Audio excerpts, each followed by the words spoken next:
Acho que só através da educação que você vai melhorar a desigualdade brasileira. Meu objetivo final é melhorar o Brasil. É isso que eu estou tentando fazer. Né? Imagine a nossa missão: criar oportunidades para gente boa, agir grande e transformar o Brasil. Mas entendendo que não era suficiente somente apoiar os melhores talentos por ano, mas que a gente precisava formar uma massa de gente boa que faz acontecer.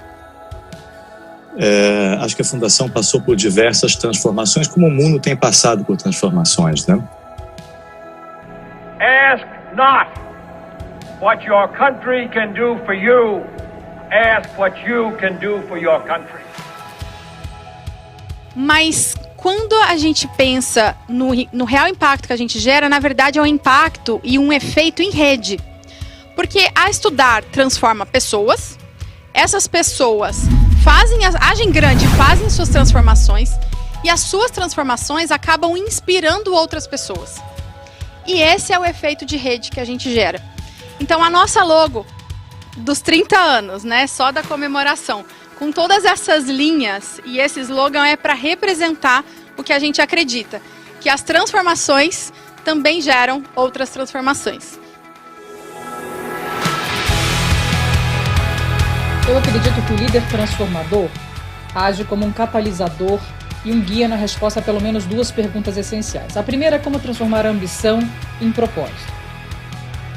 E a segunda é como conectar sonhos individuais de forma a criar projetos coletivos poderosos. Eu acho que a Fundação Estudar faz isso de forma magistral, evoluiu muito nos últimos 30 anos e consegue identificar líderes para além da área típica de negócios, né, que foi a origem da nossa fundação, e hoje a gente influencia na formulação de política pública, na geração de conhecimento na área da ciência, gerando valor para todo o país.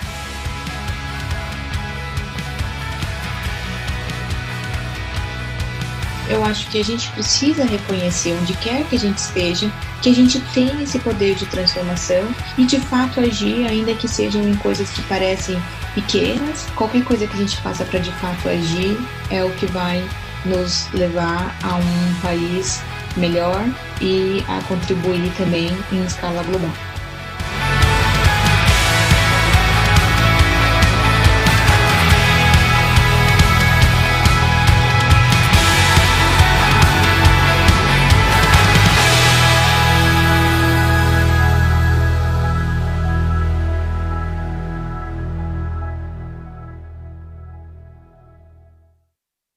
Bom dia. Bom dia. Bom dia, líderes Estudar. Bom dia, doadores, fundadores, voluntários, equipe FE, nosso staff maravilhoso, pessoal que está no Zoom, pessoal que está na Exame. Sejam muito bem-vindos à comemoração de 30 anos da Fundação Estudar. Opa, tá. É um prazer enorme estar aqui com vocês e uma honra, eu, Júlia e o Roger, acompanharmos o dia de hoje com vocês, trazendo aqui grandes nomes nacionais e internacionais para a gente falar de liderança, de transformação, de Fundação Estudar e de Brasil. E para quem não conhece a gente, já que nós não somos nenhum Jorge, nem Beto, nem Marcel para dispensar apresentações, né? Meu nome é Júlia Evangelista, sou líder Estudar 2012 e voluntária Estudar desde 2013, com muito carinho e gratidão. É realmente incrível para mim estar aqui com vocês hoje, porque eu lembro que em 2012 eu estava de frente para o conselho, uma menina piauiense falando que podia confiar em mim, que eu tinha capacidade de montar uma marca de roupa de frio no Nordeste, que era o meu sonho grande. E cá estou eu, 9 anos depois, me apresentando como empreendedora, cofundadora da Oficina de Inverno, única marca de roupas de frio com sede no Nordeste, né? Também a competição não é lá das maiores. E apesar da gente ter atuação nacional, a gente segue firme e forte com a nossa sede no Ceará. E eu sei que muito do que eu conquistei até hoje foi graças à expansão de horizonte que eu ganhei aqui na Estudar e muito do apoio dessa comunidade. Foram diversos líderes que já me ajudaram na minha trajetória, desde a criação da marca, os desafios de crescimento, até os perrengues de pandemia aí, né? Porque assim, vender roupa de frio no Nordeste é fácil. Agora vai vender roupa de frio no Nordeste com as fronteiras fechadas, para vocês verem. Aí a barra fica um pouco mais alta. E eu sei que eu estou longe de ser a única pessoa, a única jovem que teve sua trajetória transformada pela Fundação Estudar. É incrível ver que já são milhares de impactados. E com a agenda que a gente vai ver aqui hoje, a gente vê que tem muito mais para a gente impactar aí como comunidade, juntos, e por isso dou minhas boas-vindas e dizer que é muito bom para mim estar aqui com vocês hoje e dividir o palco com o Roger. Obrigado. Pessoal, primeiro, obrigado pelo convite da gente estar podendo fazer isso, como facilitadores aí de vários programas e cursos da Estudar. Estar falando com vocês é esse ambiente com uma régua mais alta, né? Uma exigência maior do que a gente se coloca para poder apresentar algo para vocês. E, bem, a minha trajetória, até para justificar um pouco do porquê eu estou aqui hoje, é porque a transformação que a Estudar teve na minha carreira foi na questão da escala. Eu tive a oportunidade de começar a trabalhar muito cedo, com 12 anos, com 15 já em metalúrgica, 17 multinacional, e com 21 anos como supervisor de uma fábrica importante aí de automóveis. Então, toda caminhada foi para aquela trilha de carreira tradicional, desejada, principalmente no meu contexto ali familiar, de cidade, bairro. Até uma experiência como voluntário transformar minha cabeça em apenas um final de semana e aquilo, de repente, não fazia sentido. Em 2 dias, né, todo o meu sonho de carreira, de repente, tinha desaparecido. E aí decidi, por conta de um contexto ali, ajudar cooperativas de catadores com conhecimento de engenharia. Taxa de sucesso? Nenhuma. Não consegui mal entender o que eu queria fazer, quanto mais explicar meu sonho para outros catadores que estavam por aí. Mas, obstinado do jeito que eu estava, decidi virar catador, montar uma cooperativa junto com catadores, mas também gestores, engenheiros e tudo mais, para, naquele momento, fazer a cooperativa mais eficiente que podia existir no Brasil. E ali segui com a minha jornada até conhecer, em 2012, a Fundação Estudar, e a provocação mudou, porque aquilo que para mim era um sonho gigantesco, de repente tinha que ser muito maior. Então, hoje, o meu sonho é triplicar a renda de mais de 50 mil catadores no Brasil em 5 anos, duplicando o volume de materiais que a gente faz coleta seletiva no Brasil. E isso, sem sombra de dúvidas, foram das constantes provocações de várias pessoas que eu conheci na Fundação Estudar. Então, queria mais uma vez agradecer a gente poder estar aqui hoje. Vai ser uma agenda bem divertida, de muita instrução, e vamos nessa. Vamos nessa. E é muito bom para a gente estar aqui hoje presencialmente. A gente fica muito feliz da equipe da FE ter conseguido criar um evento híbrido, né, tanto presencial quanto online. São centenas de pessoas que estão com a gente acompanhando pelo Zoom e outras milhares de pessoas que estão acompanhando com a gente pela Exame. Parabéns aí para o pessoal que conseguiu fazer isso acontecer, que tem um staff gigante aí rodando. E para quem está online, para sabendo que nós reunimos cerca de 100 pessoas que se disponibilizaram a fazer os exames de Covid. Então, não precisa ninguém cancelar a gente, tá? Tá tudo sob controle, todo mundo usando máscara, estamos seguindo todos os protocolos possíveis e imagináveis. E com essa certeza de vamos criar um evento seguro para conseguir tocar esse dia aí muito bem. E tudo isso porque a gente acredita que esse conhecimento que hoje está na rede deve servir de inspiração e conhecimento para muito mais gente poder transformar, agir grande e mudar os vários desafios que a gente tem no nosso país. Nosso encontro de 30 anos tem o objetivo de potencializar os nossos papéis como líderes para gerar mudanças concretas para o Brasil. E importante, este evento não termina hoje. Tá? Ele vai até o final do ano com aulas especiais sobre temas que são os mais urgentes para os momentos que a gente está vivendo no nosso país. Então, a gente vai falar sobre empreendedorismo, tecnologia, democracia e meio ambiente daqui até dezembro. Então, fiquem atentos aí aos comunicados, porque serão aulas de muita qualidade, muita inspiração para nossa rede. Aproveitando aí também nas instruções, a gente vai lembrar que algumas partes do nosso evento vão ser em inglês. Quem está aqui presencialmente pode pegar a tradução simultânea ali no começo, se ainda não tiver pego. E para quem estiver no Zoom, aí na barra de vocês vai ter um globinho, vocês cliquem aí para ver dublado. Se tiver alguma dúvida, pergunta aí no chat que vai ter quem ajude vocês. E também para o pessoal aqui presencial, gostaria de lembrar que vocês ganharam 2 crachás, um para vocês usarem e outros para colocar na cadeira. Então, voltem sempre para o assento que tem o crachá de vocês. E para o pessoal que está de casa, usem as ferramentas de interação do Zoom. Abram as suas câmeras. A gente vai conseguir ver o pessoal que está de casa daqui. Então, é realmente o desejo que vocês estejam participando conosco. Então, use o reactions, os emojis, o chat, interaja, que para a gente aqui também vai ser bem divertido de olhar vocês. E teremos um mestre de cerimônias online, o Eduardo, que vai estar com vocês nessas ocasiões aí especiais. E, sem mais delongas, então, vamos chamar ao palco duas figuras famosas, importantes, cruciais para o sucesso dessa jornada. Ana Maíra e Florian, sejam muito bem-vindos.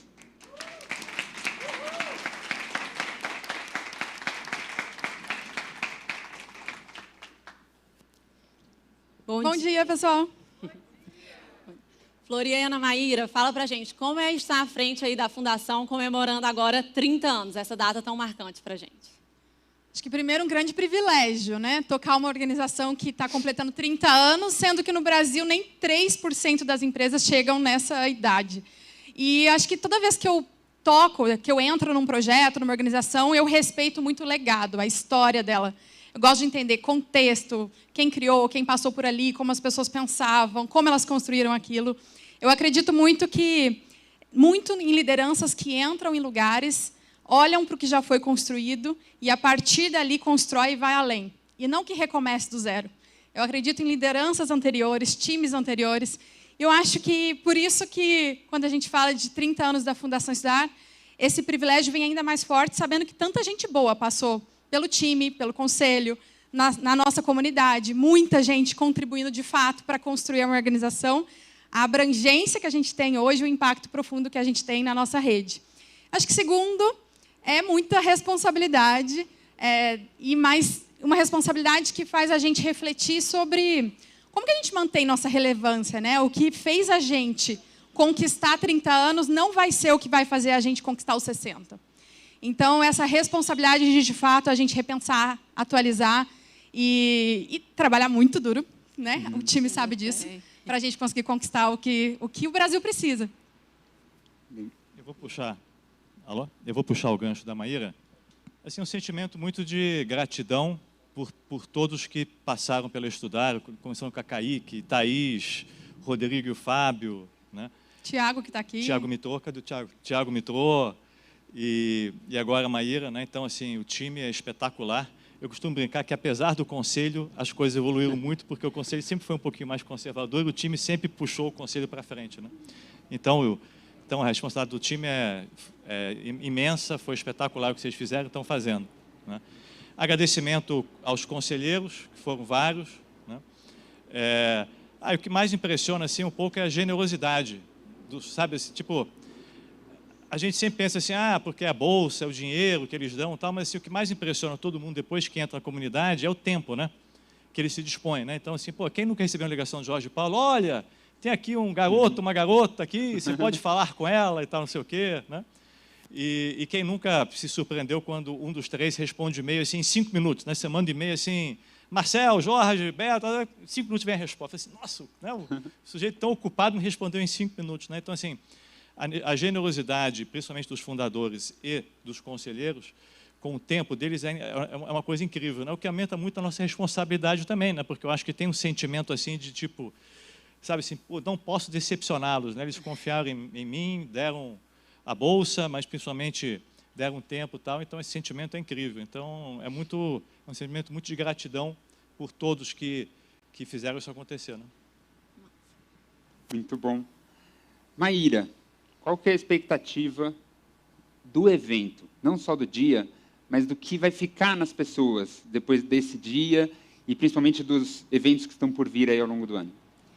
A gente tem altas expectativas, principalmente com o nosso público. Acho que é muito importante vocês saberem que a gente está há 1 ano, foi exatamente em setembro de 2020 que a gente começou a planejar tudo isso daqui, porque a gente não queria um evento pontual, só de celebração, mas a gente criou o que a gente acredita que é um programa educacional de lideranças do futuro. Então, toda a agenda foi pensada, a gente tem 12 professores de Harvard, Stanford e Oxford, que gratuitamente estão dedicando tempo para a nossa comunidade, para a gente falar sobre, nós atualizar sobre talento, sobre o que a gente precisa enquanto liderança. Essa liderança do futuro, a gente precisa desenvolver que tipo de habilidade e conhecimento diferente, mas também mergulhar em temas em que a gente vai precisar transformar. No mundo, mas principalmente no Brasil, que acho que o que mais o Brasil precisa é de gente boa, né? Então, a minha expectativa é que todo mundo Aproveita muito ao máximo. A gente vai ter aulas, vocês receberam todas as comunicações. E acho que venham de cabeça aberta, aprofundem conhecimento, leiam os cases, discutam aqui, façam perguntas, aproveitem o networking. Acho que espero que todo mundo saia aqui melhor, claro, sempre, do que a gente entrou. Como a gente sempre espera nas reuniões anuais. Sair mais inspirado, mas agora também com muito mais conhecimento. Esse só para complementar, assim, ninguém aguenta muito mais ver muita live das mesmas pessoas todo dia, né? Assim, né? Assim, né? Verdade. E se você quiser ver uma live de um sujeito, você vai lá, tem 50 lives da pessoa no YouTube e tal. Então, o que eles fizeram acho que foi incrível. Que o nome da fundação é Fundação Estudar, né? Então, a gente vai estudar mesmo, né? Que é uma coisa que é difícil você ter acesso a um professor de Stanford, Harvard, MIT e tal, né? Oxford e tal. Então, achei super legal. Que o que precisa é sempre...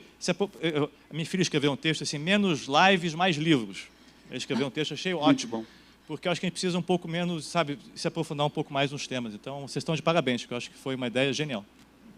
E, Florian, a gente já chegou aqui em 30 anos. Conta aí quais são as expectativas e desafios para os próximos 30 anos.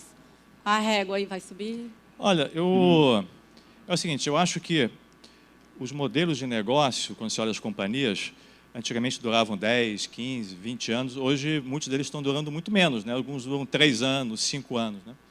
Então, esse desafio da inovação permanente, de você estar sempre ligado, tal, é assustador. Se você não está assustado hoje em dia, você não está entendendo o que está acontecendo, né? Assim, se você não está assustado como empresário, se você não está assustado como profissional... É o peso que ele dá, porque ele pode dar um peso maior. Não é só uma proporção entre os modelos. Opa, acho que estou aí. Teve algum retorno aqui, gente. Não tem problema. É o seguinte, eu acho que se você não está assustado hoje, como profissional, ou como estudante, né, ou como empresário, você não está entendendo o que está acontecendo. E eu acho que, para estudar, é a mesma coisa. Assim, a gente também está um pouco assustado para se manter relevante para a sociedade. Como é que eu me mantenho relevante como fundação para a sociedade? E o que a Camila falou é incrível. Realmente, poucas empresas duram 30 anos sendo relevantes ainda, né? Então, acho que o nosso desafio é esse. É como se manter relevante como fundação e como indivíduo. Eu acho que a fundação é esse hub, esse farol, esse porto, tal, onde todo mundo pode aprender com todo mundo, né? Uma coisa que eu tenho estudado muito isso, então, assim, uma coisa interessante é que você tem os incumbentes e você tem os disruptores. Os incumbentes têm muita vantagem comparativa também. Tem marca, gera caixa, tem dados, tem os clientes e tal. E os disruptores também têm muita coisa legal, arrojo e tal. E na Fundação Estudar a gente tem muitos incumbentes, que são os bolsistas, pessoas como eu da minha idade, então, que têm muita experiência e tal, mas que precisam aprender com os disruptores mais jovens. E tem muitos disruptores jovens que também se beneficiariam de aprender com os incumbentes, vamos chamar assim, né? E tal. Então, acho que assim, se a gente conseguir realmente ser esse hub e manter esse diálogo acontecendo, eu acho que a gente consegue seguir. Mas, assim, a cada 3 anos a gente revê nosso modelo de negócio porque está um pouco assustador, assim, né? Assim, e o jovem tem muita distração hoje em dia, né? Para a gente manter o share of mind é difícil hoje em dia do jovem, né? Então a gente está sempre tentando inovar e pensar coisas novas e tal. É um desafio para a fundação, um desafio empresarial. Não é somos uma ONG, tudo bem, então, isso aqui. Não, eu estou disputando a atenção do jovem. Como é que eu, com o Netflix, estou disputando com várias outras coisas, como é que eu consigo me manter relevante? Eu acho que esse é o desafio. Né? Legal. Excelente. Gente, com essa abertura institucional mais do que emocionante, porque olhar para os 30 anos, considerando que muitos aqui, alguns nem chegaram aos 30 anos, e olhar que isso vai para os próximos 30, já chegaram também. Né? E alguns já acabaram de chegar, né? Assim, é inspirador, é saber que nos próximos 30 anos a gente vai estar nos nossos 60, e assim, o bastão vai ter que passar em alguma hora, né? A gente vai virar um incumbente e aí vai vir imagina o arrojado daqui a 30 anos. Não dá para imaginar. Se alguém quiser tentar, assim, está errado, porque hoje está difícil, né? Então, uma salva de palmas, pessoal, para Ana Maíra e Florian. Muito obrigado. Obrigada. Bom evento. Esses cards vão cair toda hora, assim, colocaram de mestre de cerimônia 2 pessoas extremamente desajeitadas manualmente, tá? Então, já caiu, o Roger já derrubou ali de novo. Foi só um pouco antes do que eu imaginei. Mas... vai acontecer durante o resto do evento também. Bom, vamos falar agora da nossa agenda, né, do que vocês vão ter no dia de hoje. Pessoal, Se quem não estiver vendo aí, eu vou falando, vocês vão... Achei que ia estar aqui, mas não está, não tem problema não. Vocês vão prestando atenção. Hoje a gente vai ter convidados super excepcionais para uma trajetória inspiradora, que vão falar sobre legados e valores, visão de futuro e educação. Falar de legado e valores é lembrar da nossa missão, de criar oportunidade de educação para gente boa, agir grande e transformar o Brasil. E como a gente não podia deixar de ser da Fundação Estudar, o primeiro tópico que a gente vai falar é educação. Então, depois de mais de 30 anos pesquisando e formando grandes líderes globais, 2 experts vão debater como o perfil de liderança evoluiu do século XX para o XXI. Então, a gente vai conversar com Nitin Nória e Cláudio Fernandes Araoz, às 9 horas, um pouco depois, porque a gente está um pouquinho atrasado, sobre como identificar e desenvolver talentos com potencial para o futuro e como um país como Singapura acertou ao investir em seus talentos. Na sequência, a gente vai ter um talk com Carlos Brito, às 11h30, que é o ACO da Abimbev e também nosso bolsista número 0. Então, ele vai falar um pouco aí de como mudou sua visão de liderança nos últimos 30 anos. E no pilar Visão de Futuro, a gente vai falar sobre empreendedorismo, ao meio-dia, com Uri Levine, fundador do Waze, que vai trazer para o nosso evento sua visão do ecossistema empreendedor e como esse empreendedorismo digital, da economia da alta escala, pode se traduzir para as nossas ações do dia a dia. Às 14 horas, como não poderia deixar de ser, teremos o nosso trio, que não se reúne aqui no nosso palco há mais de 10 anos. E para falar com eles, dessa vez, a gente vai trazer líderes Estudar, que vão estar aqui fazendo um Q&A com eles. Vai ter, junto com o Beto, Marcel e com o Lehmann, o Pedro Franceschi, cofundador do Pagarme da Brex, Giovanni Rocha, PhD em Ciências Políticas na UPenn, Tabata Amaral, cientista política e deputada federal, e a Tatiana Rezende, CFO da Nuvem Shop. E às 4 horas, um momento que acho que muitos estão ansiosos para saber como é que vai ser novo também para os nossos eventos. A gente vai falar sobre Olimpíadas, de certa forma. Então, às 4 horas, a gente vai falar com as campeãs Formiga, Mayra Aguiar e Fernanda Garay, que, quando a gente dá os cursos da Estudar, a gente sempre utiliza exemplos do esporte para falar de sonho grande, disciplina, execução, e nada melhor do que pegar o que existe de melhor em termos de atletas, de profissionais, para dar esse banho de inspiração na gente, de como a gente também faz isso nas nossas carreiras. E às 17 horas, a gente fecha com o Ricardo Jeromel. Depois de falar aí tanto de Brasil, ele vai vir falando um pouco sobre as transformações na China, para a gente se inspirar. O sócio da 3G Radar irá abordar como a China deixou de ser um país miserável para se tornar uma grande potência global em 30 anos de transformação, abordando escolhas estratégicas, visão sistêmica e liderança. Espero que aproveitem o dia de hoje.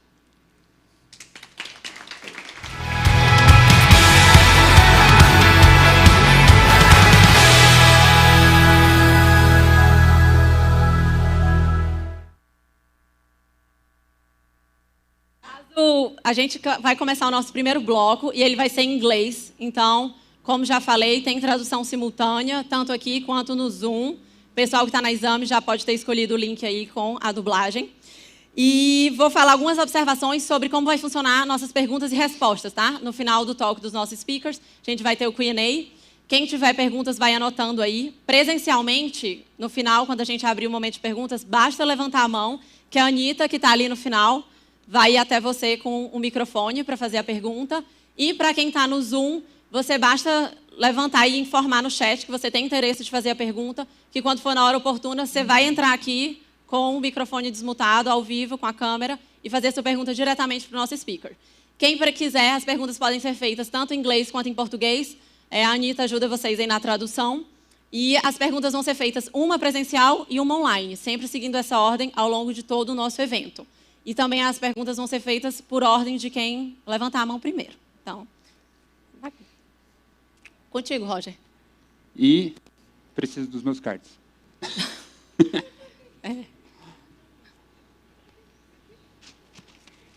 Boa. O meu é o Cláudio. Tá. Então, pessoal, agora a gente vai para a agenda. Só me confirma se eu estou correto. Da conversa com o Nitin Nória. Perfeito. Certo? So, eu olho para cá. Maravilha. we have the great honor of starting this talk with two important and relevant speakers who will talk about leadership at a global level. Now, I will introduce our guests to begin this journey of thinking about leadership for transformation and impact. Cláudio Fernandes Araoz is the top global expert in leadership and talent, family businesses, and personal growth. He was ranked by Bloomberg as one of the most influential executive search consultants in the world.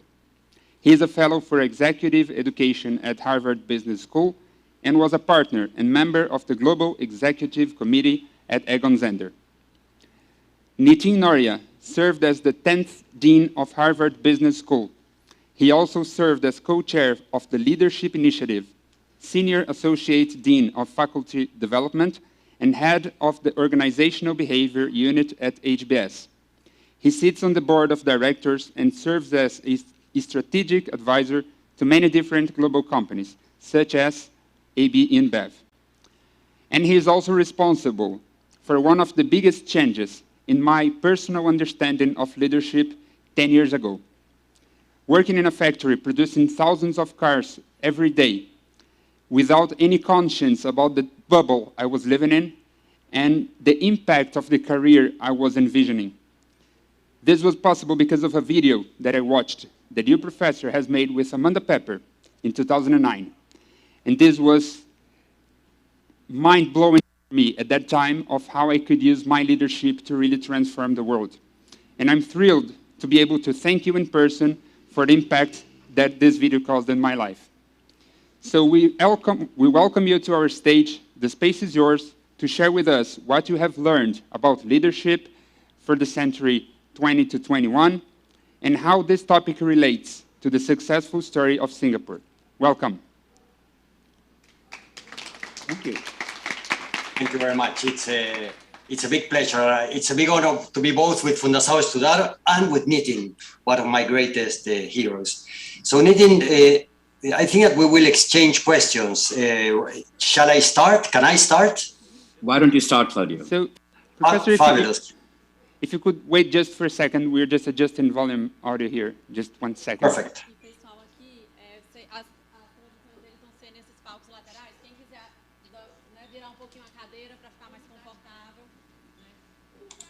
Direito e esquerdo.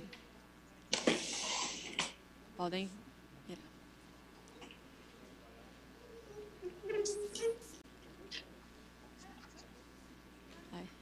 Are we ready? Yes, that's perfect. Okay. Perfect. Fantastic. All right, Nitin, a few years ago you wrote a book called In Their Time, based on a historical analysis of some of the greatest business leaders in the US in the 20th century. What are some of the main lessons you learned from that study? First and foremost, Claudio, it's such a joy to be with you on this wonderful occasion of the 30th anniversary of the Fundação Estudar. I had the privilege of actually being there for the 20th anniversary as well, so it's great to be there today, a decade later. So much has happened in the world, and it is great to see the enormous role that this foundation plays in the lives of so many people and in so many Brazilians, and helping them become leaders throughout the world. So the study that I talked to you about was a study that tried to identify who were the 1,000 greatest, and you always have to be careful when you say the word greatest, because by whose definition might they be the greatest. But we went out and we looked in the 20th century at 1,000 people who in their time were each recognized by peers through their performance track record in a wide variety of ways as some of the truly great business leaders in the United States. So it's a very American study. I apologize for that, but there's some lessons that we learned that I think are quite useful. So the first and most important thing that we learned was that leaders who are admired by society tend to come in 3 archetypes. One archetype is the entrepreneur, someone who creates something from scratch. They find a new product market fit. They completely redefine an industry. They create a product or service that before them didn't exist and after them becomes commonplace. Perhaps the best example of someone like this that we all can immediately think about is Henry Ford, right? If you think about Henry Ford, there were no automobiles that were mass produced before Henry Ford, and after Henry Ford, it was possible for every person in the United States to dream of owning a car, which was the Ford Model T. Not only did he build the Ford Model T, he built the assembly line production system. So it's not just that he invented the car, he actually invented a production system, which was probably an even greater invention than the car itself, because the car had actually been produced even before him. So he's an example of someone who created a new product market fit, right? Like he came to understand that cars were not something that remained in the province of a luxury or a hobby, but it could be something that could be brought to the masses. You know, we have seen this imagination of people who come up with amazing product market fit throughout the 20th century, and there are amazing, amazing entrepreneurs, whether it's Sam Walton, whether it's Steve Jobs, whether it's Bill Gates. I mean, we have seen so many examples of entrepreneurs like this, but that's just one category or one archetype by which you can become a famous leader. The second archetype, which is no less important in society, is that sometimes the people who build things are not always the people who know how to grow things. So it takes a very different management system to be a person who knows how to grow an organization to full scale and scope. So a very famous historian, Alfred Chandler, wrote a book that described that was called Scale and Scope, in which he outlined the kinds of people who are great at building companies and growing them to their fullest potential. And they have a very different capability set than the entrepreneur. The capability set that these people have is that they tend to be very disciplined in developing processes. They tend to be more managerially oriented. They build management systems as opposed to product market fit. So the best example in the auto industry was a person called Alfred P. Sloan, who did not found General Motors, but he discovered that the world wanted more than just the Ford Model T. The world needed very different kinds of models. So he made General Motors into a company that had multiple products, and over time was able to supplant the Ford Motor Company as the biggest company in the United States. So that's the perfect prototype of someone who we would think of as being a consummate manager. And throughout human history, there have been people who have been very successful as managers as well. The last archetype is a person who recognizes that, you know, every company, however great it might be, at some point hits a wall. It often hits a wall in a surprising way. So if you take one thing that I've been surprised by is that even the largest companies in the United States, the Fortune 100 companies, after you become a Fortune 100 companies, in about 28 years, you're likely to go bankrupt. That's the half-life of a Fortune 100 company. So even great companies don't last forever. And at some point, it takes a person to come and revive and to reinvigorate and to breathe new life into a company that has reached its apogee and is in a period of decline. Again, to stick with the automotive industry, a great example that I have from the automotive industry is Lee Iacocca. He was the leader of Chrysler. This was a company that, in the face of foreign competition, particularly from the Japanese in the United States, in the 1980s was likely to go bankrupt. Lee Iacocca saved the company from bankruptcy, invented a completely new product line, the Dodge Caravan, which was the minivan for families. Now, this is a guy who was completamente novo, que é o minivan para famílias. Ele foi o cara que desenvolveu um Mustang para sports, mas então é o cara que desenvolveu um carro de passeio, mas para fazer algo de uma forma muito diferente. Então ele transformou esse carro de passeio em um carro de família, um Mustang de família, digamos assim, algo completamente novo na época. Então, temos também na Microsoft um exemplo que esse empresário da Microsoft, ele pegou essa empresa que foi criada por um enorme fundador, e aí ele pegou a Microsoft, que estava em declínio, e ele revitalizou também a Microsoft.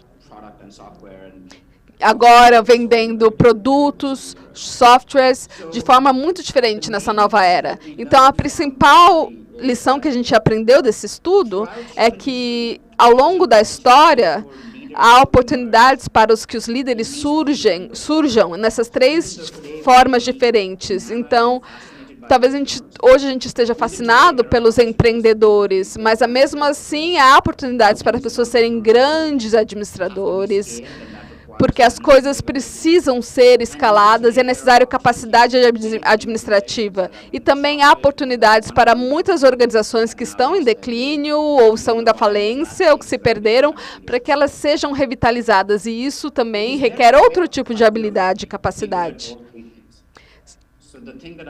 Então, o que eu diria para o nosso público é que reconheça no que você é bom.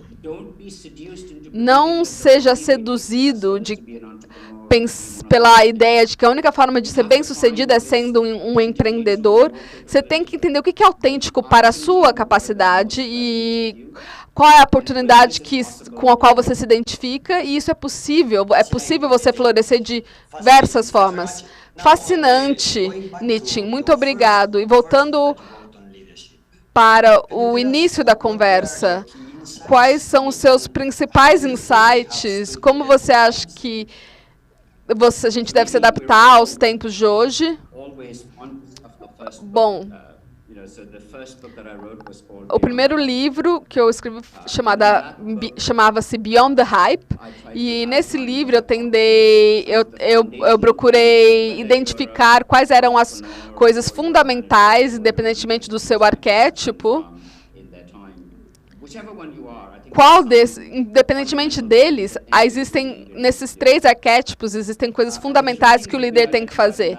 E o que nós identificamos nesse livro, pelo menos no meu ponto de vista, eu acho que ele sobreviveu ao teste do tempo, mas eu quero que você, público, julgue, é que é necessário reconhecer que a liderança é um ato de comunicação. Você tem que, por meio da persuasão, fazer as pessoas se juntarem a vocês, concordarem, comprem o seu sonho. É necessário você usar as palavras de uma forma convincente. Aristóteles foi a pessoa que primeiramente apresentou essa ideia quando ele vivia na primeira democracia do mundo. Qual que é a diferença da democracia para a monarquia? Ele falava que na democracia você não pode liderar usando a força. Na democracia você tem que liderar convencendo as pessoas. Você não pode forçá-las, você tem que persuadi-las a seguir vocês. E a persuasão é a fonte, é a arte da comunicação.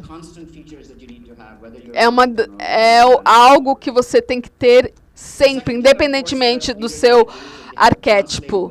E outra coisa é traduzir palavras em ações. Não adianta só falar, você tem que traduzi-las em ações. Encontrar uma forma de ser bom em executar, e não apenas nos termos pessoais, mas mobilizar os outros a fazer isso. Também isso requer processos, sistemas. Então, nem mesmo um empreendedor vai conseguir construir uma empresa por conta própria. Ele vai ter que implementar isso num processo. Talvez você já tenha tido essa experiência também. O número de pessoas que depois alguém tem uma ideia incrível e a pessoa falou, eu também tive essa ideia, eu também tive o mesmo sonho que você, mas a diferença entre você ter essa ideia e a pessoa que é bom em desenvolver a doença é que eles conseguem transformar essa ideia em ação. Então, ao mesmo tempo que é importante ter ideias e as palavras para expressar essas ideias, você não vai ser um líder ao menos que você transforme essas palavras em ações. Então, a segunda coisa é a capacidade de transformar palavras em ações para que as pessoas se juntem e atuem junto a você. Essa é a segunda característica. And the third thing the third pillar in that book was an idea called identity. And what that said is that these days it has become very important to talk about the idea of authentic leadership. So this was an early attempt. We hadn't at that point coined the phrase authentic leadership, but by identity we meant that leaders can only be powerful if they understand their own narrative and what motivates them to become leaders. And if they aren't authentic to their true self, to their own identity, they're unlikely to be good leaders. And not only do they have to be true to their own identity, if they have to work with others, the more individually they understand people as opposed to thinking of people as interchangeable parts, the more they connect with the identity of the people that they're trying to lead, the more likely they're going to be successful in leading them too. So this triad of rhetoric, action, and identity was the triad that we based in our first book. We call this the essence of leadership and management. And even though I may be biased because it was my first book, I still today think that those ideas are enduring ideas, and any leader would benefit from becoming a better communicator, better at translating ideas into action, and more in tune with their own identity and the identity of others. I have no doubt that it has stood the test of time, Nitin. Thanks so much. And on the last point, you touched on motivation. Now, motivating or getting the most out of others is obviously something that all leaders have to do. Now, you've studied that as well. What can you share with us about what leaders must keep in mind to motivate others, Nitin? So here I have to give real credit to my first mentor at Harvard Business School, a wonderful colleague by the name of Paul Lawrence. Paul is the example of the academic I wish I would be. So he had already retired from Harvard Business School, and in his 80s, he got fascinated by all of the research that is now occurring on the human brain, because with the advent of new technologies like imaging of the brain, you can actually see how the brain works. So he took this field of human motivation, for which, there had been research that has been done forever, from Maslow's hierarchy to all kinds of ideas that we might know about motivation, and said, what can we learn about human motivation from these new emerging studies of the human brain, and in particular, a part of the brain which is called the limbic system, which is the more primitive part of the brain from which motivations come. And he and I then came up with this very simple model, but I give more credit to him than to me, which is human motivation can be understood as A, B, C, D. A is for acquisition, that human beings are motivated and have a desire to acquire things, whether it be money, fame, power. And this desire is insatiable because it's always relative. When you have $100, you think that when I earn $1,000, I'll be rich. But when you earn $1,000, there are other people around you who have $1,000, and then you think $1 million is going to make me rich, and so on and so forth. So the drive to acquire is a powerful thing, and we said it's an insatiable drive. But that's not enough. Human beings also have a deep desire to bond with others. So a simple way of thinking about that is that solitary confinement has always been the worst form of punishment throughout human society.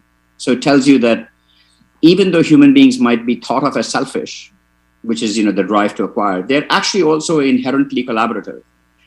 So people like to be a part of teams. So a good leader will make sure that they not only satisfy an individual's desire to succeed or to get ahead or to have a great career personally, but will also create a circumstance in which they can feel like they're a part of a great organization, they're a part of a team. They feel that they're a member of something which they are jointly a part of. So this desire to bond is an equally important part of human beings. The third thing, which is C, is curiosity. Human beings have always had curiosity. The oldest cave paintings have drawings in them and pictures of the stars. And so human beings are inherently curious. And an organization which creates boring jobs is less likely to motivate people than an organization that creates interesting jobs in which human curiosity is fully enabled. So to build a great organization, you have to give people the opportunity to get ahead, to meet their desire for acquisition. You have to give them the opportunity to bond, but you also have to give them the opportunity to learn, to continually learn, to feel like their curiosity is being constantly motivated. And then the final thing, which is the D, is that human beings do have a desire to defend. They defend their own achievements, their own organization, their own rights fiercely.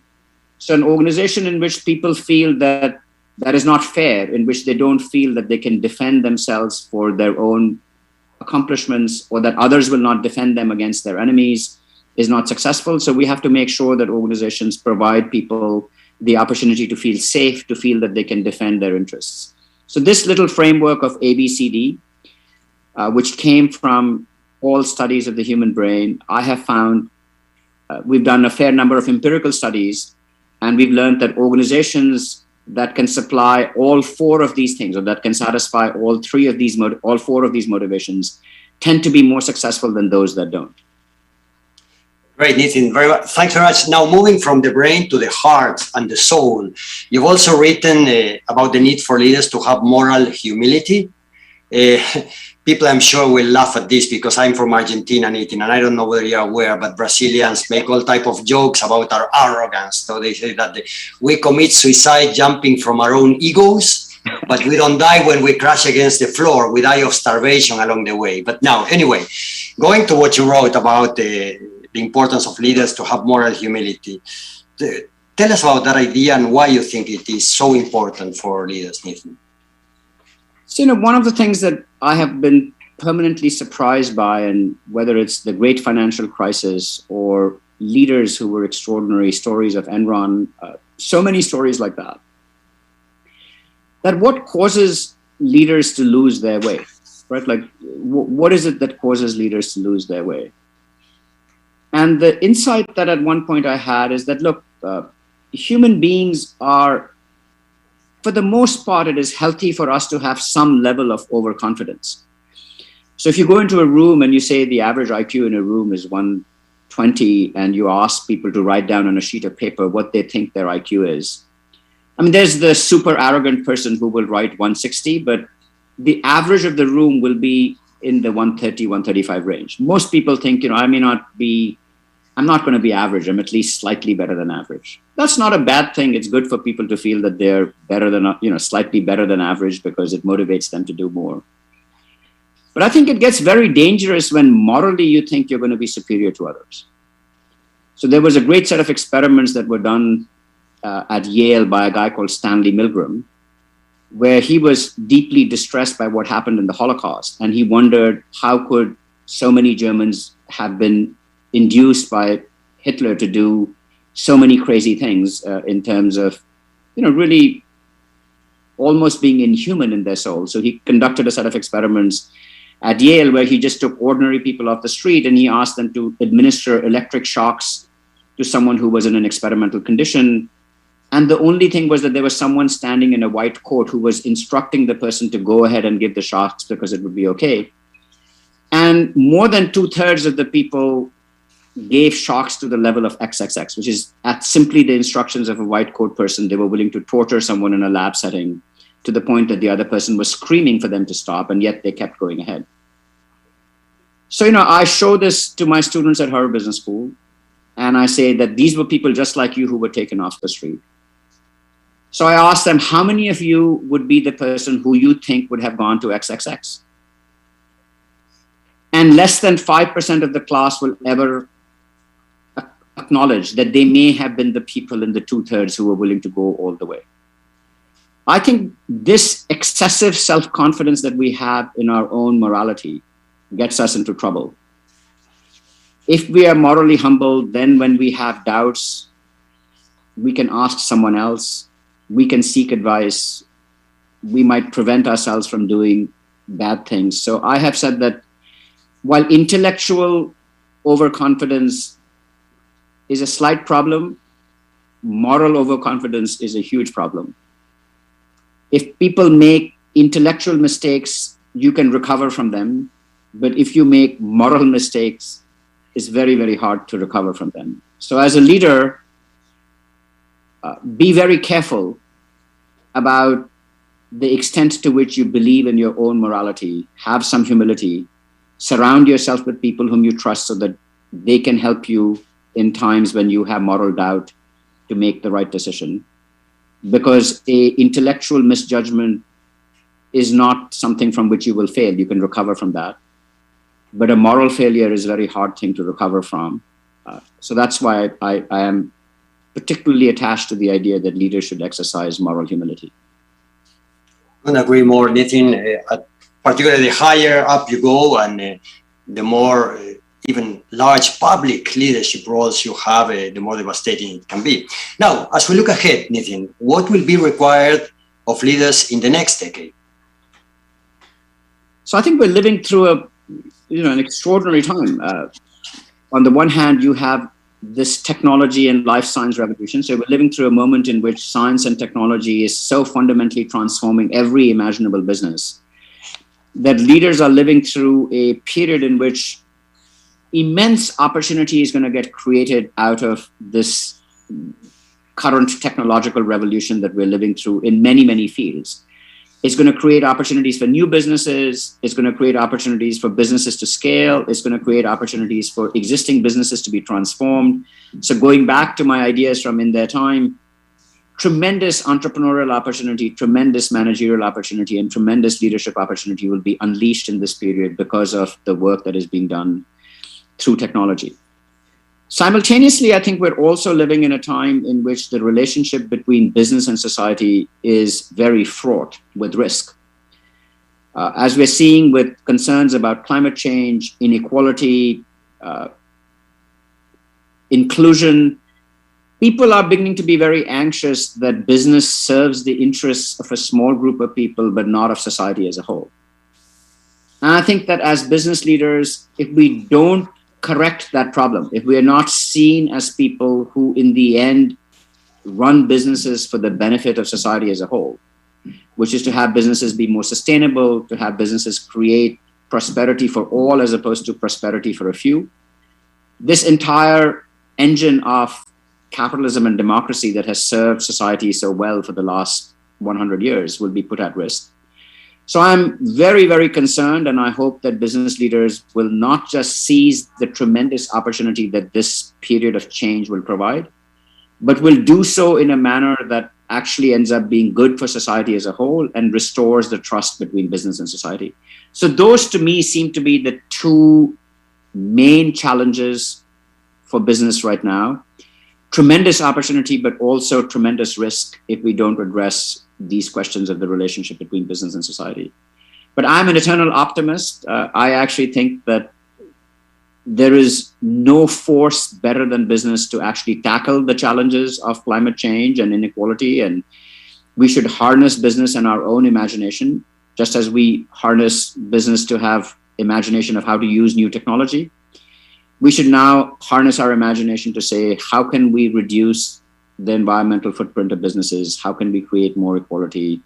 How can we create more inclusive organizations? These are hard problems, but hard problems are the worthy problems to which we should apply. And if I had any message to give to my friends in the audience and to all of the people who are associated with Fundação Estudar, is to rise to that challenge. We're living through an important time, and I think if we rise to that challenge by our 40th anniversary, we will have a lot to celebrate and feel happy about. So now I get a chance to turn the tables, Claudio, and ask you questions. So Looking forward. Let me turn the tables and ask you some questions. So look, you have, as I said, I have spent my life devoted to studying American organizations for the most part, even though I've done some global work. You have this unique position of simultaneously studying organizations throughout the world and yet knowing Latin American leaders better than anybody else. What is your differential perspective about Latin American leaders compared to those from the rest of the world? Many thanks, Nathan. Well, the first point that I would make is that in Latin America, the impact of leaders is even larger than in most of the world. Why? Because I always say, being a Latin American, I can say Latin America is that part of the world where even the past is unpredictable. No? And you see it. I don't know whether you're aware about the situation we're living right now in Argentina, where the president and vice president are fighting over Twitter and with the public letters. And while we have the third highest inflation rate, and everything in all of Latin America has a level of volatility, uncertainty, complexity, ambiguity, unpredictability, which is world record. Now, I think we are exporting it now to the rest of the world, but it's extreme. So the first time that the Harvard Business Review published the ranking of the best CEOs in the world, that was in 2013, I looked at where in that ranking of more than 3,000 of the CEOs of the largest companies in the world, the Latin Americans. And, you have a distribution, particularly the financial rankings of performance. And my question was, where would they be? Would they be close to the average? Would they be with outstanding performance? Would they be with lousy performance? And the answer was no to all three. So they were in none of those places. They were at both extremes of the distribution. So Latin America is an environment like this, like a washing machine, madly centrifugating, that really pushes leaders in both directions. So some who are not able to cope with this unforgiving environment dramatically lose market share or go bankrupt. But that creates the opportunity for those who can cope with that brutal environment to capture that market share, to capture those business opportunities. So for example, when you look at, there were like 300 leaders from Latin America in that study, on average, they destroyed per year 10% of company value, but the top 50 on average increased company value 38% per year, much higher than the global average, much higher than the averages for their industries or their countries. So that's the first point. Now, at the same time, you find in Latin America extraordinary cases of leadership in the business sector. And quite frankly, the two most extraordinary examples I've written about them would be first a case of someone like Roger Agnelli, who was an investment banker working at Bradesco, participating in the privatizations of Vale, a mining company. State-owned companies in Latin America are not Singapore Airlines. They are usually the worst of the most inefficient and corrupt seventh hell of Dante to the nth power. And Vale was somewhere near there.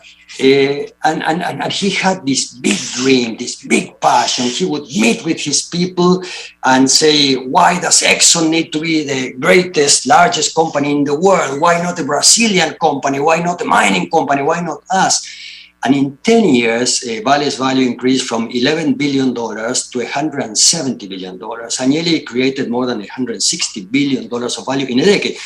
That was per decade, until that point, the largest value creation in the world's corporate history. You might remember that Jack Welch created 300 billion in 2 decades. Now, another example is very close to you and to the people in Fundação Estudar, which is the 3G Capital Partners.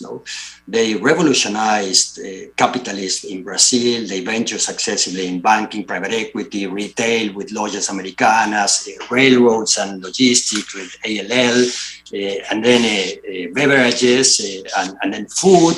And they became a powerhouse really at global scale. So what do these great Latin American leaders have in common? I think that they have fundamentally three things in common. So first, they really dream big. They have these big aspirations.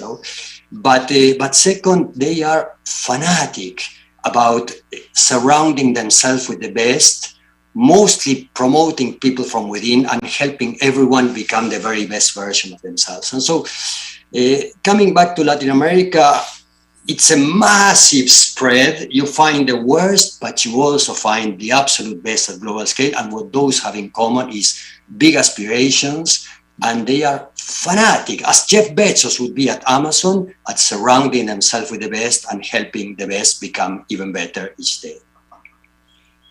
Since finding the best and helping them become better versions of themselves is what your life's work has been about, we will get to that in a minute. But what has, you've done a lot of work with Daniel Goleman, and he talks about the importance of emotional and social intelligence.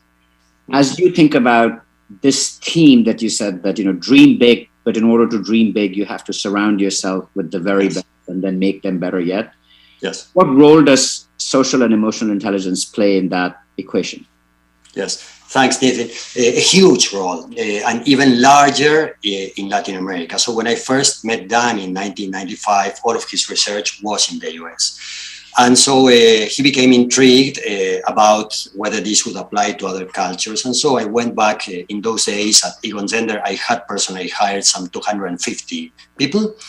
And so I categorized them in successes, which luckily most of them were, but failures, which I also had. And I tried to see, I looked at three main characteristics of them. One was how relevant their prior experience was before hiring them. Second one was how clever they were in the traditional IQ sense, verbal, logical, analytical, which is so highly correlated with academic achievement. And then I looked at their emotional and social intelligence, how good they were at being self-aware, properly managing themselves, having social and political awareness, and properly dealing with each other. Now, because Latin America, as I said, is the place where even the past is unpredictable, I said, well, Dan said, okay, Claudio, why don't you look at some other cultures as well? I looked at Germany, which for me, at least in those days, was a part of the world where even the future was predictable. And I also looked at Japan. Now, when we compare this, the conclusion was that in order to be successful as a leader everywhere in the world, but even more so in Latin America, a relevant experience was important, and not just sector experience, which was the least important. Functional experience was important. Situational experience, as you said, is very important. Some people are very good for a startup, others for a turnaround, others for managing a cyclical business. Now, and that was very important. IQ was important as a threshold, meaning that if you don't have a certain level of IQ, I mean, you cannot just stay in the game. But being a genius would not necessarily help. What really distinguished the most successful people was their emotional intelligence, the way in which they handle themselves, they know themselves, they manage themselves, and the relation with others. Now, very interesting, this was much less relevant in Germany or in Japan. And I think that the reason for that is that, again, in this totally unforgiving environment, you have to have lots of flexibility and adaptability, all of which are emotional intelligence-based competencies. You have to be outstanding at dealing with totally irrational or ill-intentioned regulators and governors, and that requires high emotional intelligence. So my answer would be that it's extremely important, even more so. Unfortunately, when people look at the CV, they look at the heart. So they hire the person because of their experience and their academic achievement, but then they fire them or promote them based on their emotional intelligence-based competencies. One thing that I've always admired about you is that you were, for years, and you continue to be associated with Egon Zehnder, which is a firm that in some ways was known for hiring people from the outside when companies needed people from the outside. And yet you have always said that the most successful way in which companies can grow leaders is to grow them from within. Explain that to us, Claudio. Why do you think that even though your business depends on people at least occasionally going to the outside, that you prefer for companies to develop their talent from within?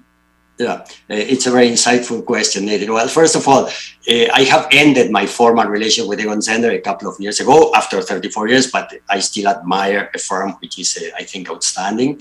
But I was having that position and totally respected and supported by my wonderful colleagues. So this started accidentally. So Egon Zehnder was fundamentally an executive search firm that would hire people from outside, occasionally looking at some internal candidates also to compare them with the external ones.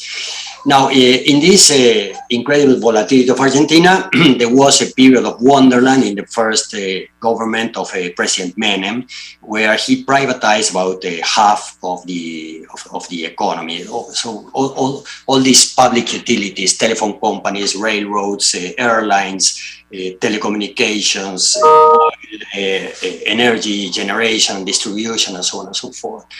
So it was wonderland for us because there were so many searches, but when looking at these companies that in general, we are very poor companies in terms of performance, results, even integrity. You could see some outstanding people. So I was a founding leader at Egon Zehnder of a second practice, which is still the second largest and the fastest growing, which was management appraisal. Now it's called assessment and development. And I started being intrigued about the potential for people to develop if you are giving them the right opportunities and under the right leadership. Now, with time, I started doing more and more research on this. You've done some great research that you published with Rakesh Kurana on when eventually you should hire, say, a CEO from outside, promote from within. Your main conclusion was that when a company was doing well, basically insiders didn't change the value of the company, which is a great thing. If the company was doing well, it continued doing well. Outsiders, it depended. So if the company was doing very poorly, well, you know, a turnaround was needed, and on average, an outsider would add more value. But if the company was doing well, typically an outsider would destroy value on average with a big spread. Now, we recently did a fascinating research with two colleagues on an article that my last article I published a few months ago in Harvard Business Review on the high cost of poor succession planning. And on this dilemma of whether it is better to hire from outside, promote from within, people always say, you know, the problem is that you never know what would have happened had you done the opposite. And what we say is, of course you can know statistically. So basically, we look, for example, at the S&P 1500 that hire 26% of their CEOs from outside, which to me sounds quite ridiculous, though. You just mentioned the case of Satya Nadella. So in that case, you know, Microsoft had 101,000 employees. Steve Ballmer, you know, was the total wrong CEO. So much so that when he announced that he was stepping down, the company share price went up 8%. It usually goes down, no? And they launched a massive search over months and months, considering more than 100 candidates. The two finalists were outsiders. One was Alan Mulally, a 67-year-old veteran of the car industry.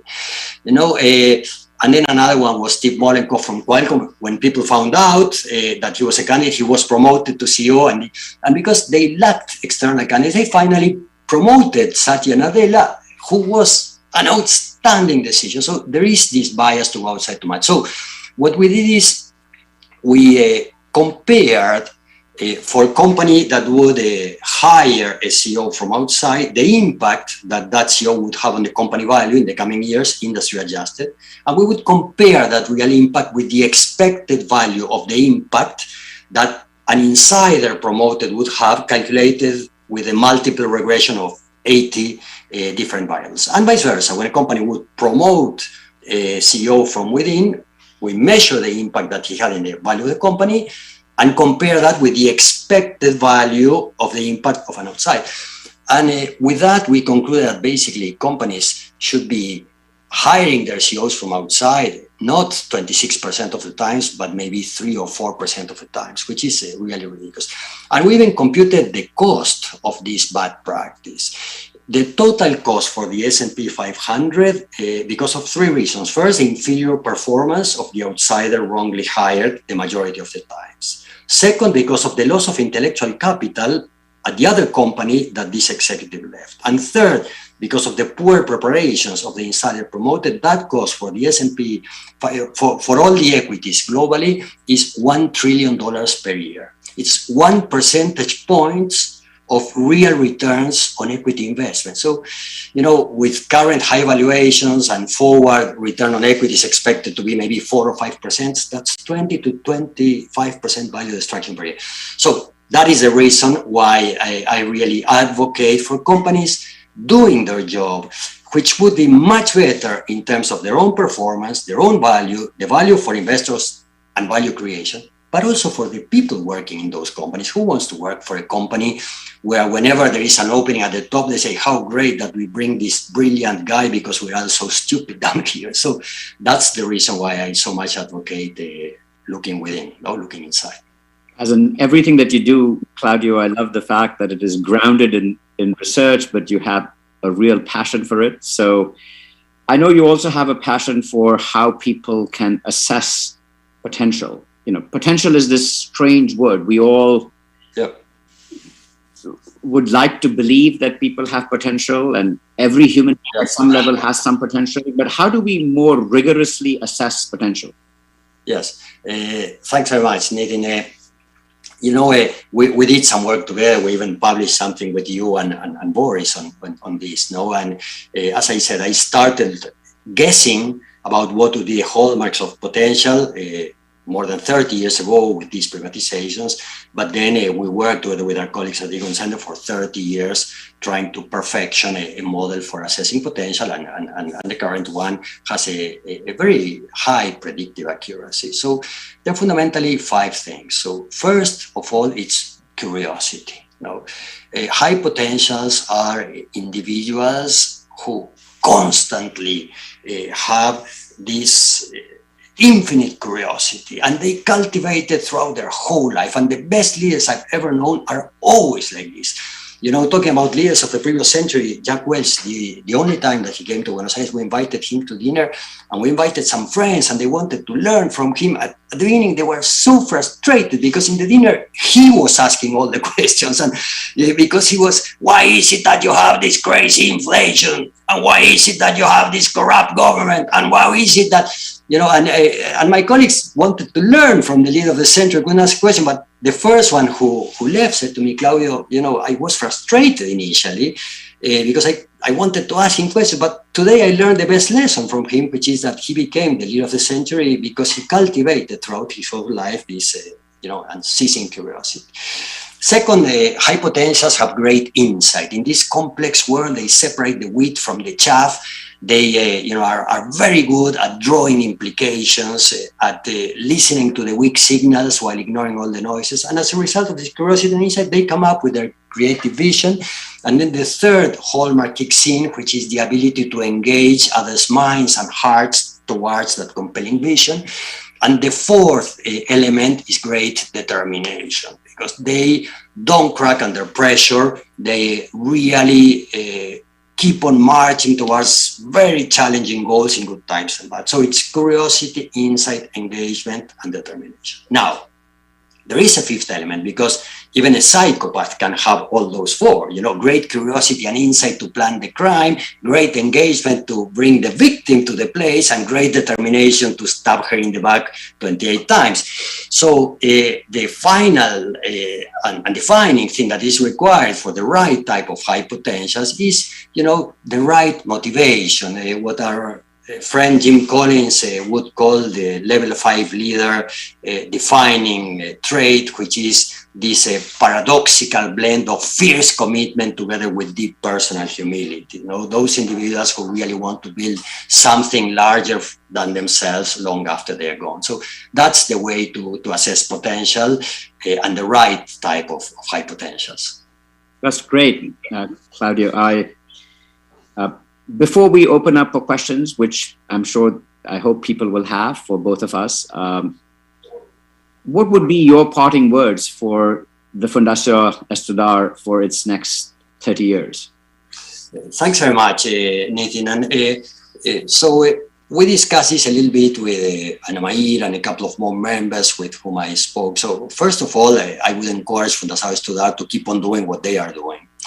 But if there is one point I would stress is the importance to try to develop great ethical leaders, particularly great ethical public leaders for the region, because this is the cancer of Latin America.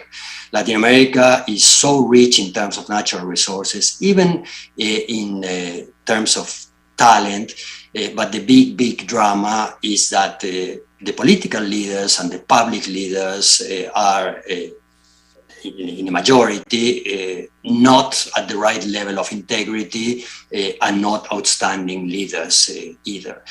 Now, and when I think about this, and this was foreshadowed in the introduction, I think about the case of Singapore, a country I visited many times. I advised You know, back in 1965, shortly after Singapore became independent from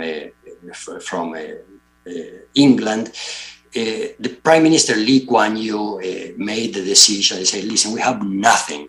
We have no natural resources. We have not even water. Our only way out is talent. And so in those days, Singapore was an identical twin to Jamaica. Two former British colonies, recently emancipated, two subtropical islands, about the same population, very poor nations, both of them. And today, Singapore last year was the most competitive nation on earth. No? There is a funny website, its name is ifitweremyhome.com, where you can play, you say, well, if I move from Singapore to Jamaica, what would happen? If you were to move from Singapore to Jamaica, just to illustrate this, your chances to be murdered would be 143 times higher. Your chances to be unemployed, 7 times higher.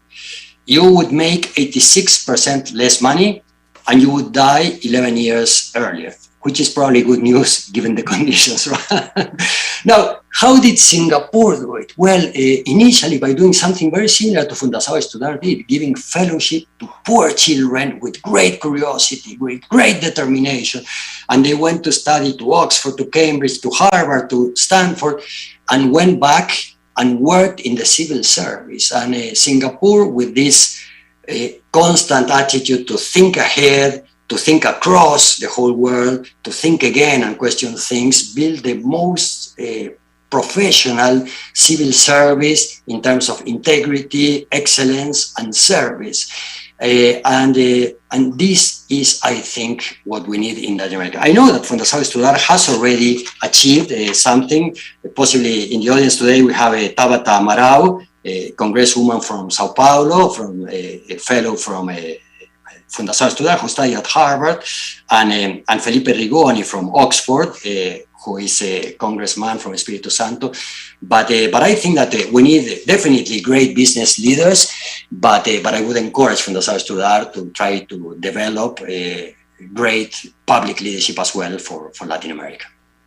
What a fabulous message, Claudio. And I think with that, we will open it up for people. We have about 15 minutes to try and answer questions. My apologies, I have a hard stop at 10 o'clock my time, 11 o'clock your time. So maybe we should open it up and see what people have, what questions people have for us. Thanks, David. Okay, perfect. I think we already have the first question. Thank you so much, professors. We start the Q&A moment. Claudio, I brought your book, Great People Decisions, in the hopes that you would be in Brazil to sign the book for me. Unfortunately, well, invite me next year and I'll be there. Excellent. We'll do that. I have actually one question for each one of you. For Nitin, what is top-down leadership, in my mind, is gone, doesn't work anymore. And I would say that the new leadership is co-leadership, being a leader that's more shoulder to shoulder with your collaborators, other than top-down. And I would like for you to comment on that. What is the new leadership? Is it co-leadership? And Claudio, my question to you is, if we agree that the world is changing faster and faster, that means that the past is becoming a weaker proxy for the future. So using past performance to hire your future leaders doesn't work anymore. So if you have a business of selling bananas and you want a banana salesman, you can no longer bring on a guy just because he's been selling bananas for the past 10 years, because the business of selling bananas is changing dramatically. So how important is the repertoire? I mean, you having a diverse experience prior to that new challenge. And is short-minded market pressures deterrent from hiring people with a more diversified repertoire? Great question. Nitin, you want to go first? Yeah, so look, I think that this distinction between top-down and participative leadership has been a part of the leadership literature for as long as there has been a leadership literature. So Mary Parker Follett, writing at the turn of the century, said that the best leaders are leaders who are co-leaders, who understand that leadership is a collaborative act and needs to be done with other people in concert.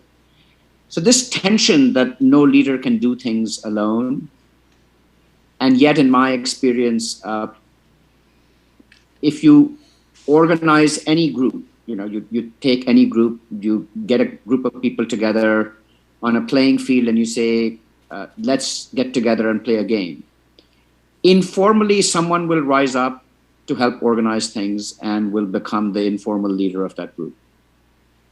So I think this tension between who provides direction, who provides some coordination, but does it in a way that can get the most out of the other people involved, has been a tension in leadership forever and ever.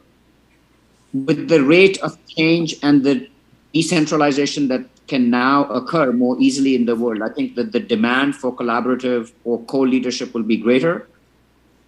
But I don't think that we should underestimate the importance of an individual who can provide a sense of direction to a group, can motivate a group, and can help people become the best version of themselves. So this tension, I think, is a tension that has always been true in leadership.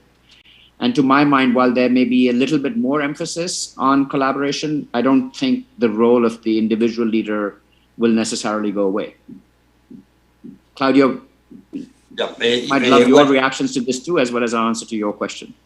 Yeah, I'll answer my question given the limited time to give a chance to a couple of other questions. Now, your question is really very good. Of course, the world is changing so fast and so rapidly that it's not that what got you here won't get you there. It's that what got you here won't even allow you to stay here if you don't have the potential to keep on learning and changing fundamentally.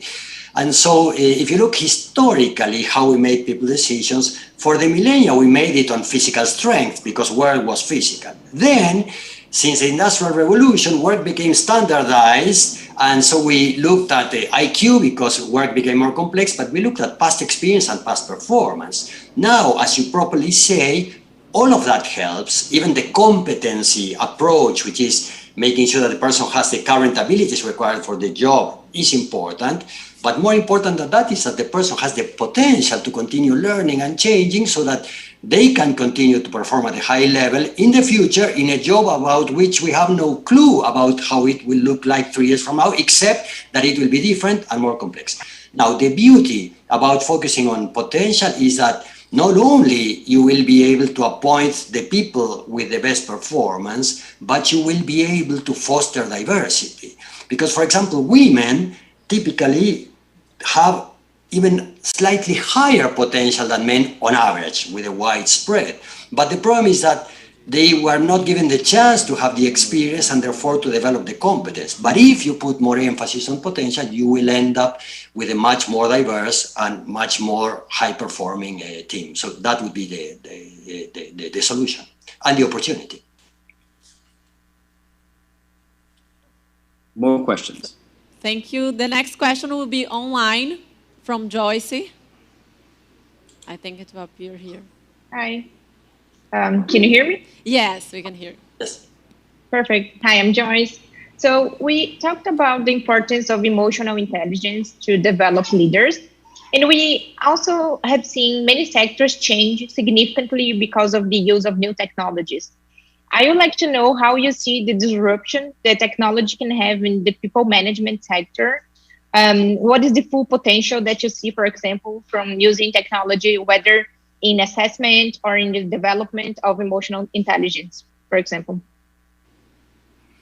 Nitin, you want to go or you want me to go? Why don't you go, Claudio? All right. Thanks very much, Joyce, for the question. So, first of all, technology has dramatically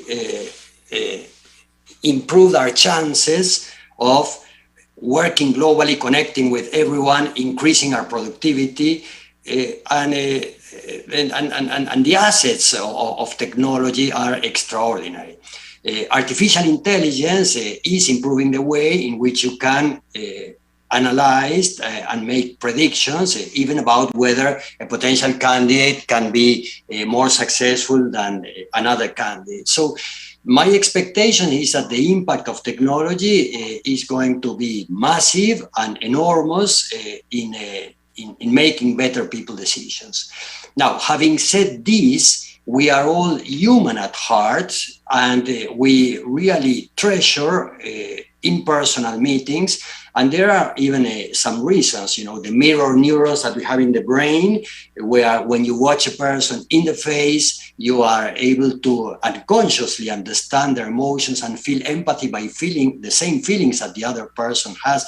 There are all sorts of additional things. Your heart has many neurons, and the heart is able to both receive and send electromagnetic waves that are received. And that's why sometimes you feel that there's someone behind you, and that's the reason. So there are many reasons why we still should not forget about the human moment at work and in our interactions. But I see, yes, a huge potential of technology helping us improve our people decisions, absolutely. Now, having said this, for example, many of the things that you can see online about the person are filtered because of the risk of being sued if you put a negative reference. So still today, I find it very useful to call someone who has worked close to a person to check a reference. And if that person trusts me, I would still get more valuable information than I would get otherwise. But at massive levels and for checking technical skills and experience, technology is becoming each day more useful and powerful. Thank you. Our next question will be in person. Hello, Nitin. Claudia, thank you for your time and the lessons. I have a quick question for Nitin. So when talking about motivation, you said that it generally comes more from the limbic system of our brain, more from the primitive side. My question is, to what extent motivation also comes from the more rational part of the brain, from the pre-cortex part of the brain? And the reason why I ask this question is, if we make an analogy with a casino, for example, using the ABCD system, maybe someone that's in a casino is acquiring money, is being with others, is harnessing the curiosity, learning new things about the roulette. Maybe he has a strategy to defend himself or herself, but something from the back of his or her mind is telling him or her that maybe it's not very right to be there, and makes him or her go somewhere else. So my question is, to what extent the rational part of the brain also impacts our motivation? So again, even as you were talking, you were saying, the back of the brain is sending us all these signals, and in a sense, that's what the limbic system is. It's the back of our brain. So our model was very simple, that the deep human motivation comes from the limbic part, and the prefrontal cortex then has to process all of these things, because oftentimes motivations are in competition with each other. So it may turn out to be the case that, let's take a casino.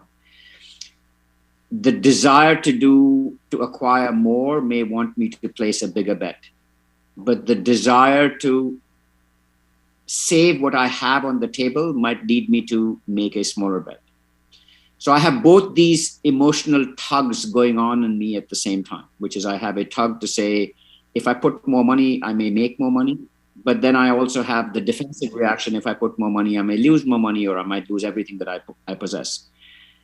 The prefrontal cortex processes those emotions and in the end makes a choice. So the choice making around human motivation does reside in the prefrontal cortex. We're not just, the difference between a reptile and us is that we actually have a prefrontal cortex and we don't act purely on our emotional needs that drive our desires. So I agree with you that there is a very powerful role that human reason plays, but we should never underestimate the power of this limbic system. What we have found is repeatedly is how much the brain can be hijacked by these deep emotions that we have. And I fear that if there was a tug of war in the end, more often than not, the limbic system wins over the prefrontal cortex, even though we are uniquely, as human beings, empowered with the best reasoning capacity that any species has.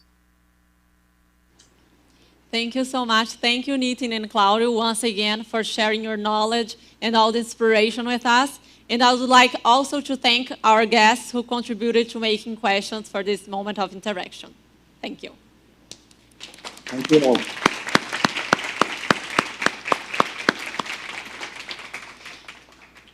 Gente, só uma coisa, antes de ir para o intervalo. Achei muito legal que o Nitin falou aí dos diferentes perfis aí de liderança que tem um empreendedor, da importância do empreendedor, da importância do manager para escalar e também da importância do disruptivo, porque foi muito o que a Ana Maíra falou de para estar aqui em 30 anos de Fundação Estudar. A gente teve o trabalho de líderes nessas 3 frentes aí, tivemos aí os fundadores, tivemos aí todo o time e comitê executivo que fez crescer e o pessoal que está lidando aí com os desafios da gente montar uma Fundação Estudar mais disruptiva para continuar sendo relevante nos próximos 30 anos. Então, puxando aí de volta o que o Floriano e a Maíra falaram, né, casa muito bem. E, meu povo, antes da gente ir para o intervalo, a gente vai ter um breve intervalo agora de 30 minutinhos. Gostaria de dar alguns recadinhos. A gente tem um espaço para cá e para cá, para vocês comerem, tomarem alguma coisa. A gente também tem um espaço de livros na lareira. O Cláudio tem um livro, né? E a gente tem um espaço de livros que tanto vai ter o livro do Cláudio quanto do Jeromel, que vai falar no final do evento. E vocês podem escolher, né, para levar para casa um dos 2 livros como presente da Estudar. Pessoal que está no Zoom, a gente tem uma sala, né? Tipo uma sala aí para vocês também terem um momento de interação e conversarem entre si. Então, continuem online interagindo. E voltamos às 11h30, 11 horas. 11 horas em ponto? Vê se mudou. 11? É 11 agora. 11 está agora? É 11h30. Então a gente não volta às 11. Então a gente volta às 11h30. Voltamos às 11h30 aí com o Brito e com o Uri Levinho para a gente ter mais inspiração por aqui. Vejo vocês, até mais.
Inspiration for my samba in slow motion.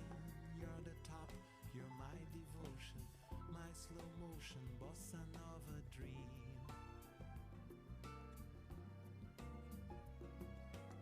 The solution to my dilemma, you're my girl from Ipanema. Inspiration for my samba in slow motion.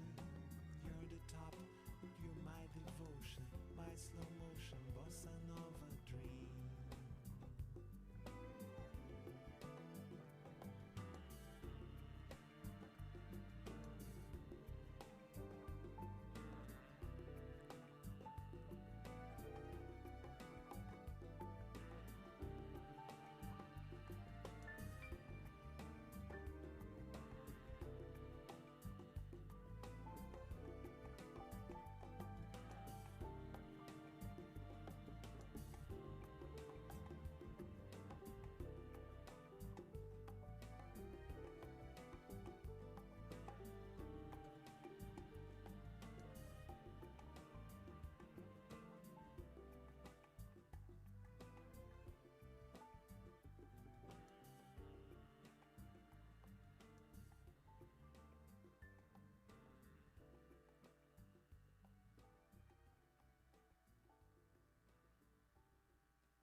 bate o coração.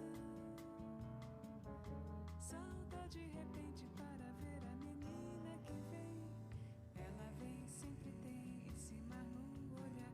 E vai ver, tem que ser, nunca tem quem ama. Hoje sim, diz que sim, já cansei de esperar. Nem parei, nem dormi, só pensando em lhe dar. Peço, mas você não vem. Deixa então, falo só, digo ao céu, mas você vem.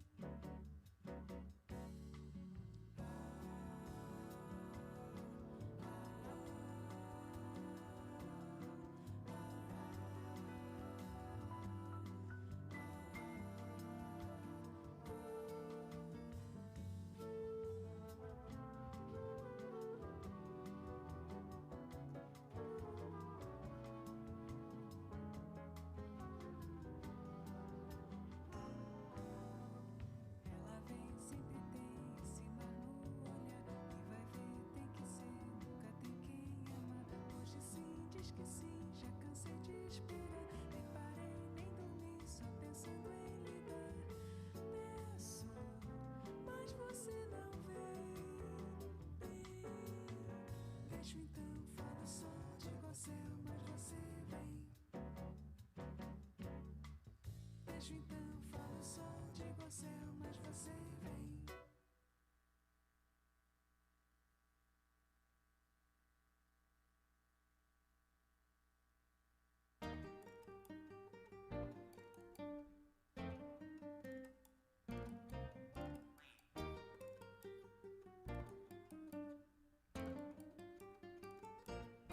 Lá vem o pato, pataqui, pataculá. Lá vem o pato para ver o que é que há. Lá vem o pato, pataqui, pataculá. Lá vem o pato para ver o que é que há. O pato pateta pintou o caneco, suou a galinha, bateu no marreco, pulou do poleiro no pé do cavalo, levou um coice, criou um galo, comeu um pedaço de genipapo, ficou engasgado, com dor no papo, caiu.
Vamos lá, pessoal.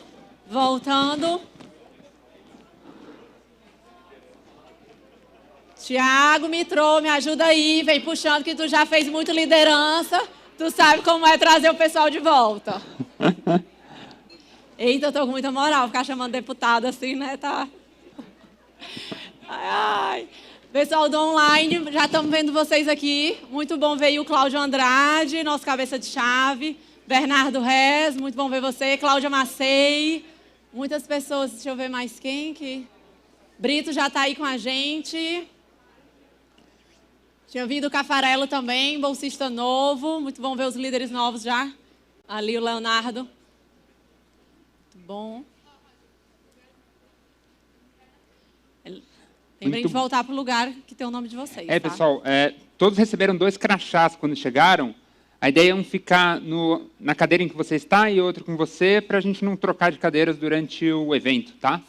Então, essa é a ideia dos dois crachazinhos. E pessoal da online, não esquecer de abrir a câmera. Estamos olhando para vocês, a gente quer interagir aí durante o evento. Então, obrigado a todo mundo aí pela presença e audiência de vocês também. E, pessoal, para dizer que a gente teve uma árdua negociação com o pessoal do evento para que não apenas mas 2 dos livros que estão lá à disposição vocês vão poder levar para casa. Então, ao saírem, vocês podem pegar 2 dos livros e também o relatório anual, tá? Para todo mundo, se alguém tiver que sair agora na hora do almoço, não esquece de levar o relatório anual.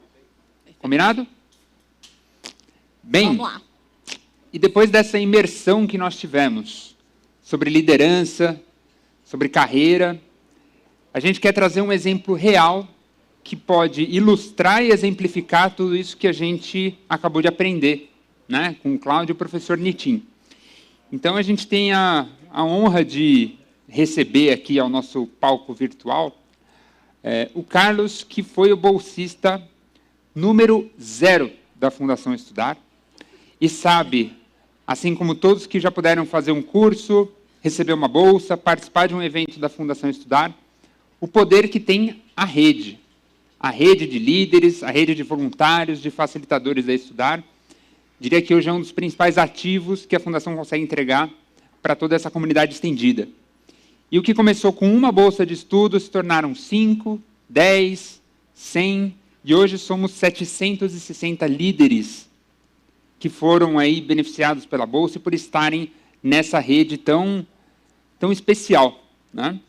Assim como eu, que fui impactado, eu acho que todo mundo consegue agora saber como foi isso há 30 anos atrás, né? E o Carlos, que foi CEO da Abertos, uma empresa com mais de 170 mil funcionários. Confesso que eu tive que ler 2 vezes para ver se não era 7 mil, 70 mil. São 170 mil funcionários. Está em mais de 50 países e possui mais de 500 marcas icônicas vendidas em mais de 100 países. Então, Carlos, seja muito bem-vindo. A palavra está contigo. Muito obrigado. Obrigado. Obrigado. Bom, pessoal, primeiro, bom dia a todos, boa tarde. Prazer estar aqui com vocês. Primeiro, eu vou falar de 3 coisas. Eu vou falar da Fundação Estudar, vou falar de liderança e vou falar de liderança fora do Brasil. Essas foram as coisas que me pediram para falar. Então, primeiro, falando de liderança da Fundação Estudar, eu queria dar os parabéns aí, 30 anos, trabalho espetacular, mais de 700 bolsistas já que foram ajudados não só financeiramente, mas mais importante, com a parte de mentoria. Eu tenho um grande orgulho de ter sido bolsista número 0 aí, quer dizer, na época não tinha Fundação Estudar, o Jorge me ajudou a estudar fora, na Business School, e eu acho que a Fundação é esse sucesso que é, porque ela reconheceu desde o início que o que faz diferença em empresas, países, sociedades, comunidades são as pessoas. E quanto mais bem formadas e mais capacitadas, com mais ferramentas, com mais habilidades essas pessoas tiverem, maior impacto que elas podem ter. Então, parabéns à Fundação Estudar por ter reconhecido isso, por ter sido sempre focada nisso e mudou minha vida. Então, 30 anos depois eu posso dizer isso com segurança, porque hoje o que eu tenho, desde família, conheci minha esposa também através da Fundação Estudar, e carreira e tudo foi através da Fundação Estudar, foi um pacote completo. Em termos de liderança, nós na Ambev, há muitos anos atrás, resolvemos definir em algum momento o que era liderança, né? Primeiro definimos o que era o líder, né? Então, o que é o líder? O líder é uma pessoa que, para atingir uma meta, um objetivo, precisa de um grupo. Ele precisa liderar esse grupo, né? Precisa capitanear esse grupo, inspirar esse grupo. Então, se você está numa posição de fazer só uma planilha, você não está naquela posição de liderança. Se você, para atingir um objetivo, precisa de uma fábrica, precisa de uma equipe toda, para chegar lá, você está na posição de liderança. E o que é o líder? São três coisas. De uma forma muito pragmática aqui, do lado prático da coisa, né? O líder é aquele cara que entrega resultado com o time, pela própria definição, e de forma correta, né? Porque só tem uma forma de fazer as coisas que é correta. E aí, quando você dá um double click nessas coisas, aparecem várias outras. Então, quando você fala o líder entrega resultado, ele precisa ter um sistema de gestão, ele precisa definir uma estratégia, ele precisa ter uma capacidade como líder de ver rapidamente aquilo que é importante, né? Traduzir uma situação complexa para passos que um time maior pode seguir. Quanto mais simples o plano de ação, melhor, que é mais fácil de medir, mais fácil as pessoas lembrarem, entenderem. Mas as situações que são complexas precisam de alguém que defina isso de uma forma simples. Então, tudo isso tem a ver com resultado, né? A segunda coisa, o líder precisa de um time, que ele não pode chegar lá sem as pessoas.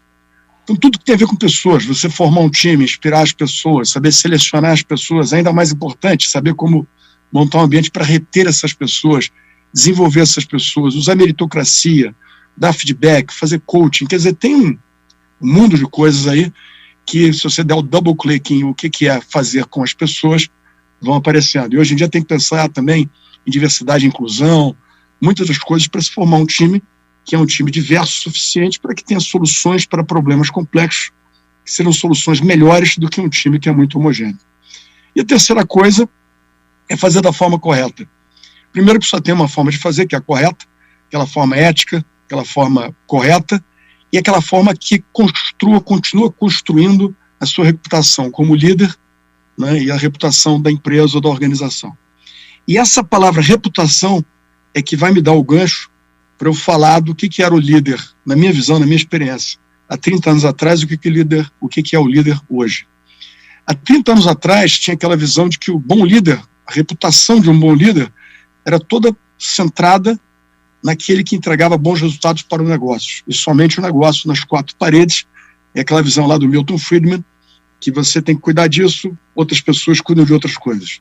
Isso mudou ao longo do tempo, não só por pressão do consumidor, que passou a exigir, querer saber o que estava por trás das marcas e empresas que ele estava consumindo os produtos, até pelos próprios colegas, funcionários da empresa, que passaram a querer saber como é que a empresa se posiciona em relação a várias coisas. E hoje o líder virou uma coisa muito mais complexa, porque hoje, como o Nitinho estava falando, você tem que provar que você é parte da solução, não parte do problema. Então, a hora que a sociedade, a comunidade, vê que você é parte da solução, você trabalha porque você trabalha junto com eles, porque você está à mesa quando tem discussões onde você pode ajudar, né? Por exemplo, agora a Covid, como é que usa os caminhões para levar as coisas, fazer hospital, facilitar a vacinação, quer dizer, isso é uma empresa que não necessariamente está no ramo de saúde, mas usando os seus ativos para fazer uma coisa que é benéfica para a comunidade, né? Então, quer dizer, coisas que antigamente não se pensava, hoje em dia é aquilo que se espera de um líder. Porque hoje em dia o que se espera é que o líder não seja só empresarial, seja um líder que seja um líder, quase que um líder comunitário também. Uma pessoa que pense nos impactos das suas decisões naquilo que está ao redor da empresa, não só nas quatro paredes, né? Então, essa parte é parte de solução. Quando você pensa, as empresas só existem porque a sociedade e os consumidores acham que aquela empresa faz sentido, né? O consumidor compra o produto da empresa porque acha que resolve um problema ou uma necessidade que ele tem, e a sociedade concorda que a empresa esteja lá funcionando porque vê que com a empresa a sociedade é melhor, a comunidade é melhor. A hora que você passa para o outro lado, porque não cuidou dessas relações, não entendeu a sua posição e você participa parte do problema, tanto os consumidores passam a não comprar o seu produto, ou comprar menos, como a sociedade passa a regular, impor impostos, todo que tipo de restrição, e os talentos não querem mais vir trabalhar com você, porque a sua reputação, voltamos na reputação, começa a ser manchada. Então, quer dizer, hoje em dia, falar com esses stakeholders, com todas essas pessoas que estão fora das quatro paredes, mas que interagem, já que você é parte da comunidade, é parte essencial de um líder que quer montar um business sadio e feito para durar. Não é mais uma opção. Mesmo que você faça isso pelos motivos errados, você deveria fazer. Você deveria fazer primeiro porque pelos motivos certos, porque você faz parte daquela comunidade, você precisa da água que está na comunidade, você precisa da energia, você precisa dos talentos que você precisa atrair, você precisa cuidar da reputação. Mas mesmo que você não ache que esse é o caminho, para você ter um bom business, você hoje precisa administrar essas coisas, você precisa ir lá contar a sua história, senão alguém conta por você. E aí, de repente, não é a história que você gostaria de ouvir. Então, você precisa estar presente, você precisa estar à mesa discutindo para que você não esteja no cardápio, né?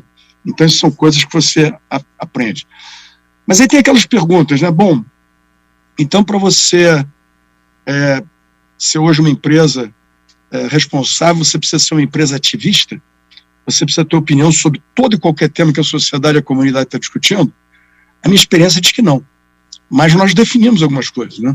Nós definimos que sempre que temas toquem em princípios que para nós são importantes, a gente não obrigatoriamente, mas com muita probabilidade, vamos ter uma opinião ou algo a dizer nesse tema. Mas não em qualquer tema. Aqueles temas que tocam em coisas que estão lá nos nossos 10 princípios, por exemplo, né? Outra coisa que se discute muito hoje, né? E muitas pessoas da Fundação Estudar vão para business schools fora. Eu fui um deles. E quando eu fui lá na business school, as classes de ética, por exemplo, as classes de tudo que se relaciona com o que se chama Business, Government and Society, né? A empresa, o governo e a sociedade, eram todas eletivas. E hoje em dia, em várias escolas, 30 anos depois, isso virou obrigatório. Porque as escolas de business também reconheceram que querem continuar fazendo parte da solução e não do problema. Como o Nitin falou, eu acho, o capitalismo hoje está sendo aí ameaçado, está sendo challenge, né? Está sendo questionado, não porque o sistema é ruim, o sistema é excelente, mas o problema é que às vezes o modo que se aplica o sistema, ou as pessoas que às vezes lideram a aplicação desse sistema, não veem todas as suas implicações. Então as escolas de business hoje, que mais do que escolas de business, de líderes empresariais, são escolas de líderes, né? Estão muito atentas a mudar o seu currículo para que continuem sendo vistas pela sociedade como parte da solução. Porque hoje a sociedade, muitos já estão dizendo, bom, se o problema é o business e o problema é o capitalismo, vamos olhar então para a escola de business, que é ela que forma os líderes, que estão aí hoje, foram formados há 30 anos atrás lá. Então eles devem ser parte do problema. Então a escola de business também está tendo que evoluir para que pegue todas essas coisas que eram eletivas e passe a ter isso através do currículo, para que sempre que você pensa em decisões empresariais, você esteja também pensando como é que aquilo impacta as pessoas que vivem fora das 4 paredes, né? Não tem decisão perfeita, que vai sempre ser ganha-ganha para todo mundo, tem decisões que são polêmicas, mas para que você, ao tomar a decisão, você entenda o que isso está acontecendo. Então, as escolas de business hoje, e eu faço parte de uma mais proximamente, se discute muito essa coisa. Uma outra coisa que eu queria, para ficar dentro dos meus 15 minutos rapidamente, é falar um pouquinho da minha experiência, como foi quando a gente estava no Brasil, em posições de liderança, quando a gente virou uma empresa global, né? A diferença é o seguinte, você tem a cultura empresarial e a cultura nacional. Nós acreditamos, e acho que provamos isso, que a cultura empresarial pode ser a mesma em todo lugar. Então você pensar grande, ter um sonho grande, se cercar das melhores pessoas e criar um ambiente que elas venham e fiquem e se desenvolvam. E você ter uma cultura de dono, onde você entende que a empresa somos nós, não existe uma coisa invisível. Nós somos a empresa e, portanto, somos donos. O que a gente decide, o que a gente aprende, é o que a empresa decide e aprende. Nós é que somos as pessoas que estão tocando a empresa. Mas tem também a cultura nacional. Então você pode ter uma cultura empresarial que é única em qualquer país, mas quando você fala dessa cultura, quando você dá exemplos, você tem que ter na sua cabeça que cada país tem uma herança cultural, social, econômica, e que certos temas são mais sensíveis em alguns lugares do que outros. Isso é importante.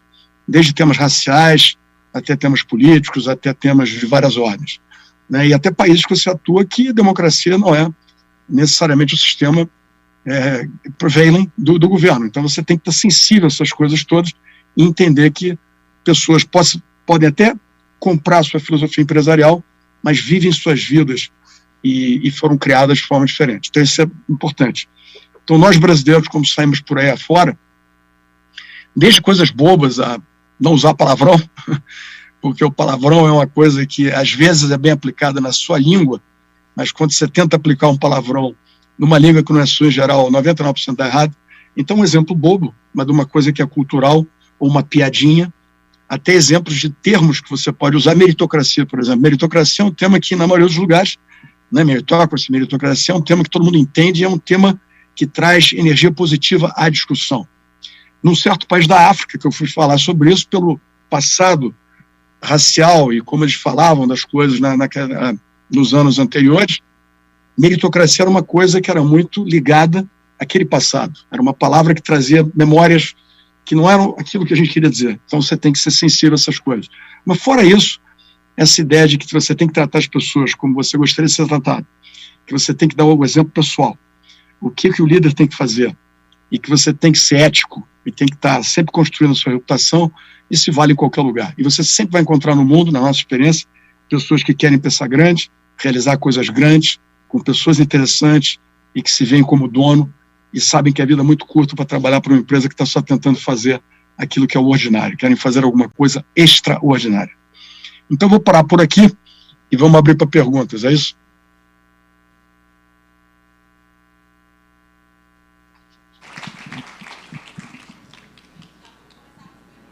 Da mesma forma, a gente vai começar aqui presencial, levantem a mão, e também vamos ter no online, para quem quiser, já se apresenta aí, que a gente vai chamando para aparecer por aqui. Pode. Tá aqui, Anitta. Ana Paula. Oi, Brito, tudo bom? Olá, tudo bem? Joia. Uma pergunta que é, então, essa necessidade de identificar líderes éticos, né, que atuem também na comunidade, etc. Em hindsight, tudo é óbvio, né, mas como na vida real você consegue evitar situações à la Theranos? Não para comentar o caso específico, mas para ter um líder que era a nova Steve Jobs, né, Elizabeth Holmes, mas que depois viu-se que tinha algumas questões éticas na condução do negócio, né? Então, como no dia a dia você consegue evitar identificar alguém com garra, com vontade de mudar, mas que seja alinhado com os princípios éticos, enfim, do que se acha que é correto, né? Bom, primeiro quando a gente faz entrevista e tal, primeiro, deixa eu dar um passo atrás, a gente na Ambev, por exemplo, a gente contrata em geral pessoas que estão saindo da faculdade. Em geral, você tem uma possibilidade dessa pessoa trabalhar como estagiário, summer job, então você conhece essa pessoa bem, não é numa entrevista em geral que você faz essa decisão. Segundo, a gente fala muito de cultura na entrevista. A gente não fala só sobre negócio, mais importante, a gente fala de como a gente faz as coisas e depois a gente fala do que a gente faz e tentar ver isso. E segundo, ter tolerância zero com qualquer coisa que escorregue nesse sentido de ética e fazer a coisa certa, e o exemplo de cima.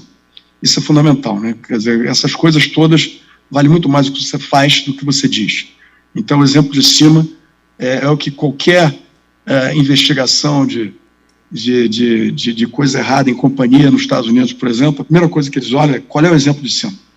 Quer dizer, quando o CEO da empresa ia numa convenção, ele falava sobre ética, ele falava sobre fazer a coisa certa, ou ele achava que isso estava subentendido e nunca falava. E aí começa a ver as outras coisas, mas o exemplo de cima é fundamental. Vamos passar aqui para a Verônica, que...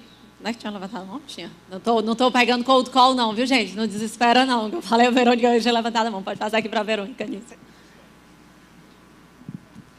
Oi, Brito. O que mudou nos últimos 5 anos, fundamentalmente, para vocês conseguirem atrair os melhores talentos, né? Então, a empresa claramente, como você diz, contrata muito jovem, faz um treinamento, alinha a cultura, etc. Só que esses jovens, os melhores, eles hoje buscam muito propósito e querem ir para empresas com as quais eles compartilham o sonho, que é muito além de só do negócio, né? E comunidade, etc. Como é que vocês conseguiram transicionar para vender também um propósito muito maior, sendo que a cultura, como a gente conheceu durante muitos anos, era muito mais uma cultura de resultado do que de propósito?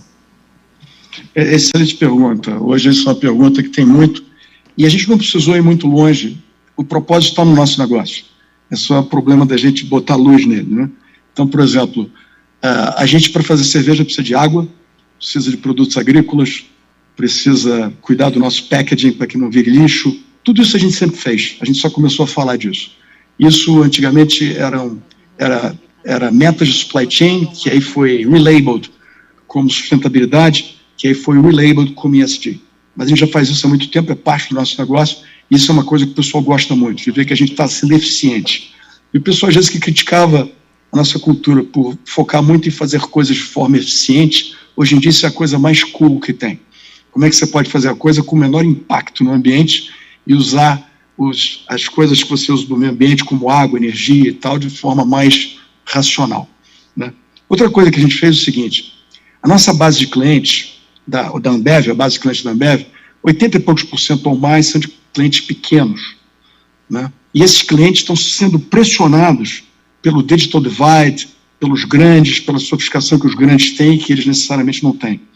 E nós, porque temos essa base de clientes grandes, que são os pequenos e médios, começamos a falar e a ter plataformas de B2B e B2C, usando esses pequenos para fazer o last mile, e a gente começou a usar isso muito, quer dizer, coisa que a gente sempre fez, a gente apenas empacotou e começou a dizer o seguinte: olha, a gente quer ajudar esses pequenos e médios a continuar no negócio, a gente quer dar as ferramentas para que eles não só sobrevivam, como sejam bem-sucedidos e dêem uma vida melhor para suas famílias e ajudem suas comunidades. Isso tem um apelo enorme, porque todo mundo consegue lembrar aquela cidade onde você nasceu, aquele bairro que você nasceu, que tinha aquela loja, o armarinho, a padaria, isso e aquilo, que hoje fechou.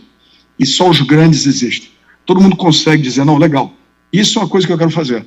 Eu quero ajudar esse pessoal, porque cada pessoa dessa tem uma família, cada pessoa dessa tem um entorno, e dá crédito para as pessoas que só recebem o salário no final do mês, daquela comunidade. Então, eles têm uma função social grande, os pequenos e médios, e estão em todos os lugares. E criam mais empregos do que empresas grandes.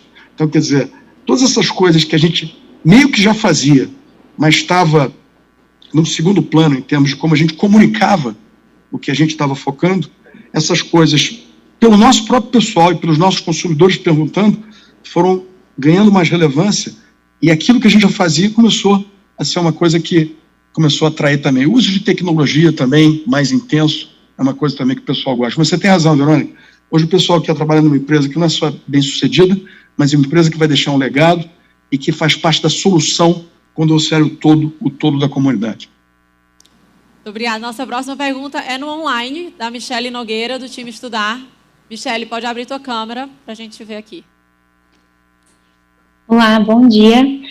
A minha pergunta é muito relacionada principalmente sobre liderança. Então, qual foi a maior mudança de mindset que você viu quando você começou a estudar sobre isso, então no começo da sua carreira, para os dias atuais, né? E como que você vê que esse mindset, essa visão ainda vai evoluir nos próximos anos? Eu acho que as pessoas antigamente esperavam que o líder empresarial fosse só bom naquilo que ele fazia dentro das quatro paredes, que entregasse bons números e criasse uma empresa que fosse campeã, etc. e tal. Hoje isso mudou, e as pessoas, talvez porque não tiveram aquilo que desejavam de líderes de outros setores da sociedade, começaram a olhar para as empresas que focam muito em liderança e esperar que essas empresas dessem não só bons resultados empresariais, mas que também ajudassem a sociedade e a comunidade a resolver problemas que outros lados da sociedade não estavam conseguindo resolver.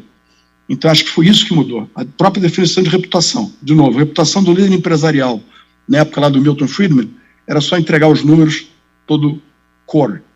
E agora é fazer isso sim, mas também tratar bem os seus funcionários, tratar bem os seus consumidores e fornecedores, e fazer parte da solução nas coisas que a comunidade precisa, e não ser parte do problema. Então, quer dizer, é uma coisa muito mais abrangente, e se espera que o líder seja não só para a empresa, mas um líder também para a comunidade. Para fechar, a gente vai ter mais uma pergunta presencial da Rosiane. Aqui. Estou adorando ver o pessoal do presencial, gente, principalmente Ana Paula, Verônica, Rosiane. São pessoas que eu admiro demais. Aí, para ficar chamando vocês, eu fico assim, super emocionada. Vai lá, Rosiane. Oi, Brito, tudo bem? Tudo bem?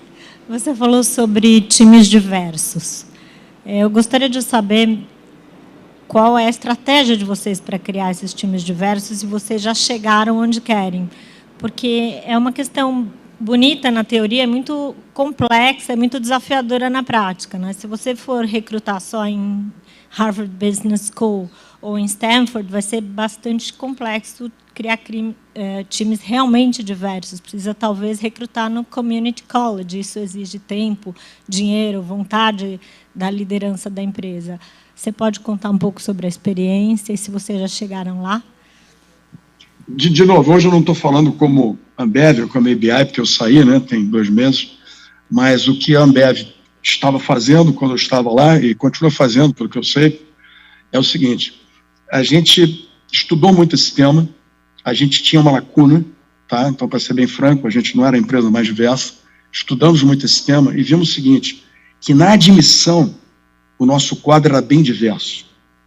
E o que acontecia é que a gente perdia ao longo da carreira essa diversidade e quando chegava nas posições de liderança, o time era muito menos diverso.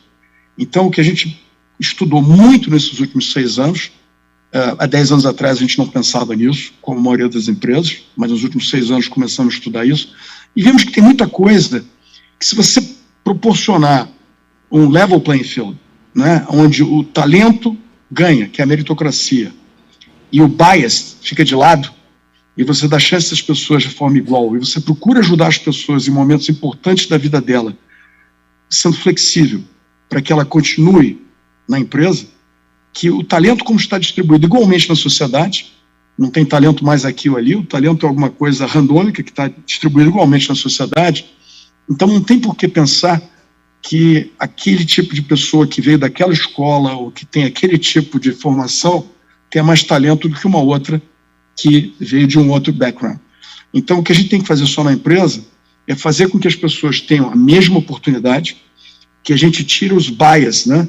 Aqueles preconceitos que a gente tem sobre a pessoa que estudou nessa escola deve ser melhor do que aquela, ou isso, aquilo, e você olha para as pessoas por aquilo que elas entregam, o potencial que elas apresentam, os times que elas formam, a cultura que elas espalham pela empresa e o potencial que elas têm.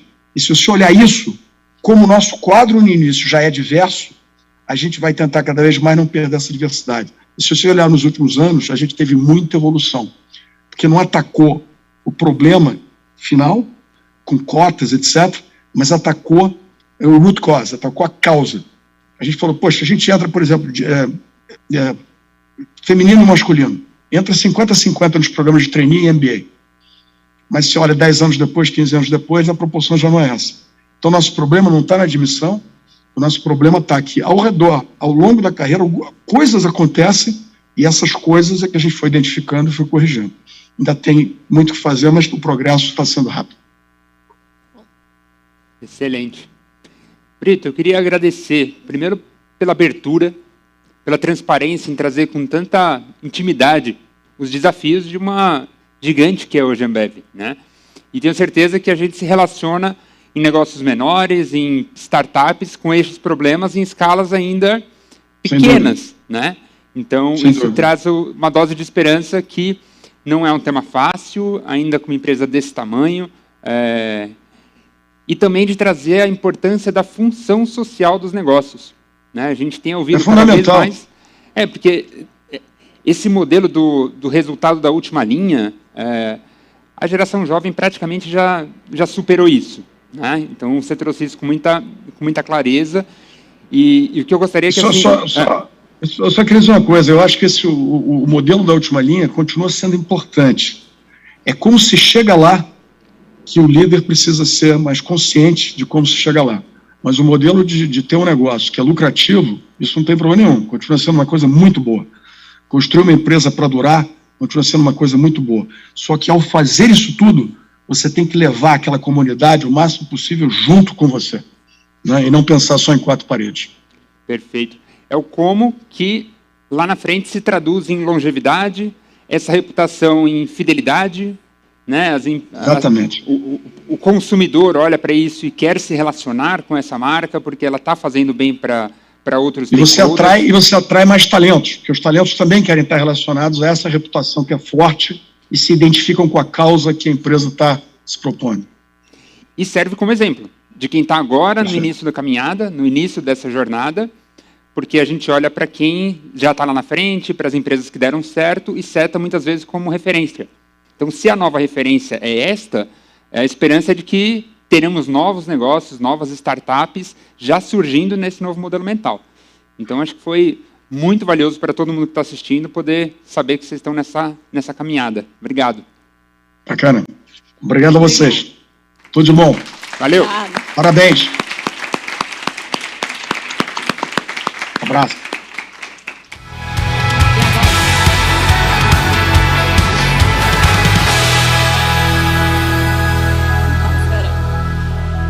E agora que a gente ouviu o Brito falando sobre a sua vivência prática no mundo corporativo, vamos ouvir um outro líder falando sobre a sua vivência prática empreendedora.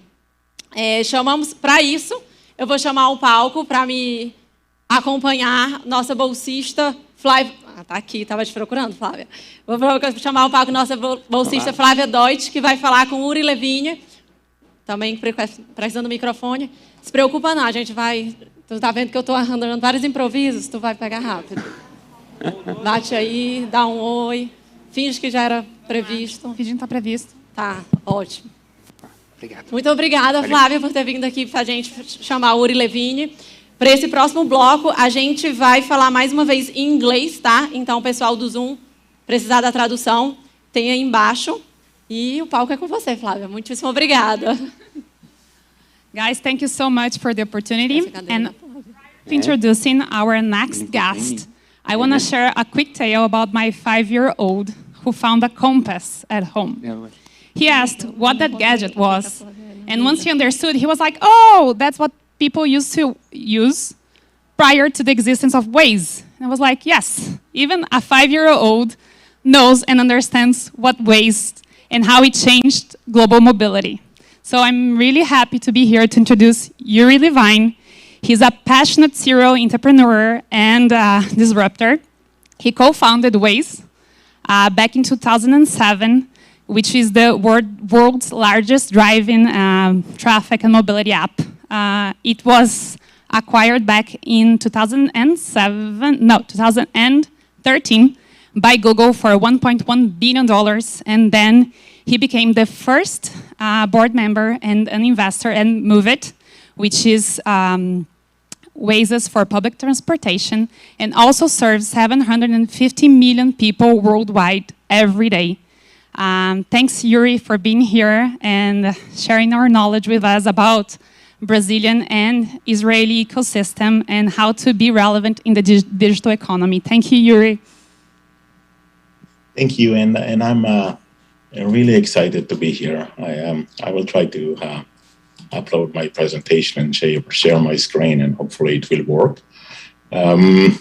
I think that, I really wish that I would be able to do that in person. To a certain extent, I would say I got sick and tired of Zoom, right? And so I'm sitting someplace in the world, you don't even know where it is. I'm actually right now in New York City. And I'm presenting to people in Brazil, and I'm unable to see you. So this is really complex, and I really would like to travel to Brazil again. And in particular, because turns out that that Waze is so impactful in Brazil. And my first time in Brazil was maybe 20 years ago, maybe even more than that. And I scheduled to meet people, and they told me, okay, there is no way that you can figure out how to get to our place, so we're going to meet you at your hotel. And then I would ask them, okay, and when? And they would say, in the morning. So the ability to actually schedule something and be there on time was nearly impossible before Waze. And I think this is the biggest impact of Waze in Brazil, that you can plan, that you can actually be in places on the right time. And to a certain extent, I'm really, really proud to be the one that actually brought that value into the Brazilian market. I believe that Waze is the most significant in Brazil than any other place, even though that there might be more users in the US and traffic jams are more severe in India. I think that Brazil is the place that really the magic happened. What I would like to do this morning, and it was originally scheduled to be in Israel time 6 p.m., but I'm actually in New York, so it's morning time. Is take you through a startup journey, right? So an entrepreneurship journey. What does it mean to build a startup, and why we are doing that, right? Because at the end of the day, there is only one reason. We're trying to change the world. We're trying to make it a better place. And in many cases, it turned out that I was successful in doing that. So I would like to share with you some of the key learnings. And look, entrepreneurship journey usually start with a very strong emotion, either love or hate or something that leads into dream. And by the way, I hate traffic jams. I really hate traffic jams, right? And it leads into building your own dream and developing the passion until you realize that this is what you're going to do, right? And then you commit yourself, right? Because you realize that there is not only a roller coaster journey, and this roller coaster journey is really significant, right? So people might say, wait a minute, there are ups and downs in all the businesses in the world, and I would agree. But the frequency of those of building startups are dramatically more. And I think that Ben Horowitz is one of the founders of a very established, well-established venture capital firm in the US, Andreessen Horowitz, and he used to be a CEO of a startup. And he was asked whether or not he was sleeping well at night as a CEO of a startup. And he said, oh yeah, I slept like a baby. I woke up every 2 hours and cried. And that's the reality. Right? So it's a long roller coaster journey. And you have to commit, right? And the commitment is that you realize that, wait a minute, if you want to make that happen, everything that you got is going to go into that. Now, for entrepreneurs, there is no doubt what's next. It's always going to be the next startup. So for a second, I want you to think of entrepreneurship into going into this journey exactly like falling in love. So on one hand, you have the ventures, right? And there are many ideas that you think of, and eventually there is one idea that you tell yourself, this is what I'm going to do, right? And then at the beginning, you spend time with your venture. You think about it from multiple perspectives. You think about the problem. You think about the solution. You think about the team you're going to build. You think about tomorrow morning. You think about the end game and so forth. The same if you're going on a date, right? So there are many dates that you go on, and eventually there is one that you tell yourself she is the one, right? Now, at the beginning, you only want to spend time with your date. You don't care about the rest of the world until you feel confident enough. Going back to your ventures, you feel confident enough, and you go and tell your friends, this is what I'm going to do. Now, the first reaction is always the same. This will never work, right? And that's the nice guys, right? Because I heard people telling me, this is the stupidest idea that I ever heard. You take your date to meet your friends for the first time, and they're saying, she's not for you. This is where you disengage from your friends. So the good news is that you're in love and you don't listen to anyone else. The bad news is that you're in love and you don't listen to anyone else. But you really have to be in love in order to go into this journey. Because this journey is going to take everything from you, everything that you got. And this is a really long journey. Now, the longest part of this journey is the one that says lack of traction. This is where you try everything and nothing happens, right? I want you for a second to imagine that lack of traction as trying to cross a jungle, right? So you look around you and there are, it's all around you, right? And you go all day long, and there is still. And you go to sleep at night, and you wake up in the morning, and there is only jungle around you. Now, you keep on walking, and even though that you're making baby steps progress, at the end of the day, at the end of this journey, you will be out of the jungle. And this is it, right? This is building a startup. It's a very, very long journey. It's a journey that is really complex. And one of the reasons that it's really complex is that this is a journey of failures. I want you to think about it, right? If this is a journey of failures and you're afraid to fail, in reality, you already failed because you're not going to go into this journey. Albert Einstein used to say that if you haven't failed, that's because you haven't tried anything new before. If you're going to try new things, you will fail. Now, once you realize that this is going to be a journey of failures and you are willing to fail, then the most important part to understand is that in order to increase the likelihood of being successful, you need to fail fast. Because when you fail fast, you have enough time to make another attempt, and another attempt, and another attempt, and another attempt. And eventually, by making those attempts that are based on the learning that you already have established, you increase the likelihood of being successful. Now, this is dramatic because one of the challenges in Latin America in general is that people are afraid to fail. The culture is, there is a lot of fear of failures. And if you're afraid to fail, you're not going to try new things. And we need to encourage people to try new things. We need to encourage entrepreneurship because they're the ones that are going to change the world and make it a better place for us. So this is fairly dramatic. And I think that at the end of the day, it's one of the key learnings to building a startup is a journey of failures. Now, the most important part in all the startups, the most important part is understanding product market fit. If you figure out product market fit, you're probably on the right path of taking off. If you don't figure out product market fit, you will die. As simple as that. You never heard of a company that did not figure out product market fit.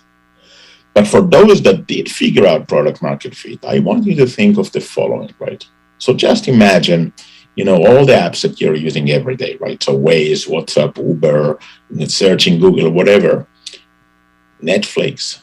What is the difference between the application or the service that you're using today and the first time that you have used that? And the answer is that there is no difference. We are searching Google today the same way that we searched Google for the first time. We are riding Uber today the same way that we did for the first time. We are using Waze today for the same way that we did for the first time. Once you figure out product market fit, and in that sense, product market fit is the value that we bring to the users, we don't change that anymore. So once we figure out that, we don't change that anymore. And this is dramatic to understand. The journey of failures is until you figure out product market fit. Once you figure out product market fit, product does not change anymore. There are many other parts of the journey that each one of them is going to be a journey of failures again. But the product, we don't change that anymore. This is why it's the most critical part.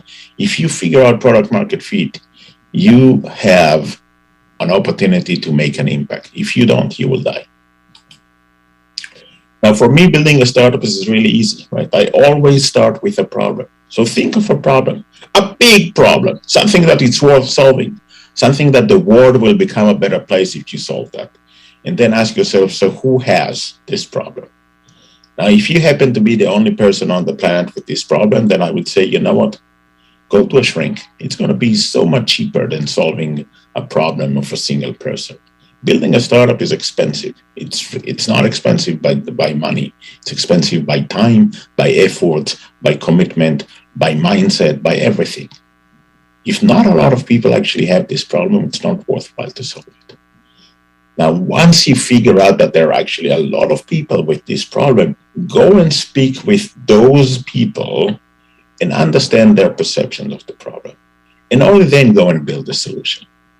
Now, if you follow this path and you really figure out this is a big problem and you understand the perception of the problem by the users and your solution works, it's guaranteed that you're creating value. If you start with the solutions, you might be building something that no one cares, and this is really frustrating. So look, if you're going to do screen capture, if you would need this presentation later on, if you're writing notes, this is where you need to make those. These are, for a second, I will call that the most important key learnings that I had throughout my multiple journeys. And if you think of those every day, you increase your likelihood of being successful. So who are your users and what is their perception of the problem? The second that you stop thinking about your users you are starting to build something that no one cares. And this is really frustrating.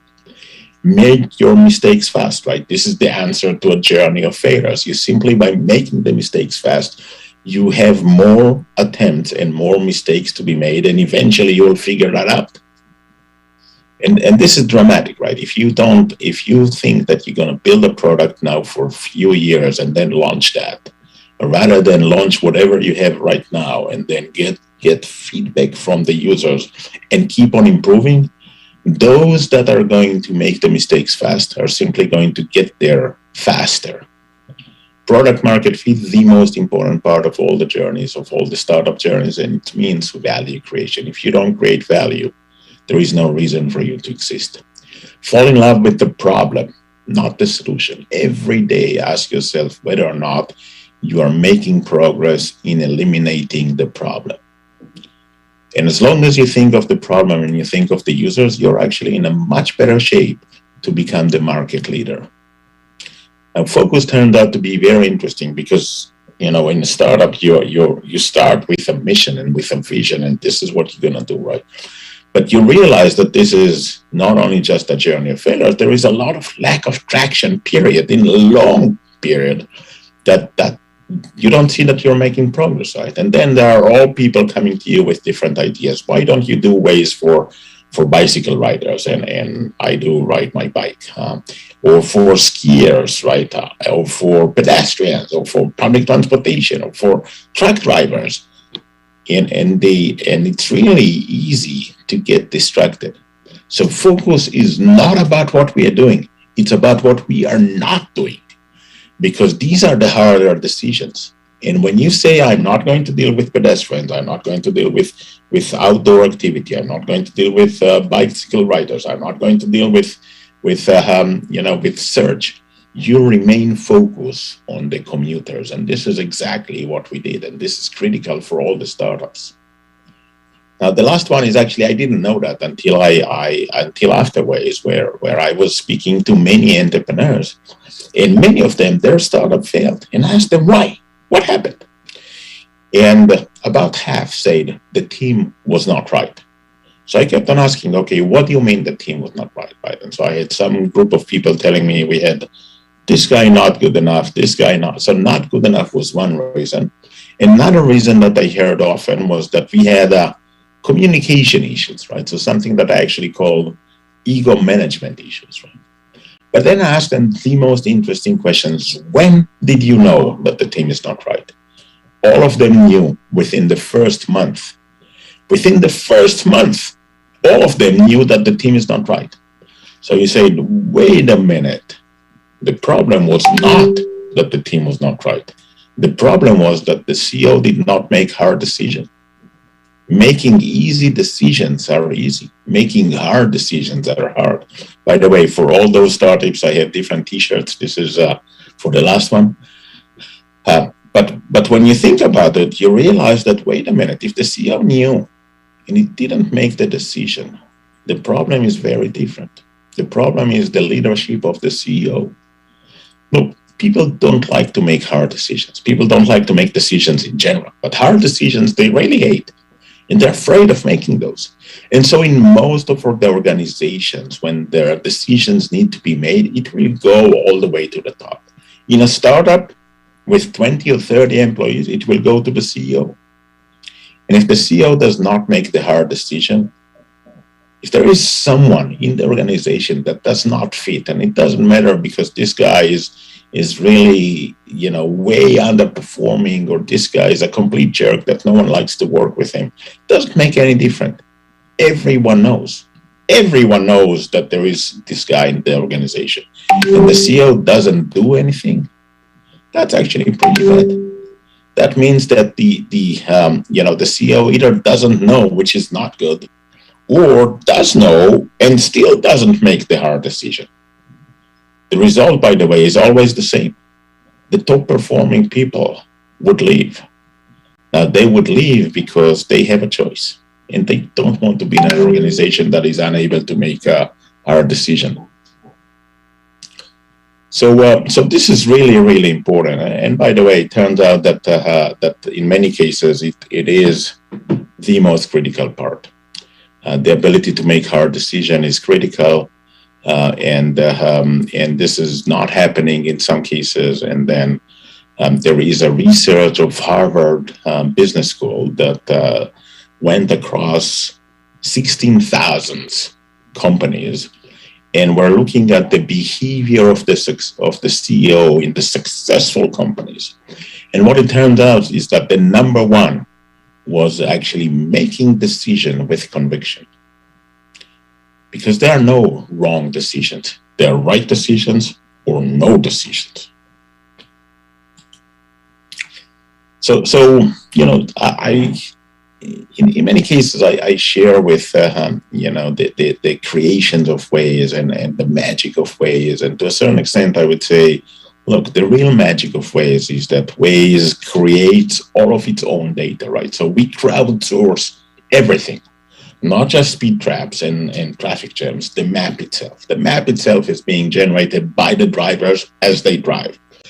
And the result of that is that we were able to offer this application for free because everything is being regenerated by the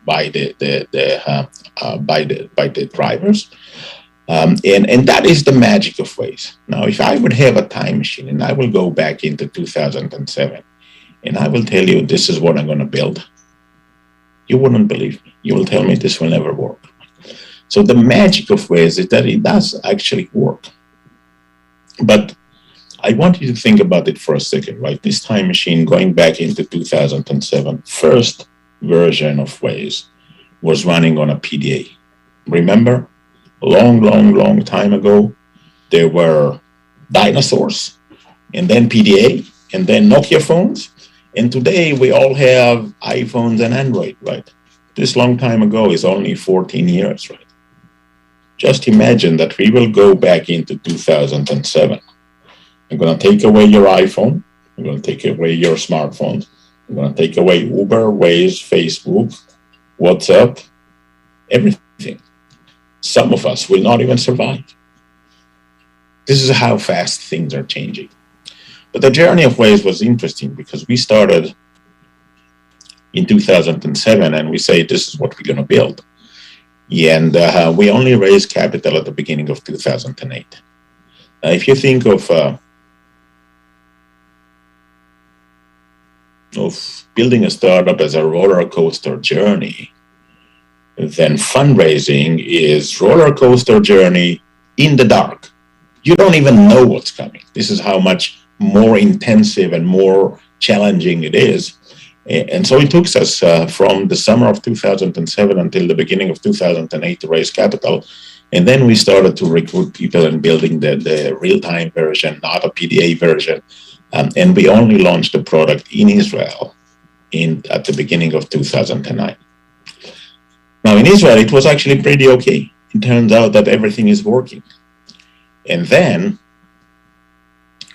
we launch globally. We basically say, wait a minute, if this magic works in Israel, it should be working everywhere. And so beginning of 2010, we launched Waze globally. Remember this slide? It simply did not work. It was not good enough. It was not good enough in Brazil. It was not good enough in the US. It was not good enough in Western Europe. It was not good enough in any place that really matters, right? It was actually good enough in 4 places outside of Israel. It was good enough in Latvia, in Czech Republic, in Slovakia, and in Ecuador. And that's it. And this is a journey of failures of figuring out product market fit, right? And so you realize that it doesn't work. You go and speak with the drivers. They tell you what doesn't work for them. And then you build the next version and you know that you have addressed all of those issues and you know that this is it. And it's not. So you're doing it all over again, right? So you go and speak with the drivers. You realize what doesn't work. You build the next version. You know that this is it. And it's not. One iteration, another iteration, another iterations, whole year of iterations. In some of those, you're actually making a little bit of progress. Some of those, you're actually lesser than before. Some of those were actually leapfrog, which actually makes the difference. But you don't know which one is which. And this is why it's so critical to go And going through this journey, iteration after iteration, listening to users, iteration after iteration, listening to users, and so forth. And then 2011, it started to be okay. By the way, there is no one in this room that is using Waze since 2010. 2011, absolutely yes. We started to become good enough in multiple places. In the US, that was one metropolitan after the other. So Los Angeles, and then San Francisco, and then Chicago, and then Atlanta, and Washington, D.C., and New York. One metropolitan after the other. Even in Brazil, it was one city after the other. São Paulo, and then Rio, and then Curitiba, and then one metropolitan after the other. Europe, one country after the other. Italy, and then Netherlands, and then France, and then Spain, and then Sweden, and one country after that. And in 2012, Waze was actually growing faster than the entire industry combined, right? So you take all in-car navigation systems and all navigation devices and all navigation apps and everything, Waze was outgrowing all of them together. And then in 2013, Google came with a proposal to acquire us, and we simply said yes. Now, at the time, the $1.1 billion was the highest price ever paid for an application. Now, the reality is that Facebook acquired WhatsApp a few months later for $16 billion. I'm pretty sure that if Facebook acquisition would have happened before, then we might have gotten more for Waze. But often people ask me whether or not it was the right decision to sell or not. And for that, I would say, look, there are right decisions or no decisions. Because when you make a decision, you don't know what it would be like if you choose a different path. We assume that Waze would have become the same way that it is today, with so many more users and so many more revenues and so forth. But we don't know that. So when you make a decision, by definition, it is the right decision. You wouldn't know what would have happened if you choose a different path. If you want a tool to make decisions, when I was young, one day I actually came to my dad and I said, look, I have two options and I don't know which one to choose, right? I can go here and I can go here. And so he reached out to his pocket and got a coin and said, I'm going to flip the coin. And before the coin drops, you're going to make the decision. We often know what's the right decision. We're looking for confirmation. The coin will drop.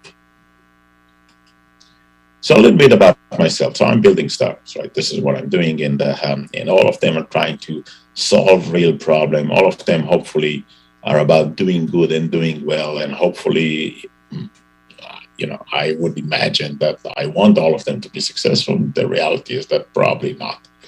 But those that will make big impact. Some of my startups, Waze we know, we Move It we know, Refund It.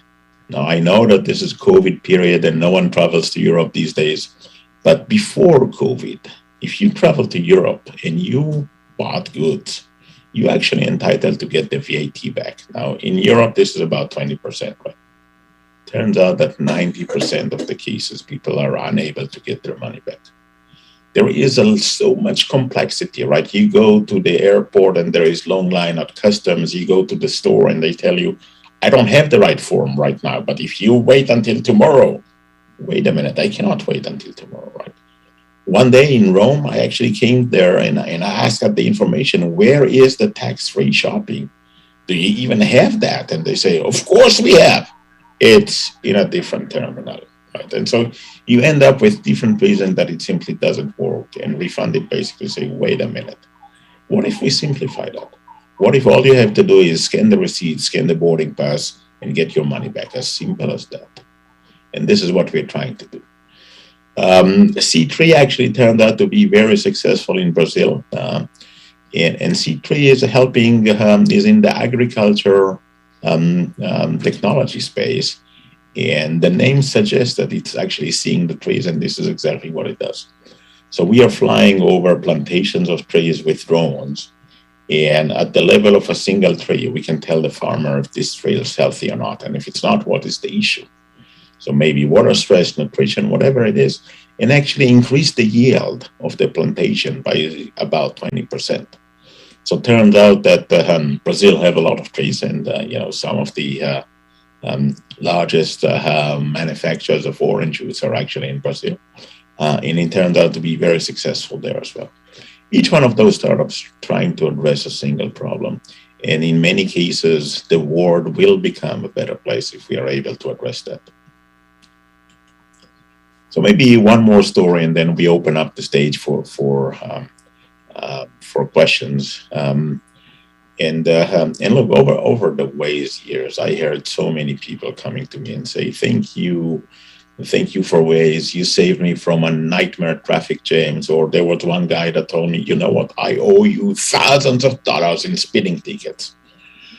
But I think that one of the best stories I heard a few years back, someone came to me and say, "Thank you. You saved my marriage." And I looked at this guy and say, "Dude, I don't even know you." Right? I say, "Well, because of Waze, we don't argue anymore in the car. So you saved my marriage." So I ended up to be a marriage consultant in that sense. But I think that I owe the best story to my son. I have 5 kids, and one of them is 24 years old now. And when he started to drive some years back, he really liked to drive. So he would drive anywhere, right? And so one day I asked him to drive me to the airport. And he said, "My phone is broken, I can't." I said, "Okay, what do you mean you can't? The car is right here. Here are the keys. Drive me to the airport." I said, No, Dad, you don't understand. My phone is broken. I don't know how to get there." So I was scratching my head for a second, and I said, "You know what? I'm going to be in the car with you, and I will tell you how to get there." And then he asked me, "And how would I come back?" So we lose orientation, but not logic. Thank you.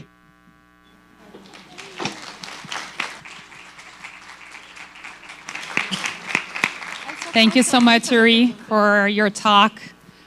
Definitely, it's not easy to make hard decisions, but we need to make hard decisions to, if you fail fast, to have enough fuel to get to product market fit. It were 4 years prior to any traction you had, but it's really good to hear as an entrepreneur on the way to product market fit that what we need to do to get to total disruption. Uri, when you compare Brazil and Israel and US, what can we learn from each other as different entrepreneurial ecosystem to be stronger? So look, Israel ecosystem is pretty amazing, right? Because there are more startups per capita than any other place around the planet, right? And there are a few reasons for that. One of them has to do with the fact that in Israel there is a mandatory military service, right? So everyone at the age of 18 go and do their military service, and you mature faster during the military service. You know how to work in teams, you develop leadership, you figure out that giving up is not an option, and you learn how to solve problems, right? So this creates for a second, I would say, a larger addressable markets for entrepreneurs.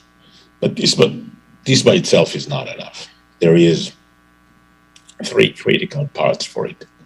One has to do with fear of failure, right? And fear of failure is a matter of culture.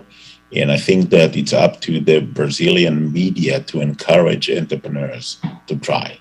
Because in my mind, an entrepreneur is a hero. They are trying to do something that no one did before. They're trying to make an impact and change the world, and therefore they are heroes. Even if they fail, they're still heroes. And the government has to do a lot, right? Because in Israel, what the government did at the beginning, they were actually matching investments, foreign investors' investments into startups and encouraging foreign investors. They reduced the liability and the taxation for foreign investors, right? So if you invest in my startup in Tel Aviv, you don't pay taxes in Israel. If I invest in your startup in Brazil, I actually do pay taxes in Brazil once you are successful.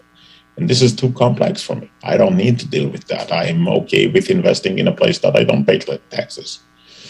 And so there are many things that the government, the media, and the education system can do in order to increase the number of entrepreneurs. And I want you to think of the following, right? The entrepreneurship area is the gap between the passion and the dream on one hand, and the fear of failure and alternative cost on the other hand. And if you reduce fear of failures, then there are more people that are willing to give it a try. If you encourage the dream and the passion, then there are more entrepreneurs that are willing to try. And this is exactly what we need to do. But for a second, I would ask, right? In many cases, I figure out that not enough engineers, right? Maybe we need to encourage engineering because there are not enough by and large in Latin America. Perfect. Well, we have people from media, government, and education here listening to us today, so that's a great cue. We have time for one question from the audience here. Thank you. Hi, Yuri. It's good to see you again. The last time that we met, you were wearing a shirt that was different, that said, falling in love with the problem, not the solution. So it's true what you told us, that you wear different shirts for different companies. What I want to ask you is, you sold your ways to Google, and it was such a global success, and you come to Brazil often, and you invest in other companies that you just told us, do a lot of business in Brazil. When you are with your partners, or your wife, or your kids, and you're talking about Brazil, what do you talk about? What really excites you about Brazil, and what would you be so happy if changed here? And once again, thank you for Waze. It saves us a lot of time here. It's always the people, right? I like the people there. And this is pretty amazing, right? So in that sense, I like to come to Brazil. I like to come to Brazil on a personal level, and I like to, in particular, on a business level, because Brazil is a pretty big market, right? And turns out that pretty much in everything, it's one of the top 4 markets. And so certainly, a place with very warm and welcoming people on one hand, and large market on the other hand, I like to go there. Perfect. Thank you so much, Yuri. Thank you. Thank you, Yuri, for the incredible speech and all the start tips you gave. Also, as an entrepreneur myself, it was really useful to hear more about this hard yet really joyful journey, I think, of the startups. And thank you, Flavia, for mediating this talk, considering all your experience ahead of TEA, a startup in women's health. It was very nice to have you here. Perfect. Thank you so much. Thank you, Yuri. Thank you.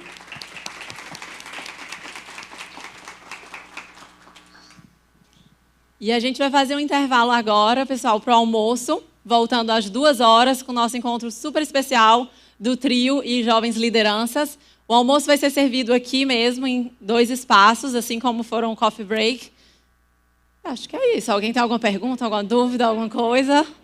Não? Tudo ótimo? Então, bom descanso. 2 horas, estou de volta. Se derem trabalho para voltar, o Thiago Mitrô vai me ajudar.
luz dos olhos meus e a luz dos olhos teus resolvem se encontrar.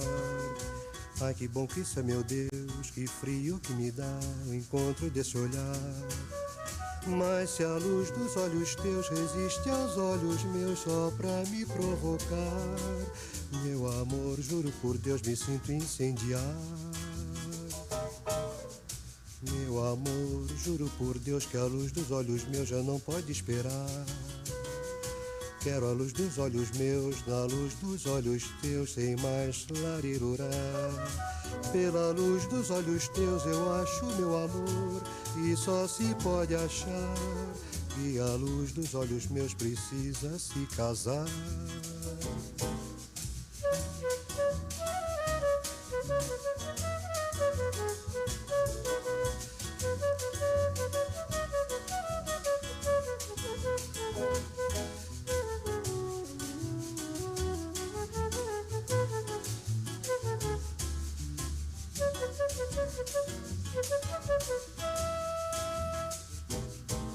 Meu amor, juro por Deus que a luz dos olhos meus já não pode esperar.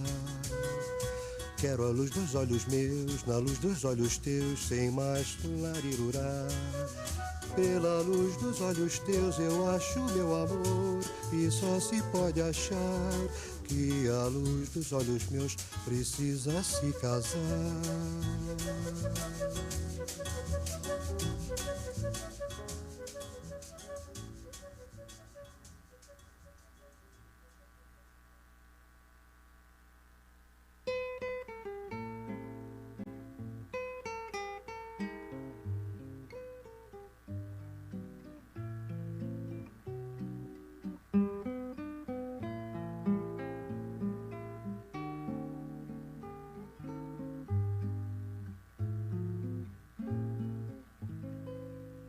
Perdido de amor, perdido estou por você. Amar seu olhar, seus lábios beijar é viver. À luz do luar eu fico a pensar em você. Um verso que diz: serei tão feliz com você. Perdido de amor, perdido estou por você. Seu beijo sensual, carícia ideal, não posso esquecer, e vivo a sonhar seu nome a chamar, só penso em você. Perdido de amor, perdido estou por você.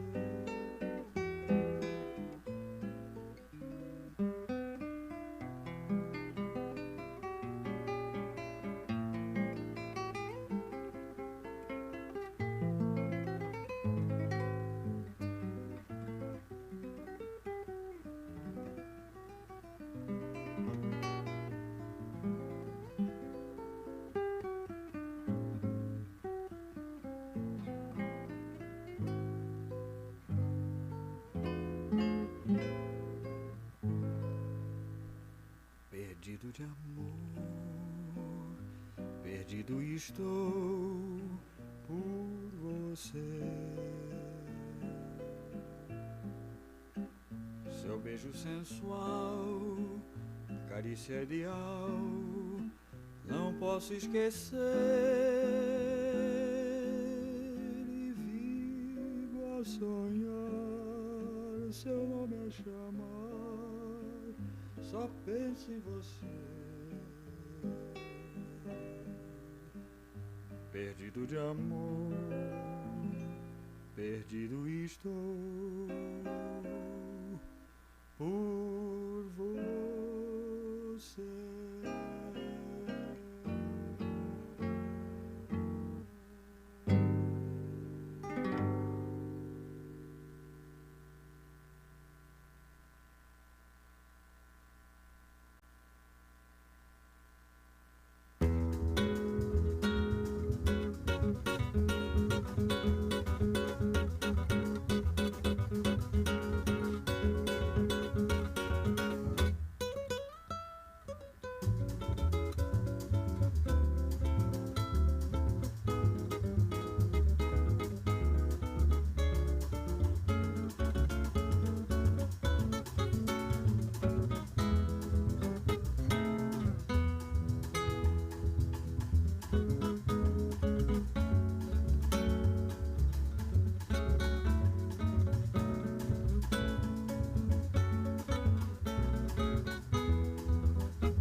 about a thing.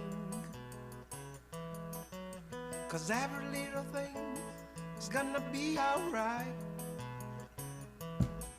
Don't worry about a thing.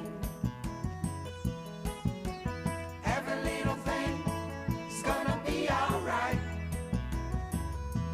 Rise up this morning, smile with the rising sun. 3 little birds pitch by my doorstep, singing sweet songs, melodies pure and true, saying, this is my message to you.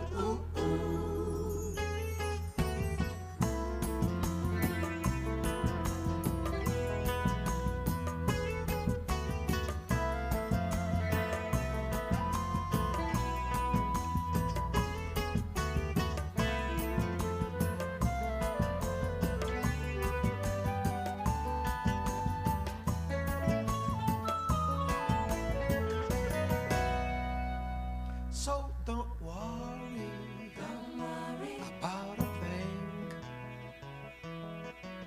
'Cause every little thing is gonna be alright.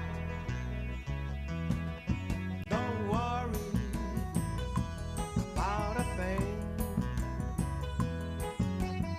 Every little thing is gonna be alright. Rise up this morning, smile with the rising sun.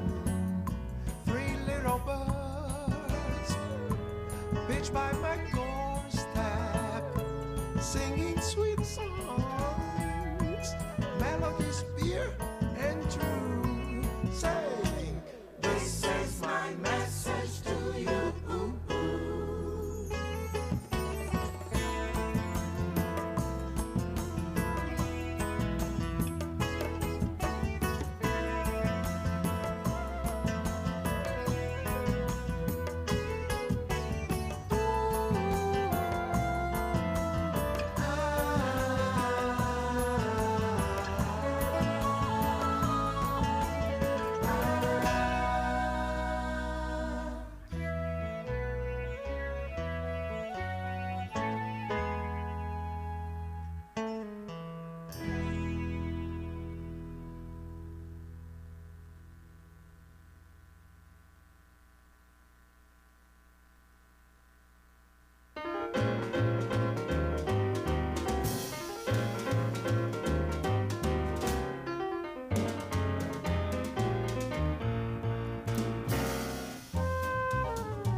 festa de sol e o barquinho a deslizar no macio azul do mar. Tudo é verão, amor se faz num barquinho pelo mar que desliza sem parar, sem intenção. Nossa canção vai saindo desse mar e o sol beija o barco e luz, dias tão azuis. Volta do mar, desmaia o sol e o barquinho a deslizar e a vontade de cantar. Céu tão azul, ilhas do sul e o barquinho coração deslizando na canção. Tudo isso é paz, tudo isso traz uma calma de verão. E então o barquinho vai, a tardinha cai. O barquinho vai, a tardinha cai.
Céu tão azul, ilhas do sul e o barquinho coração deslizando na canção. Tudo isso é paz, tudo isso traz uma calma de verão. E então o barquinho vai, a tardinha cai. O barquinho vai, a tardinha cai. O barquinho vai.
teste, teste, pode baixar, teste, só mudar o retorno de lugar aqui, peraí que ficou colocaram uma cadeira na frente aqui.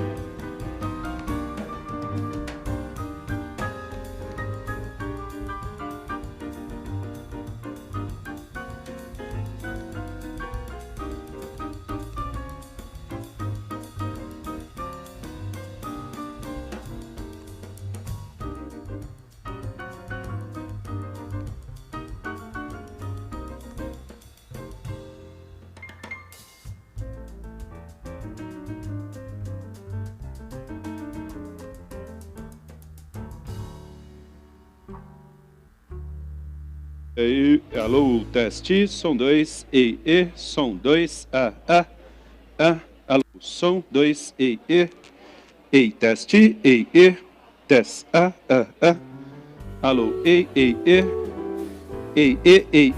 teste, Então, aqui no monitor, ele tá bem capado grave, né? Você tirou bastante grave aí, né? Alô, teste, teste, teste, teste, teste, teste, teste,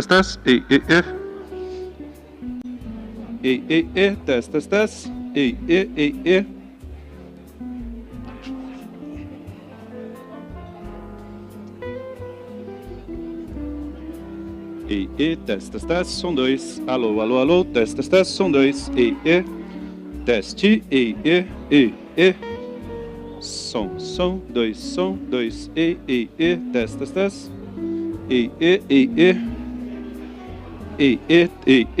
engraçado, tá chegando em uma só. Tá fechado outra aqui.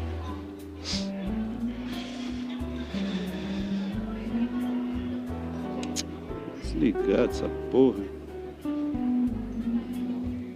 Teste, teste, teste, teste, som 2, teste, teste, som 2, alô, alô, alô, teste, teste, teste, teste, teste. Não, pro palco você pode cortar. Você subiu aquele gravezinho lá?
there will never be another you. There will be many lips that I may kiss, but they won't thrill me like yours used to do. Yes, I may dream a million dreams, but how can they come true if there will never ever be another you?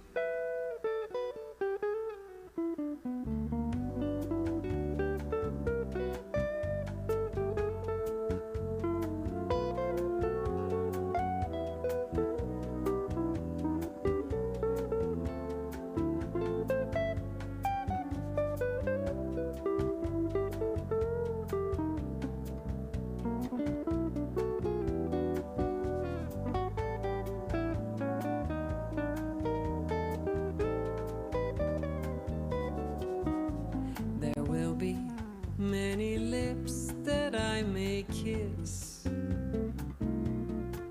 but they won't thrill me like yours used to do. Yes, I may dream a million dreams, but how can they come true if there will never ever be another?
Ladies and gentlemen, could you please get back to your seats?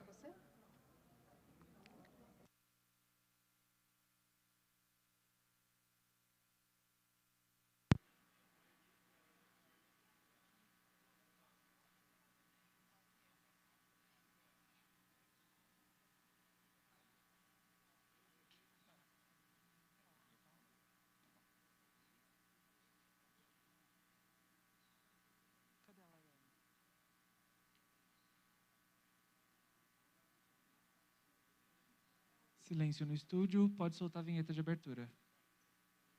Let's remain silent right now, and we are going to have the introduction video.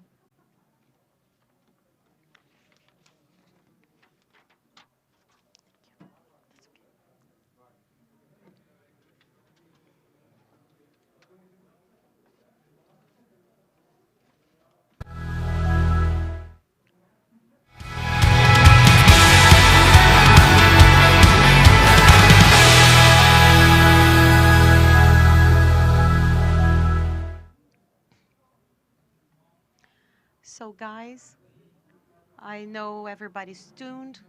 One of the biggest challenges we have in an event like this is to raise the bar.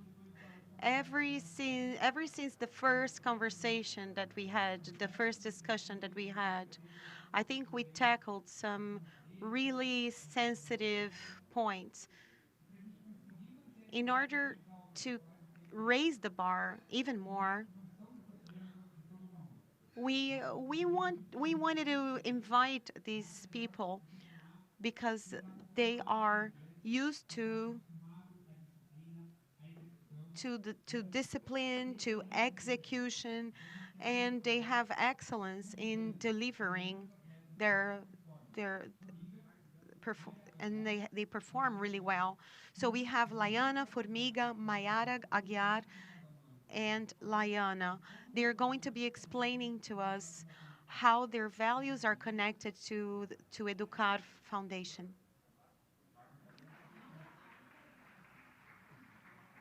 A round of applause is very great, guys.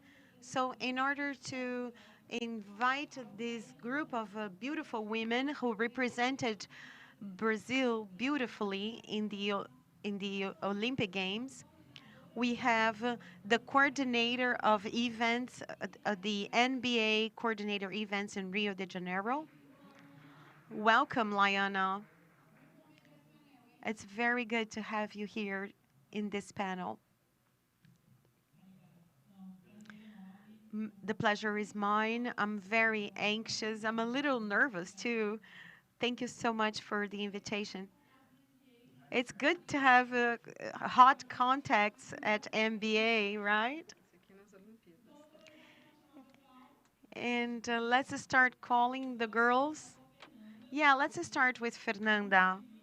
Welcome, Fernanda. Thank you so much for being here today. Fernanda is an Olympic athlete in London in 2012.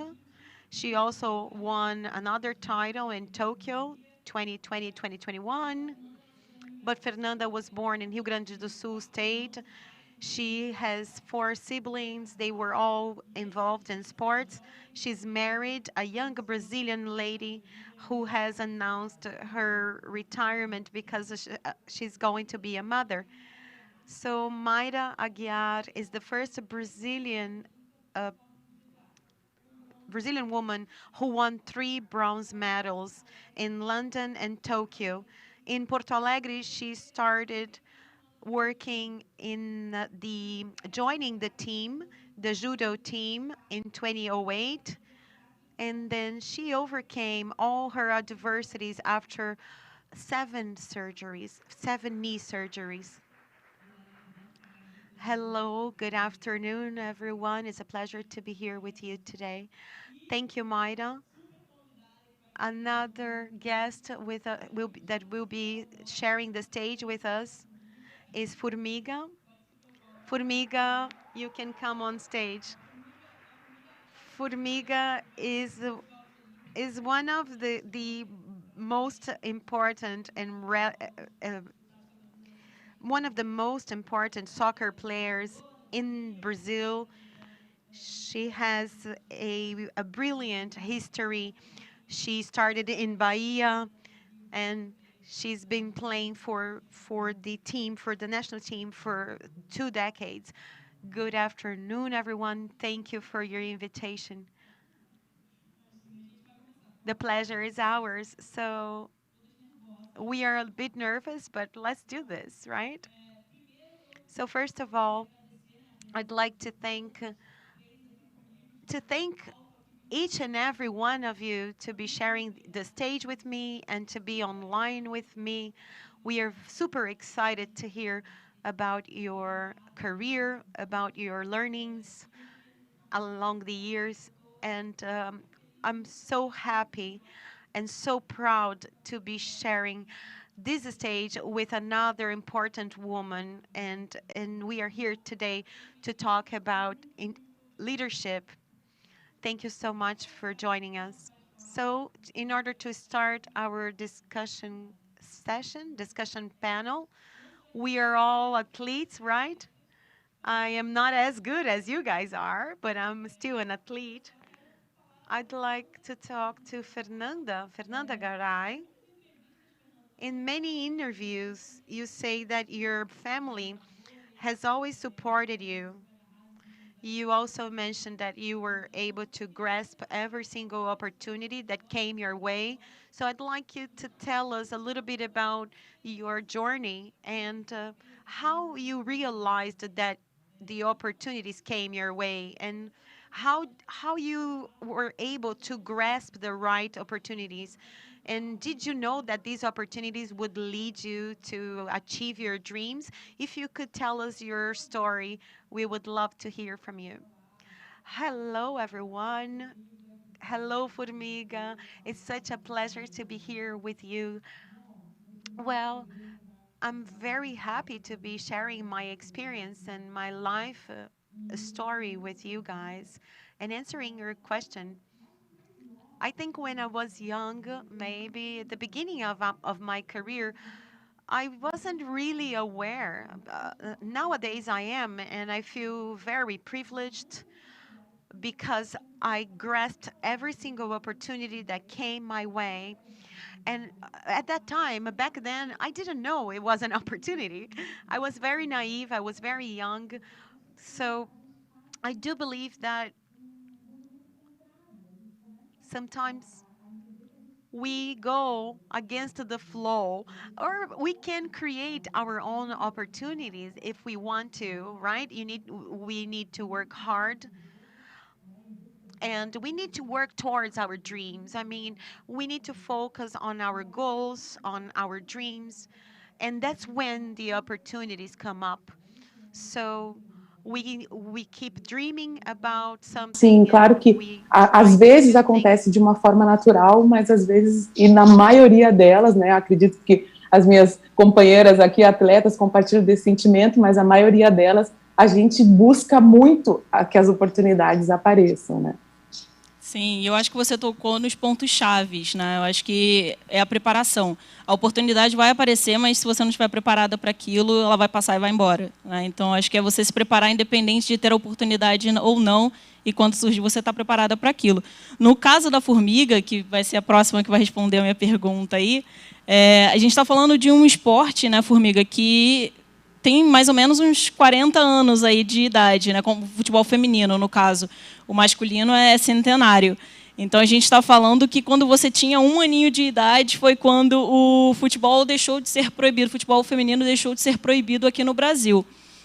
Olhar para você é contemplar a história do futebol feminino, né? Você é uma jogadora que participou de... me corrija se eu estiver errada, mas de todas as edições dos Jogos Olímpicos, desde que o futebol foi aceito no programa olímpico em 96, né? Então a gente está falando de 96, depois o próximo ciclo olímpico em 2000, 2004, 2008, 2012, 2016 e agora 2020. Então você esteve em todas elas. Para você, como é isso? Como é fazer parte, né, dessa história? Assim? Para mim é gratificante, né, poder contribuir com a evolução do futebol feminino no Brasil. Todos sabem da dificuldade que é, né, na verdade, as mulheres no esporte em si, né, com tanta dificuldade, e fico feliz e honrado em poder estar plantando, né, uma sementinha para que essas novas gerações elas possam ter o que não tive, né, que é um incentivo, né, de a gente ter realmente os clubes aceitando o futebol feminino, nos dando total condições de treinamento, que é algo que eu acredito que todas nós aqui enfrentamos muita dificuldade no começo. E fico feliz também de ver que hoje temos base, que é uma coisa que não existia, né? E os clubes, lógico, ainda há muito o que se melhorar, e que os clubes eles realmente possam dar totais condições para essas meninas terem uma boa formação, né? Para que amanhã depois elas possam ter toda a oportunidade que eu tive na seleção brasileira e dar orgulho para a família também, eu acho que para o país. Perfeito. Eu compartilhei com você um pouquinho ali fora, né, que eu joguei basquete 3x, quer dizer, joguei basquete, hoje em dia estou um pouquinho jogando de forma amadora o basquete 3x3, mas eu compartilhei com você ali fora que minha primeira paixão foi o futebol, né, e que eu troquei de esporte justamente porque minha mãe virou para mim aos 11 anos de idade e falou que eu poderia escolher qualquer esporte menos o futebol. Né? Então, naquela época era justamente isso, né? O futebol feminino não tinha visibilidade, não tinha seleção de base, né? Como você falou. Hoje em dia nós temos o campeonato nacional, times em São Paulo, Corinthians, enfim, Ferroviária e vira e mexe. Mas há 30 anos atrás, falando de ligado, falando da Fundação Estudar, era uma coisa que enfim, não existia. Né? E falando um pouco dessa diversidade, né, desse apoio, a gente vai tocar nisso mais para frente também, mas aí eu já quero começar a minha pergunta para a Mayra, então. Falando de adversidade, falando de fazer história, né, eu não posso deixar de mencionar que você fez história. Você é a primeira atleta brasileira a conquistar 3 medalhas, né, no individual, e é impossível não se surpreender com o número de lesões que você teve. Né? Inclusive, 10 meses antes dos Jogos Olímpicos. Né? Você começou a se recuperar 10 meses antes dos Jogos, foi e ganhou mais uma medalha. Então, falando de adversidade, falando de história, é impossível não mencionar esses fatos. Né? E eu queria saber, para você, né, Mayra, fora essa parte assim, dos treinos, da fisioterapia, o que passa na sua cabeça, né, na cabeça de um atleta, quando a gente está falando de se reconstruir? Né? Então, eu passei por bastante dificuldade aí de cirurgias. Isso foram as cirurgias, né, as 7 cirurgias que eu passei, mas já tiveram também diversas lesões aí que eu passei pela carreira. O judô é um esporte bem agressivo, um esporte que machuca, né? Então, tive essa infelicidade de passar por algumas cirurgias, mas foram situações que me tornaram muito forte, assim, muito de cabeça. Essa foi, para mim, assim, a principal conquista, a conquista de Tóquio, porque foi a mais difícil de ser conquistada, com certeza. Eu passei por essa cirurgia 10 meses antes das Olimpíadas, como tu falou. Eu já tive uma lesão dessas, uma lesão de LCA no joelho, e uma lesão que demora aí de 6 a 8 meses para se recuperar. E eu teria 10 meses até as Olimpíadas, então foi pouquíssimo tempo. O tempo que eu treinei real, de judô mesmo, na realidade, foi 1 mês de treinamento. Então, eu sabia que eu não ia chegar fisicamente melhor que minhas adversárias, não ia chegar tecnicamente melhor que elas, mas eu podia chegar mentalmente melhor que elas. Então, eu trabalhei desde o primeiro dia a minha cabeça. Quando eu machuquei, eu desabei, eu chorei, eu fiquei mal, eu me permiti um dia para realmente desabar e ficar mal. Mas quando eu acordei no segundo dia, eu já voltei para o treino. Eu voltei para o treino pensando o que eu posso fazer além do joelho, o que eu posso fazer além do judô, de treinar a perna. Então, eu podia ficar mais forte no braço, eu podia também treinar o meu abdômen, treinar o core e treinar a minha cabeça. Então, logo depois que eu machuquei, eu já voltei para o treinamento no outro dia. Esse reinventar, para mim, eu já me acostumei, esse reinventar muito rápido, porque a gente se reinventa, mas eu não tinha tempo para sofrer, eu não tinha tempo para ter dó de mim, então eu tinha que me reinventar muito rápido. E essa conquista hoje eu considero a mais importante para mim, porque foi uma superação muito grande mesmo. Foi um reinventar muito rápido e que deu certo. Quando eu conquistei a medalha, eu me emocionei muito, eu chorei demais, assim, eu nunca tinha chorado tanto em cima de um tatame como eu chorei dessa vez. Mas foi porque em muitos momentos eu parava assim, será que vai valer a pena, sabe? Será que a dor mental, a dor física vai valer a pena? E quando eu conquistei essa medalha, deu aquele sentimento de, nossa, que bom que eu não desisti, sabe? Que bom que eu persisti, que eu continuei lutando, que no outro dia eu levantei e voltei a treinar. Foi muito duro, também por conta da pandemia, consegui uma fisioterapia, uma recuperação muito rápida, então isso também dificultou essa recuperação. Então, quando eu conquistei essa medalha, foi maravilhoso, sabe? Isso aí me fez muito forte, me tornou uma atleta muito forte, uma pessoa também muito forte. Esse superar, né? Isso aí eu levo para o meu dia a dia também, com certeza. Não, maravilhoso, maravilhoso escutar isso. São os valores que a gente fala do esporte, né? Resiliência, determinação, superação, enfim, tudo isso. E eu vou aproveitar e vou fazer a próxima pergunta para você, Mayra, e vou tocar um pouco no que a Formiga falou também, né? Você já meio que falou um pouquinho sobre a preparação, né? Os últimos 10 meses, como é que foi para você essa preparação mental, física, né? De repente focar em outras partes do corpo em que você não podia focar no momento devido à cirurgia. Mas a gente para pensar assim, putz, você é uma atleta de ponta, você é uma das melhores judocas do mundo, né? Você é terceiro colocado no mundo, das Olimpíadas, é uma das melhores judocas de ponta. E você compete, você vive aqui no Brasil, que é um país que não apoia muito, né, as atletas. Então, eu fico me perguntando, putz, como é que foi essa preparação para você, que é uma atleta de ponta, né? Como é que seria, porque a Formiga mencionou também que falta um pouco de apoio, né? Então, a minha pergunta basicamente como é que foi a preparação para você, né? E vamos um pouco mais a fundo ali. Você falou que foi uma preparação mental, mas o que você fez, né? Assim, era terapia? Quais eram os exercícios mais ou menos que você fazia? Parte física você já mencionou. E aí eu queria saber sobre o apoio das instituições para uma atleta de ponta como você, né, para uma das melhores judocas do mundo. Cara, te falar que eu vi a evolução do judô feminino, mais propriamente dito, né, do judô, mas do judô feminino, ao longo desse tempo. Eu entrei na seleção bem cedo, com 14 anos, hoje eu estou com 30, e eu senti na pele a falta de investimento, era sempre o patrocínio, né, que a gente fala, e o olhar com um pouco de preconceito com o judô feminino também. Então, as viagens que a equipe masculina fazia, tinha muitas que a gente também não fazia, então eu senti na pele isso, e eu vi a evolução, eu vi o quanto a gente hoje tem o nosso espaço, a gente criou o nosso espaço, eu tenho muito orgulho de fazer parte disso também, dessa história. Hoje eu consigo me manter, eu consigo viver apenas do judô, mas não é uma realidade que a gente tem no esporte. Tu tem que ser o melhor da tua categoria, estar entre os melhores ranqueados para conseguir viver do esporte, viver do judô. Então, é bem difícil. Eu vejo, infelizmente, muitos companheiros meus que eu tenho certeza que poderiam chegar também a uma medalha olímpica ou estar nos Jogos Olímpicos, tendo que abrir mão da carreira por conta da falta de investimento. E o esporte... Eu fico triste porque o esporte não é só trazer medalhas, né? Ele não traz, claro, conquistas, exemplos maravilhosos, mas ele transforma o ser humano, ele transforma uma sociedade.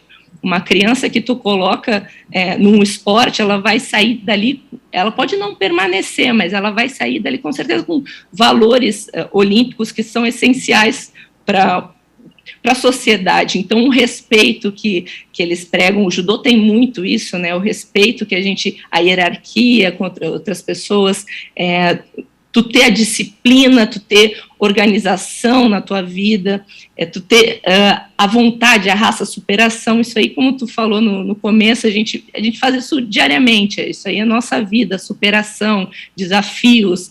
Então, o esporte traz muito isso, é um ambiente muito bom de se conviver. Então, acho que o investimento no esporte é muito importante, não só para trazer medalhas, para trazer conquistas para o Brasil, para deixar o Brasil mais forte também, mas para trazer valores olímpicos para a sociedade também. Eu com certeza isso aí muda uma sociedade.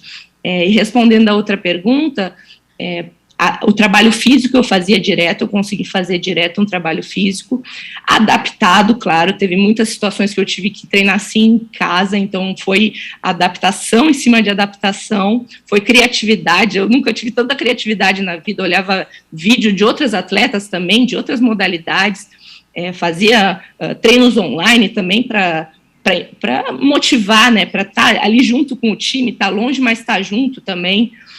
Então foi muito disso, e o meu trabalho mental, eu gosto muito assim de me colocar no que eu tenho controle, no que eu posso ter controle. Eu não tinha controle do que minhas adversárias estavam fazendo, ou lá na frente o que vai acontecer nos Jogos Olímpicos, mas eu tinha controle da minha alimentação, do meu descanso, do que eu iria fazer, do que eu poderia fazer. Então me apeguei nessas coisas que eu poderia controlar, eu parei de ficar angustiada com o que eu não podia controlar, que a gente só se enlouquece com isso. Então, me apeguei a isso e fiz isso da melhor forma possível. Então, cada fisioterapia, cada sessão, eu me doava demais, por inteiro. Isso me ajudou a passar por essa fase mais tranquila, sem me cobrar tanto, sem tanta pressão, e podendo fazer o melhor de mim a cada dia. Parabéns. É por isso que você é um dos grandes exemplos aqui para a gente. Muito obrigada, assim, de verdade. E eu vou tocar em alguns pontos do que você mencionou, que é a desvalorização do esporte, né? Vou fazer a próxima pergunta para a Formiga justamente sobre isso, né? Porque o Brasil chegou muito perto do Mundial em 2007, né? Apesar de todas as adversidades, apesar de ser um esporte menosprezado, desvalorizado aqui no Brasil. E eu queria entender, Formiga, no seu ponto de vista, né? Porque isso acontece tanto por parte da torcida, quanto por parte dos setores com poder, né, e capital para investir. E por que você acha que isso acontece, né? Assim, no seu ponto de vista, o que passa assim, pela sua cabeça? Eu acredito que as pessoas, quando vão falar em futebol, né, já vem já a imagem masculina, literalmente. É como se não existisse futebol feminino no país. E quando você vê uma entidade que foca muito só no masculino, as pessoas, os torcedores, ele acaba ficando sem informações em relação ao futebol feminino.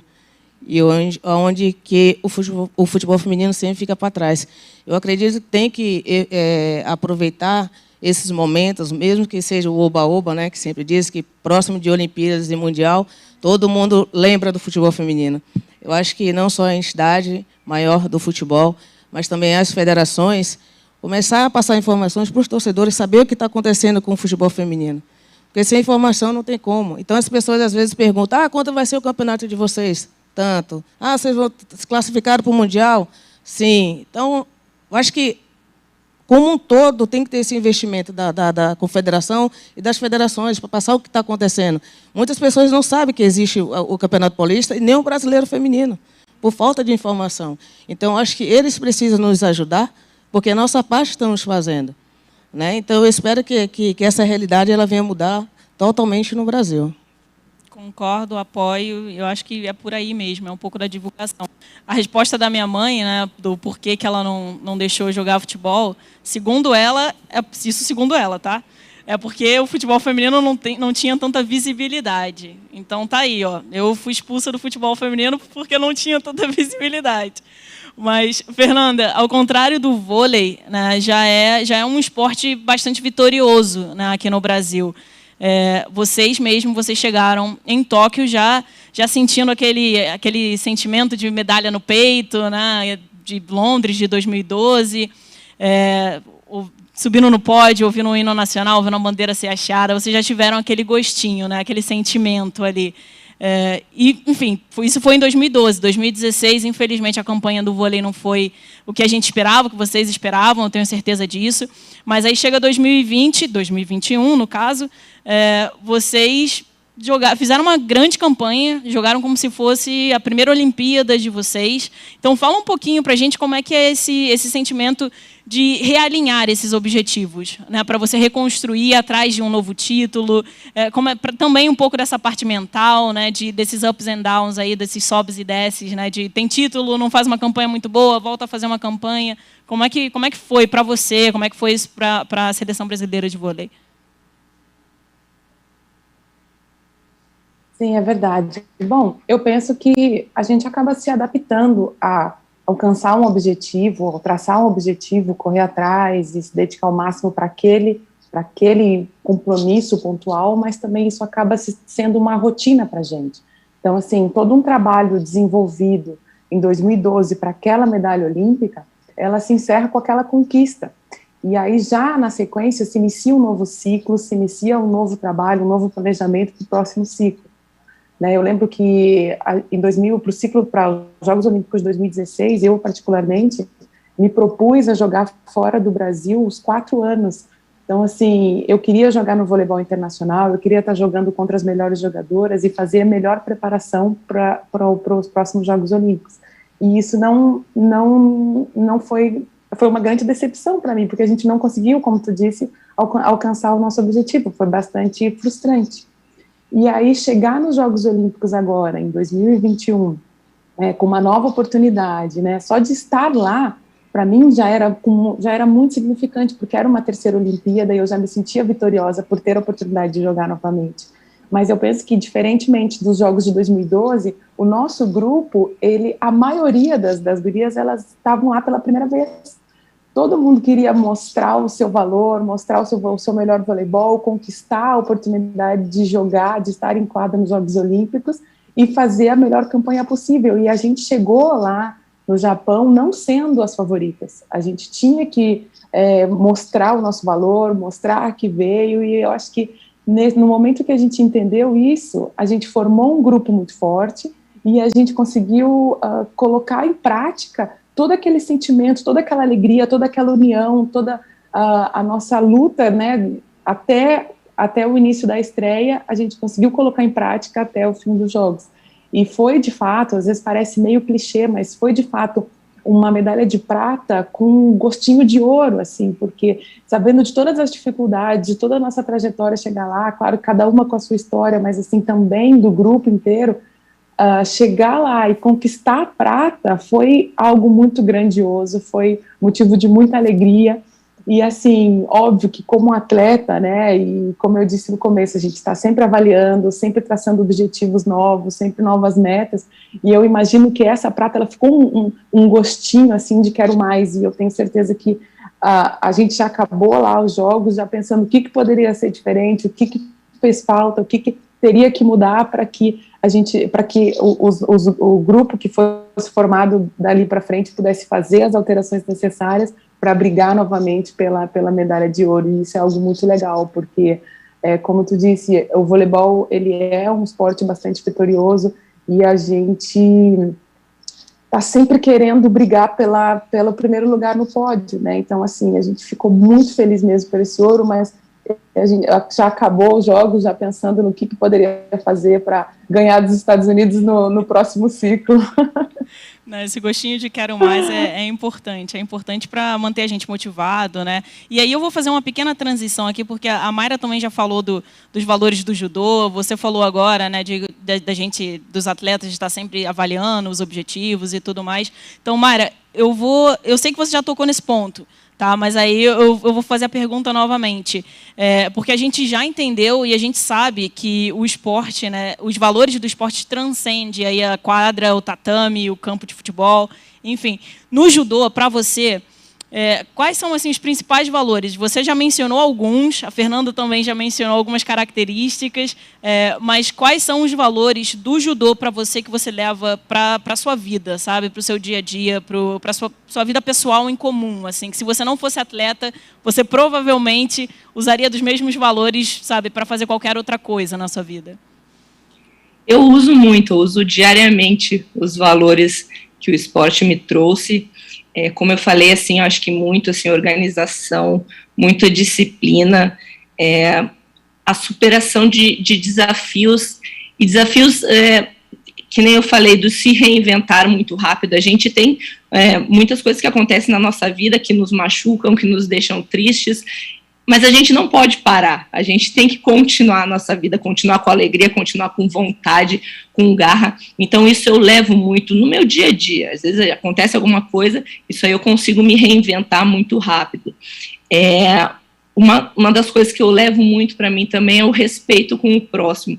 O judô, como eu falei, ele prega muito isso, né? Então, numa luta de judô, se vocês repararem, a gente começa a luta cumprimentando nosso adversário, a saudação japonesa, e no final da luta a gente cumprimenta também, independente do resultado. Nos treinamentos a gente faz isso sempre também. Então, a gente cumprimenta nosso companheiro por ele ter nos tornado mais fortes. Independente do resultado, a gente ganhando ou perdendo, a gente agradece ele por ter nos feito melhores. Então, isso eu levo também para a minha vida. A gente aprende muito com as pessoas, né? Então, e as pessoas têm muito uma qualidade. Às vezes me perguntam, qual que é, em quem tu te inspira, eu me inspiro em muita gente mesmo, e normalmente as pessoas que estão próximas a mim. Então, eu procuro me rodear, assim, de pessoas boas, com qualidades boas, e tirar essas qualidades, ver essas qualidades dessas pessoas, né? Então, acho que esse respeito com o próximo, né, para mim é muito importante. O judô é um esporte individual, mas ele é muito coletivo. Ele precisa do nosso companheiro para treinar, para nos tornar mais forte, como eu disse. Então, isso aí eu também levo para a minha vida, né? Tu compartilhar com as pessoas as coisas boas, tu ensinar, tu aprender. Então, acho que isso que eu mais levo do judô, do esporte mesmo. Ótimo. E aí a gente está falando dos valores do judô, e eu já estou pensando aqui nos valores olímpicos também, que é o respeito, a amizade, a excelência, tudo isso. Então, independente assim do esporte, né? Tem o judô que tem muito esse foco de disciplina, tem algumas características que a gente escuta de cada esporte, assim, e o judô, sem dúvidas nenhuma, leva um pouquinho desse peso aí da disciplina. Mas, independente do esporte, né, tem milhões de valores. E como você mesmo falou, o esporte transforma. Não é só a medalha, transforma a sociedade, transforma o indivíduo, transforma a vida de pessoas. Então, falando um pouco disso, eu vou voltar para a Fernanda rapidinho, porque eu quero comentar 2 pontos. Né? Um que a gente já mencionou aí, que o vôlei é um esporte muito vitorioso no Brasil. Então, eu queria que você pensasse um pouco sobre o que o vôlei pode ensinar para os outros esportes. E eu quero saber de você, Fernanda, o que você quer deixar aí como, vamos usar a palavra legado, né, para as outras jogadoras, para as jogadoras mais novas, para as jogadoras de hoje em dia até. Né? Então, vê o que você consegue pensar um pouquinho de legado do vôlei e o legado da Fernanda aí. Olha, eu acredito que nós, brasileiros, culturalmente, a gente gosta muito de esportes que têm bons resultados, né? Isso faz parte da nossa cultura, assim. E eu acredito que desde a geração de prata, em 84, o brasileiro começou a tomar gosto mesmo pela modalidade, né? E assim, o voleibol, de uma forma geral, ele se estruturou, porque a partir do momento que tu tem visibilidade, que tu conquista, né, o torcedor e que tu ganha consumidores também, acaba que tu consegue se organizar, e eu acho que isso que o voleibol fez, usou dos investidores, dos patrocinadores, dos parceiros fortes, se estruturou de uma forma geral, à medida que a gente foi tendo um bom campeonato brasileiro, que a gente continuou dando, que a confederação conseguiu dar estrutura para a seleção brasileira poder se preparar e treinar, nós temos um centro de treinamento, então assim, acho que essa série de fatores que vem fazendo com que o voleibol continue, né, vitorioso, e tornou-se um esporte vitorioso, né? Então, acho que isso que a gente pode tentar, né, levar para os outros esportes, assim, também. Depois de ouvir a Mayra falando sobre os valores do judô, é até bastante complicado de falar do vôlei, mas eu acho que dessa forma prática, assim, que a gente poderia, que eu poderia falar que o voleibol pode trazer para os outros esportes. E, particularmente, o legado que eu gostaria de te deixar, eu analiso isso, eu penso de 2 formas, assim. Uma é que o exemplo mesmo de dentro da quadra, assim. Eu sempre fui uma jogadora bastante marcada pelo meu esforço, pelo meu empenho, pela energia que eu deixo na quadra, e isso sempre foi o meu objetivo, assim, independente do momento que eu estou, da situação que eu estou, sempre entregar o meu melhor possível e viver aquele momento com bastante intensidade, com bastante energia. Então, assim, dentro da quadra, é isso que eu gostaria, é dessa forma que eu gostaria de ser lembrada, assim, é uma jogadora que dá tudo de si e mais um pouco. E fora dela, assim, eu acho que eu gostaria muito de ser lembrada como um exemplo de valores mesmo, sabe? Pelo meu caráter, pelo meu dia a dia com as minhas companheiras, pela troca e pelos bons exemplos que eu sempre tentei dar. e também pelo planejamento que eu fiz da minha carreira, sabe? O planejamento não só de avaliar onde seria o melhor lugar para eu jogar, para eu evoluir, para eu adquirir novos fundamentos e novas experiências, mas também um planejamento financeiro, né? Porque hoje, aos 35 anos, né, dizer que eu fiz uma pausa, poder fazer uma pausa na minha carreira para realizar esse sonho de ser mãe, eu acredito que é um privilégio assim que não é para todos, né? Então, eu penso que isso é alguma coisa que eu gostaria de deixar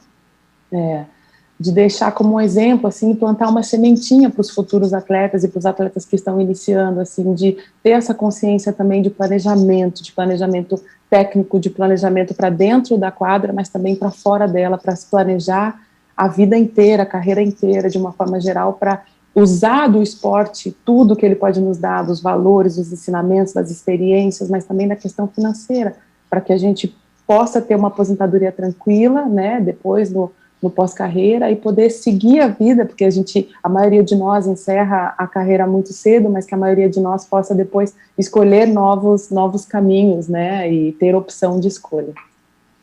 Acho que você tocou em pontos importantíssimos aí. Eu não vou nem entrar nele, né, no caso pós-carreira de atleta, porque acho que a gente não vai ter tempo para isso tudo. Mas concordo plenamente. E eu vou fazer uma pergunta para a Formiga, voltando um pouquinho, né, da história do legado. A gente já mencionou que você participou de todas as Olimpíadas aqui. Então, eu não tenho dúvidas de que as atuais jogadoras da seleção brasileira e as que estão por vir querem beber da mesma fonte que você bebeu. Então, assim, a minha pergunta é, o que você passa para elas? Né? O que elas te perguntam? Não necessariamente só dentro do campo, mas também fora dele, como a Fernanda mencionou agora, esse pós-carreira, né, é muito importante. Então, é isso. Qual o legado da Formiga? O que as jogadoras querem saber? Fala pra gente. Bom, às vezes me vêm perguntas, né, por parte delas, que eu fico até pensando o que responder. Porque a primeira coisa que eu peço para essas meninas é que elas jamais fiquem em uma zona de conforto, porque isso é perigosíssimo. Hoje está sendo fácil chegar na seleção brasileira. Antigamente não tinha essa facilidade, né? E quando você entra na zona de conforto, você acaba esquecendo a disciplina, você acaba esquecendo o respeito pela companheira, né, e a dedicação. Porque você acaba não dando mais aquele seu 100% quando você chegou. Você sempre vai encurtando, hoje eu não estou afim, vou dar 10%. E esse 10% vai ser cobrado lá na frente. Então, eu sempre digo, se dedique 100%. Se você não está bem, procure sua companheira, peça ajuda, porque é um esporte coletivo, mas às vezes a gente não está bem. E a gente tem que ter essa percepção em grupo e buscar e resgatar a sua companheira. E saber o que acontece. Porque cada um ali sabe o potencial. Né? Então, eu sempre digo para elas, dedicação. Porque a luta não é só minha, é de muitas meninas lá atrás, né, que já teve a proibição. Então, eu passo um pouquinho disso, porque muitos não sabem realmente o que aconteceu com o futebol feminino. Então, eu peço essa dedicação, né, que dê continuidade no trabalho, porque não foi nada fácil. E o que tem hoje, a gente não pode estagnar aqui, a gente não pode cair nessa zona de conforto, a gente tem que estar buscando mais e mais, e elas serem exemplos para as outras que estão chegando, né? E, claro, receber todas de braços abertos, porque a seleção brasileira, ela não é minha, ela não é da Marta, ela não é da Cristiane, é de todas nós. Então, a gente tem que fazer um ambiente gostoso para que todas aquelas que cheguem tenham a oportunidade de trabalhar 100%, mas com a ajuda delas, que já sabem como é o ambiente. Então, elas sabem muito bem que o mundo do futebol feminino, só nós sabemos como é que é. Então, se a gente dificultar isso e cair nessa zona de conforto, pode ter certeza que a gente vai cair no esquecimento. Cara, perfeito. Eu bateria palmas para você aqui agora, de verdade.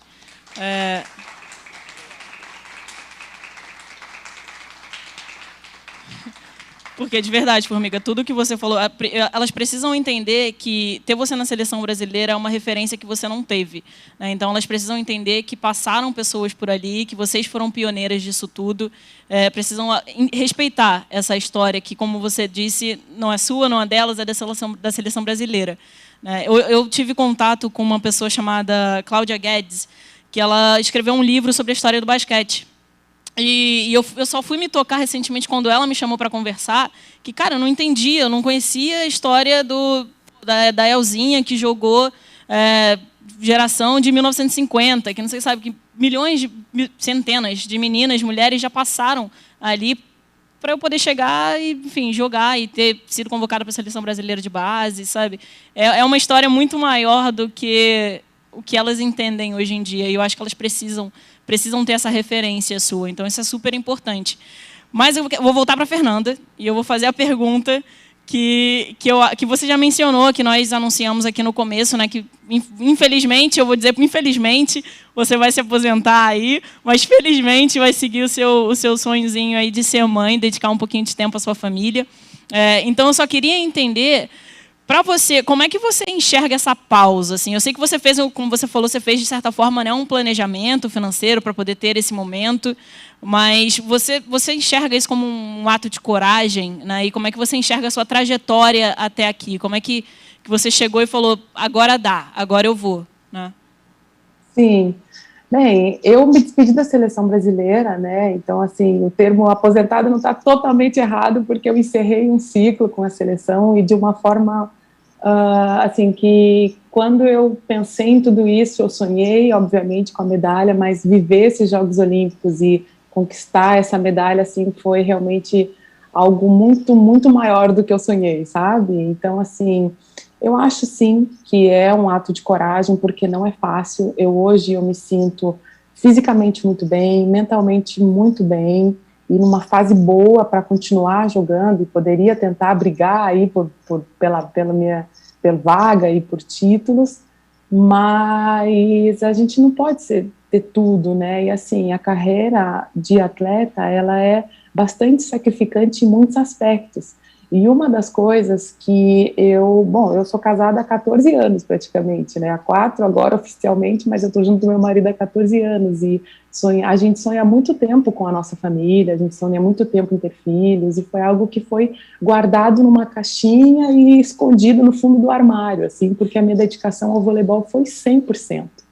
E hoje, imaginar não dar esse 100% ou reinventar essa entrega, ela é uma coisa bastante nova, assim, mas eu imaginei que eu não conseguiria estar, e vivi isso com outras companheiras, eu não conseguiria ter filho e voltar para a seleção e estar lá 100%, e agora eu vi novamente com as mães que estavam lá conosco, o quanto é difícil, e eu não me imagino nessa situação, então por isso eu escolhi me despedir da seleção. Foi muito difícil, foram muitas noites mal dormida, muitos pontos para analisar, para ponderar, e por isso eu também não sei se volto ou não a jogar.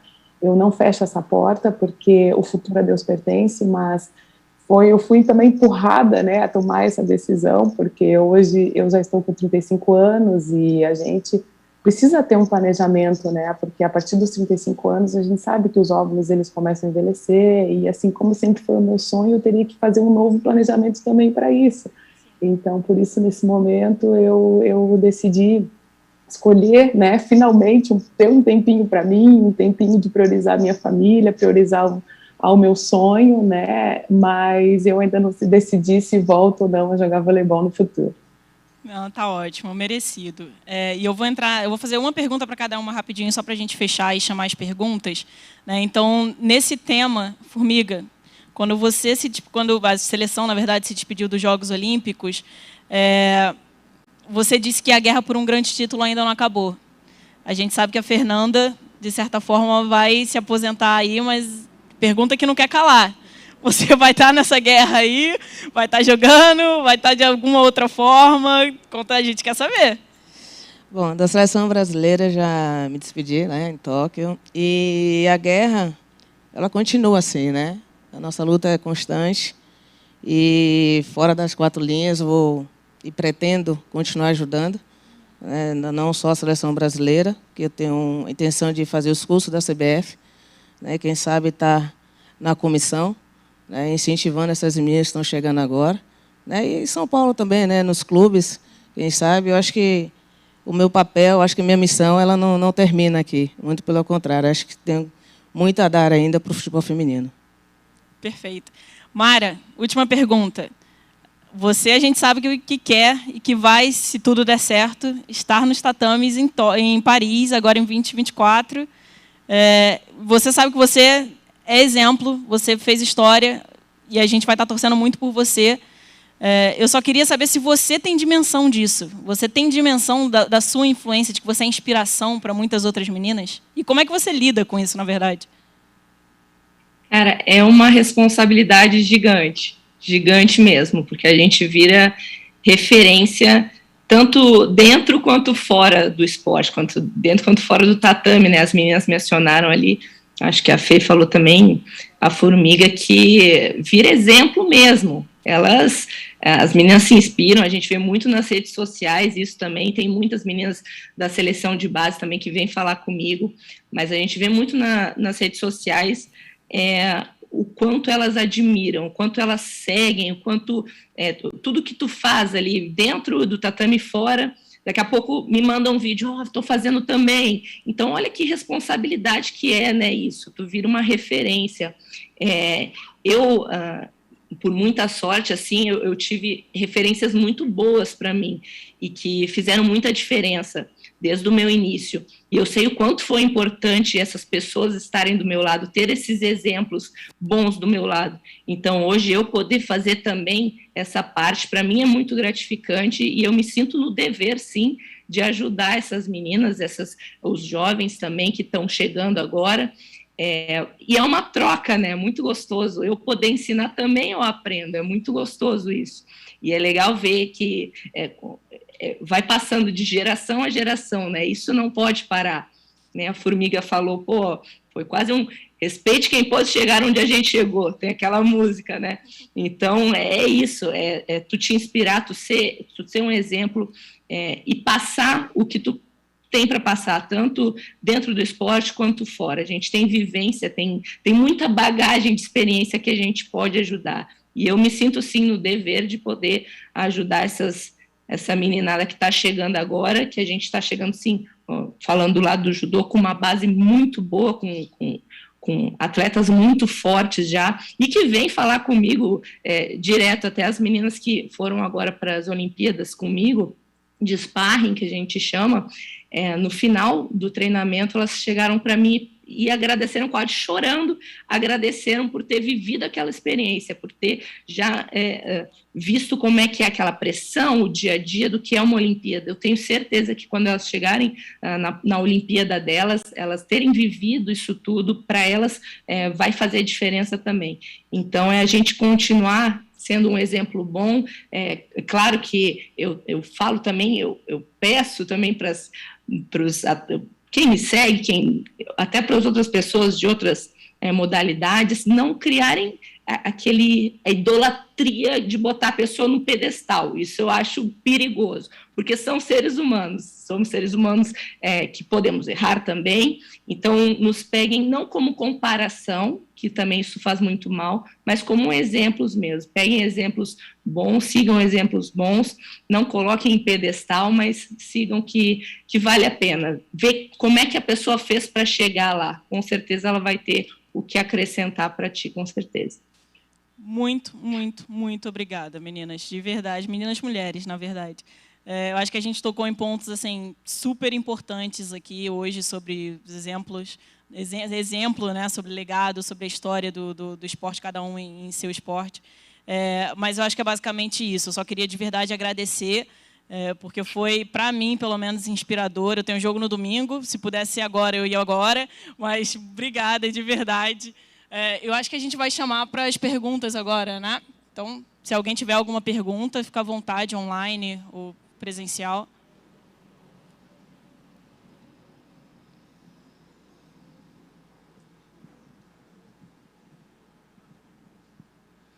Oi, gente, tudo bem? Boa tarde. Primeiro, só dizer que é meio surreal estar aqui, que geralmente quando eu vejo vocês eu estou gritando com uma televisão, vocês não me ouvem. Hoje vocês vão me ouvir. Assim, o que é impressionante da carreira de vocês não é só o nível que vocês chegaram, mas se manter lá, né, por tanto tempo. Queria saber como que vocês pensam sobre longevidade.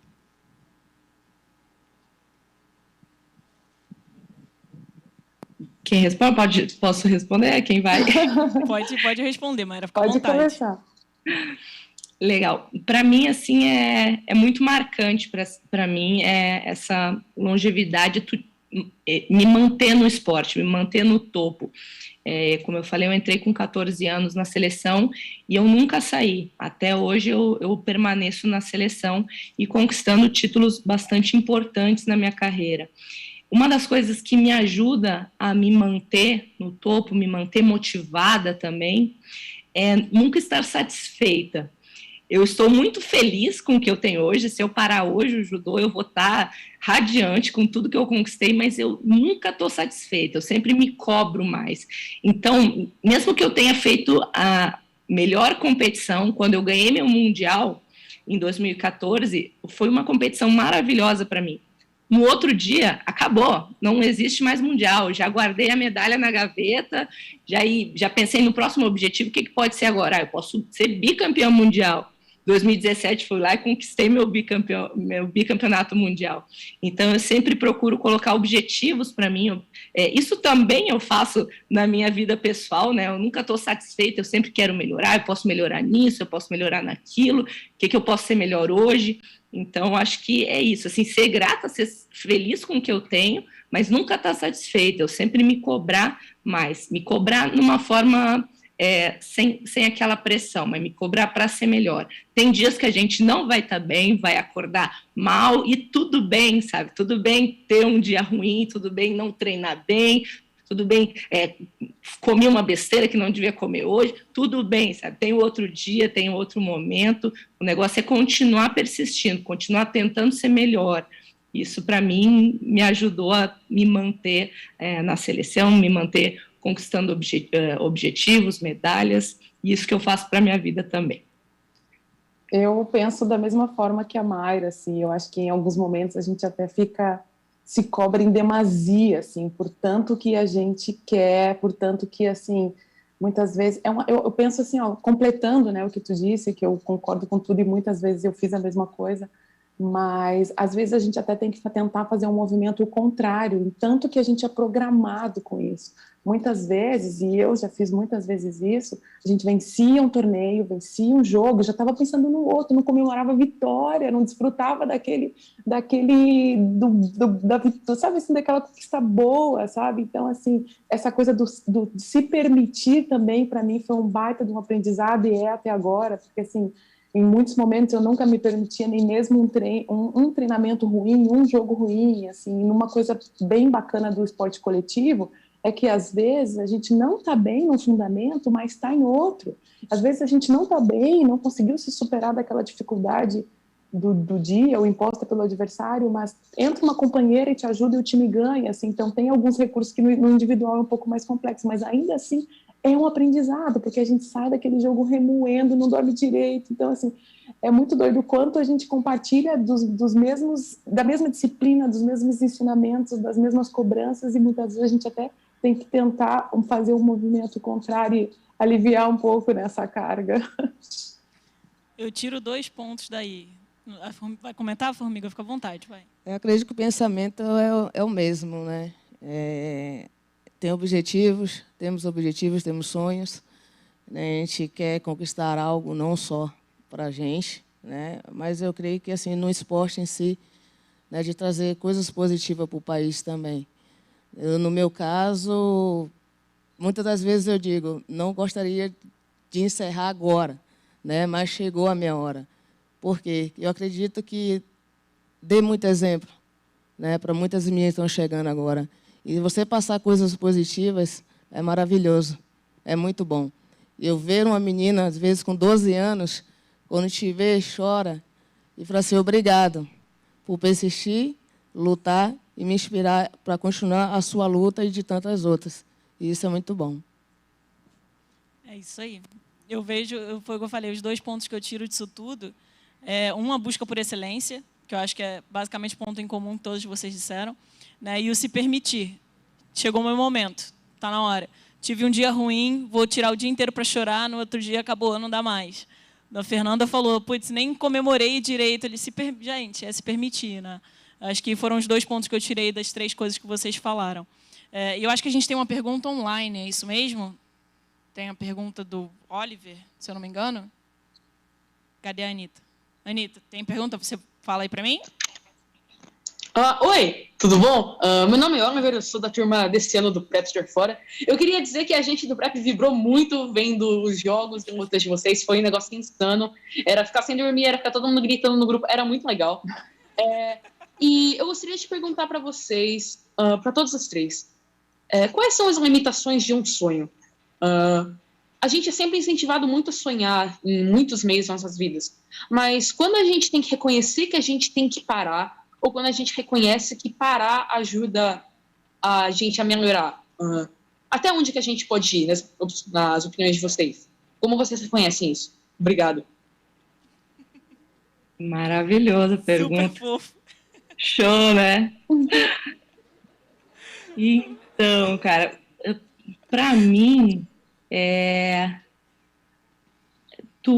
eu acho que a partir do momento que tu não tá mais feliz fazendo aquilo, tu tem que repensar. Eu acho que quando tu faz uma coisa por obrigação ou por alguém tá falando que tu tem que fazer, aí já tem alguma coisa errada. Eu acho que a gente tem que amar o que a gente faça. A gente vai fazer uma carreira, pô, a gente vai fazer o dia a dia aquilo ali. Se a gente não estiver gostando, não estiver feliz, alguma coisa está errada. Claro que não vai ser sempre felicidade. A gente tem, pelo menos, atleta ali, a gente colocando em atleta, a gente acorda, eu acordo todo dia com dor, se não é uma dor de alguma lesão, é alguma dor muscular, e esse é o ônus do meu trabalho, mas eu amo fazer isso aqui, eu amo tá ali todo dia me esforçando, eu amo competir, amo adrenalina, eu amo fazer isso. Então, eu acho que a partir do momento que tu não tá mais feliz fazendo aquilo, aí é bom repensar. Eu penso também, obrigada pela tua pergunta, também achei fofíssimo. Mas eu acho que tem várias formas de sonhar também, né? Porque tu colocou isso de uma forma muito, muito legal, assim, que eu acho que não tem limite para o sonho, mas tem várias formas diferentes de sonhar. Às vezes, e como a gente está aqui falando muito sobre o esporte, às vezes a gente está falando muito sobre o sonho do título tal, o sonho do título outro ou tal, e a conquista está muito ali dentro da quadra ou do tatame ou do campo.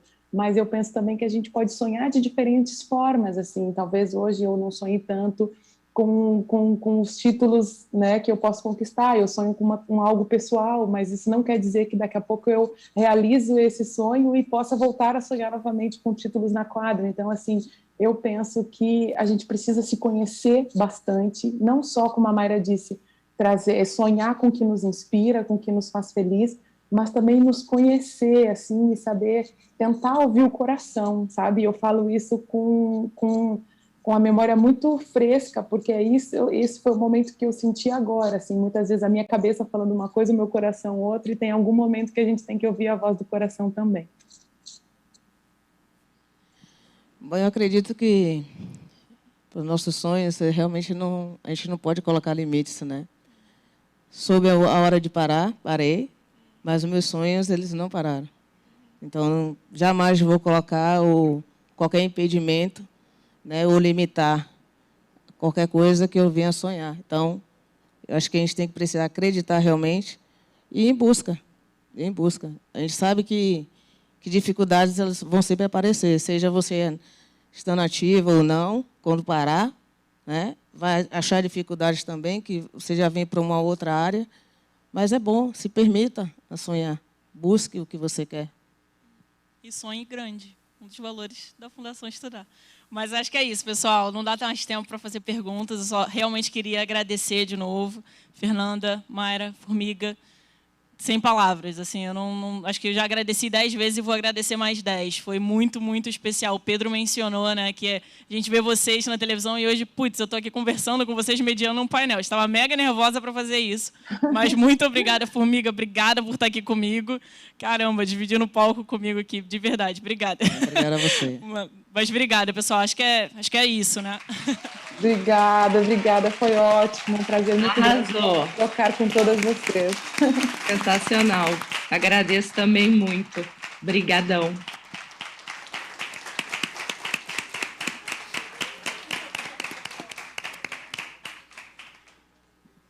E muito obrigada, Laiana, por ter mediado esse painel. Foi sensacional. A gente falou assim o dia todo de liderança, né? E ter esses exemplos na prática para a gente ver consistência. Brito falou de consistência e quando vê uma coisa assim desse esporte, todo dia você está lá tentando, não existe exemplo melhor. Resiliência, superação, ver o fracasso como parte do caminho, né? O Uri também falou sobre isso, e aí, para mim, as meninas falando, teve uma adversidade, mas você, no dia seguinte, tem que seguir em frente. Mas, acima de tudo, assim, para mim, impressionante a força mental, assim, de você estar lá firme e forte. E eu lembrei que o Cláudio falou no começo sobre inteligência emocional, né? Mas acho que mais que inteligência emocional é a força, assim, de você conseguir manter a mente bem com tanta coisa acontecendo e tanta dificuldade. Fiquei super inspirada, acho que todo mundo aqui. Muito obrigada mais uma vez, muito obrigada, Laiana, também pela mediação, foi maravilhoso. Obrigadíssima.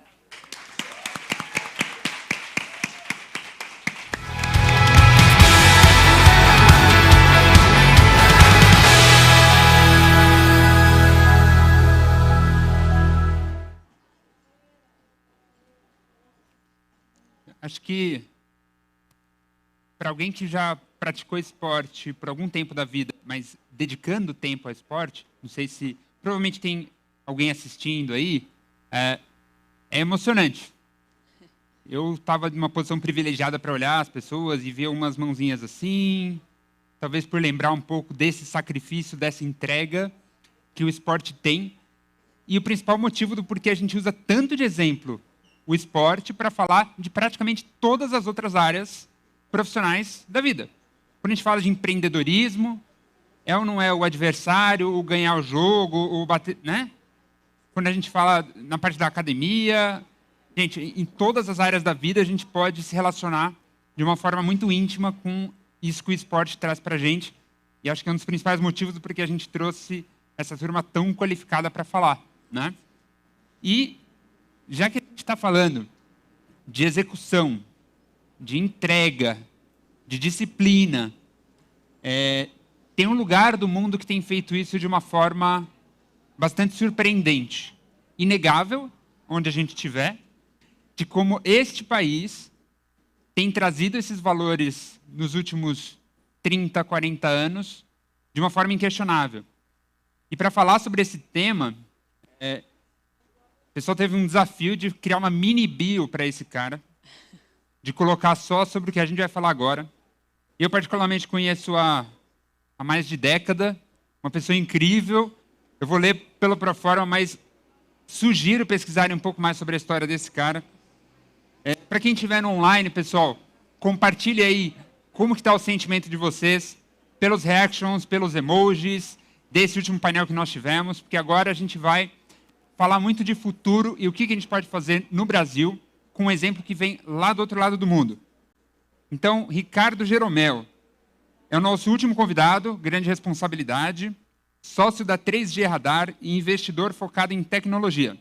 Autor do livro O Poder da China, explica como o país saiu da pobreza para se tornar uma superpotência global, em menos de 40 anos, a partir de um forte ecossistema empreendedor. Esse é um dos livros que está de presente para todos os nossos convidados aqui no presencial. Então, queria receber aqui ao palco Ricardo Jeromel.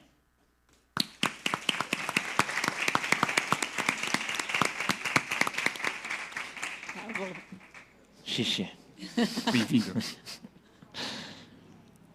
Bom, obrigado, Roger. Eu estou muito feliz de estar aqui, que o Roger contou um pouco da minha biografia, mas eu fui estudar nos Estados Unidos com uma bolsa integral com o futebol. Acabei aposentando a parte futebolística, não deu certo. Meu irmão se destacou muito no futebol, foi para a última Copa, capitão do Grêmio. Mas aquilo mudou minha vida. Então, a Fundação Estudar acompanha o trabalho há muitos anos e sou muito fã. Hoje eu sou sócio da 3G Radar, foco em investir em tecnologia e sou autor desse livro, O Poder da China. E hoje meu papel aqui é trazer para vocês o melhor da China. A China é um país muito grande, não vai dar tempo de cobrir tudo.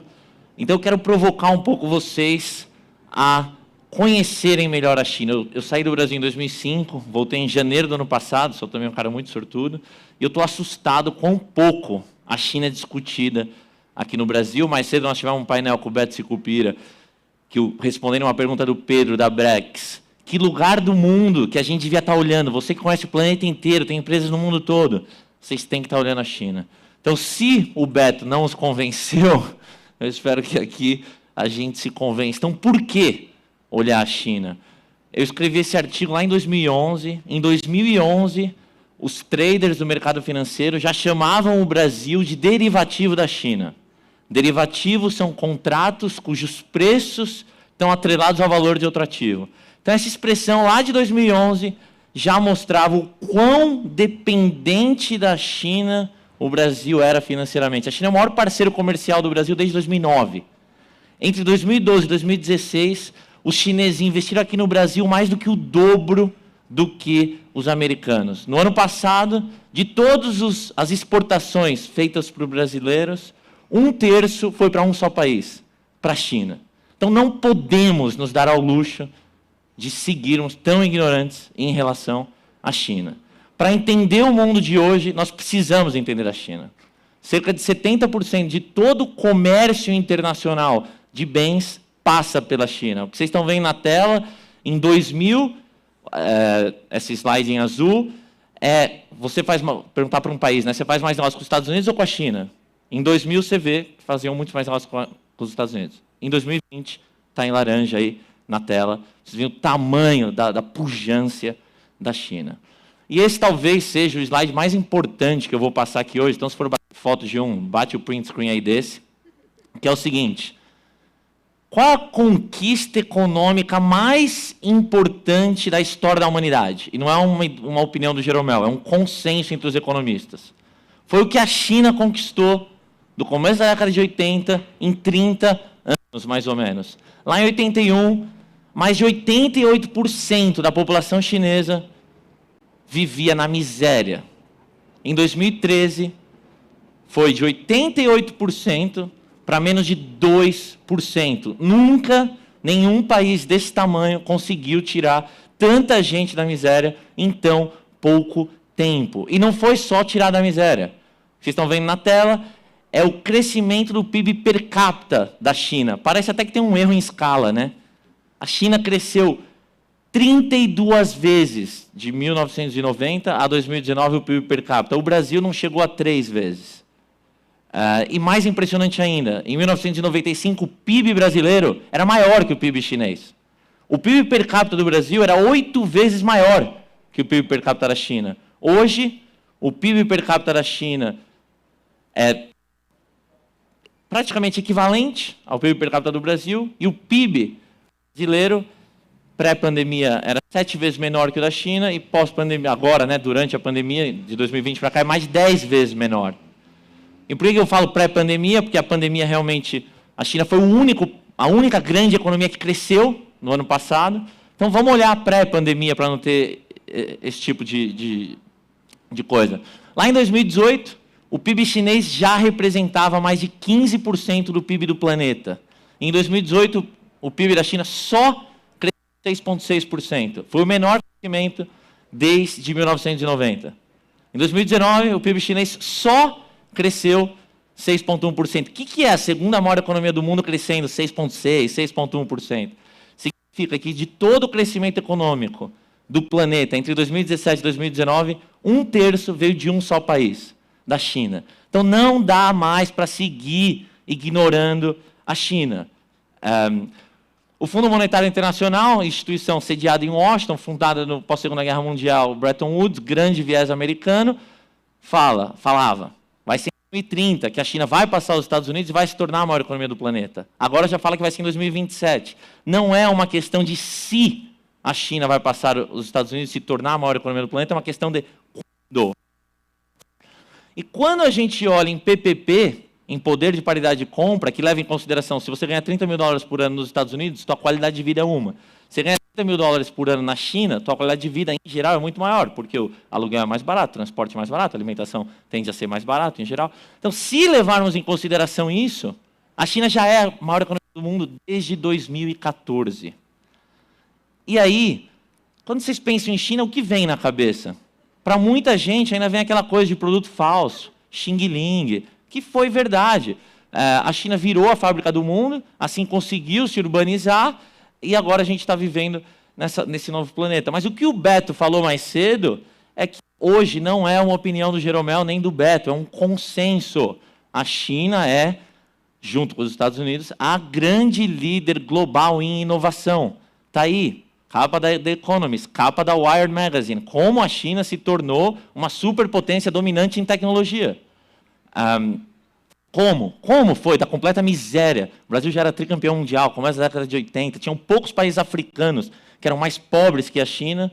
Até 1978 não tinha empresa privada na China. Como que isso aconteceu? Eu gostei muito que o Marcel falou mais cedo. Vamos ser práticos? Vamos achar jeito prático? Então eu podia ficar aqui semanas falando de como isso aconteceu, mas eu vou tentar ser bem prático, até seguindo o Marcel e o Confúcio. Tentar ser simples e focar no que importa. Sem sobrecarregar muito, tá? Então, vamos lá, 3 elementos fundamentais. Tecnologia, empreendedorismo das massas e estudo. E eu lembro, vários anos atrás, o Jorge Paulo falou uma frase, que ele falou, o que vai mudar o Brasil são os empreendedores e a educação. E a gente vê que foi isso que mudou a China. Então, vamos lá. O que vocês estão vendo na tela é a história do PIB do planeta desde o nascimento de Cristo. Então, quando a gente ouve falar que a China está virando essa superpotência econômica, os ocidentais me falam, nossa, Jeromel, mas eles vieram do nada. E é uma narrativa. Os chineses me falam, é claro, nós sempre fomos a maior potência do planeta. Aconteceu que, quando veio a primeira revolução industrial, lá no século XIX, a China era a maior potência do planeta e ela, até por ser a maior potência do planeta e achar que o que vem de fora era inferior, em vários termos era, então era como uma espécie de um incumbente que completamente ignorou os disruptores, ela foi disruptada. A China ela perdeu a primeira guerra do ópio e depois passou o que os chineses chamam do século de humilhação e ali ela aprendeu. Eu fiquei para trás, porque quando veio a primeira revolução industrial, eu não participei. Então, nunca mais eu vou ficar para trás em tecnologia. E aí, eu gosto muito daquela frase, né? Siga o dinheiro. Não sei qual a pergunta, a resposta vai te ajudar se você seguir o dinheiro. Quando você segue o dinheiro na China, quando o Xi Jinping assume o poder, no final de 2012, de todo o capital de venture capital funds, dos fundos de capital de risco focado em startup do mundo, lá no começo da década de 90, praticamente 100% vinha dos Estados Unidos. Quando o Xi Jinping assume o poder, cerca de 10%, menos de 10%, vinha da China. 5 anos depois, quase 1/3 de todo o capital do planeta que é investido em startups por fundos, vinha de fundos chineses. Então, o governo chinês deu a direção. O Li Keqiang, que é uma das pessoas mais poderosas politicamente na China, ele fala muito do empreendedorismo de massas. Em 2016, num evento do que os chineses chamam da Davos do Verão, lá em Tianjin, ele falou que mais de 13 mil novas empresas eram começadas a cada dia na China. Então, levando isso para a prática, o que vocês estão vendo na tela aí é a cidade dos sonhos, Dreamtown, lá em Hangzhou. Fui para esse lugar centenas de vezes. Antes de eu ser sócio da 3G Radar, o meu trabalho era organizar roadshows focados em inovação e tecnologia na China. E aí o que eu via nesse lugar eu achava inacreditável. Porque os políticos que lideravam esse lugar me falavam, só aqui, nesses quarteirões, tem mais de 1.600 startups. Mais de 1.300 fundos de capital de risco que já têm comprometido mais de 40 bilhões de dólares. Isso é muito mais fundo de VC e muito mais capital que todo o Brasil somados tem só numa cidade, numa região, em alguns bairros. Então, o jeito de entender a China, você precisa entender como que o governo chinês opera. Aqui no Brasil, geralmente, funciona o grosso da grana, vai para o governo federal, que distribui. Né? Na China, não é assim. A grana entra nos governos locais, que eles mandam para cima. Então, o que o governo central faz? Meritocracia. Enfia KPI para os governos locais. E nessa época que o governo central queria promover o empreendedorismo das massas, um dos KPIs era número de startups na tua região, fundadas. Número de funcionários dessas startups. Até quantos metros quadrados essas startups ocupam na tua região. Então, o que aconteceu foi que gerou mais de 4.000 aceleradoras ao redor da China. E aí, quando você visita esse lugar, então eu falei para vocês que o meu trabalho é organizar esses roadshows, né? Eu levei jornalistas da Folha, do Valor Econômico, do Globo, E eles visitaram mais de 30 empresas numa semana. Eu não escolhi o que eles iam, sobre o que eles iam escrever. Todos os 3 escreveram sobre esse lugar. Porque esse lugar personificava um pouco de toda aquela revolução que a gente estava vendo em loco. Vocês estão vendo aí na tela um pouco da matéria da Folha e do Valor e do Globo. Sobre isso vocês podem procurar online, vocês vão achar. Mas o que eu via na China, essa imagem aí explica bem. Um ecossistema empreendedor maduro tem todos esses argumentos juntos. O governo, capital, as grandes empresas, as óbvias startups, os militares, todos trabalhando junto. Então é assim que funciona a China. Só que esse slide aí eu tirei de uma apresentação de um camarada que estava explicando como é que funciona Israel. Que ele tirou essa apresentação desse livro, que é Startup Nation, que conta como que Israel se tornou a Startup Nation, a nação startup, o país onde tem mais startups per capita do mundo. E aí, quando você vai estudar a história do Vale do Silício, e para quem tiver curiosidade sobre esse tema, tem um vídeo do Steve Blank no YouTube que chama The Real Story of Silicon Valley History, que ele conta isso. Basicamente, não existe. Então, o que a gente tem que fazer aqui no Brasil, para o fundador do Instagram, que é brasileiro, querer fundar um Instagram aqui? O que a gente precisa fazer para o Pedro e para a turma dele, que foi fundada lá nos Estados Unidos, fundar a Brex aqui? A China, Israel e os Estados Unidos pegaram tudo isso aí na tela e falaram, pô, vamos achar jeito aqui dessa galera trabalhar junto?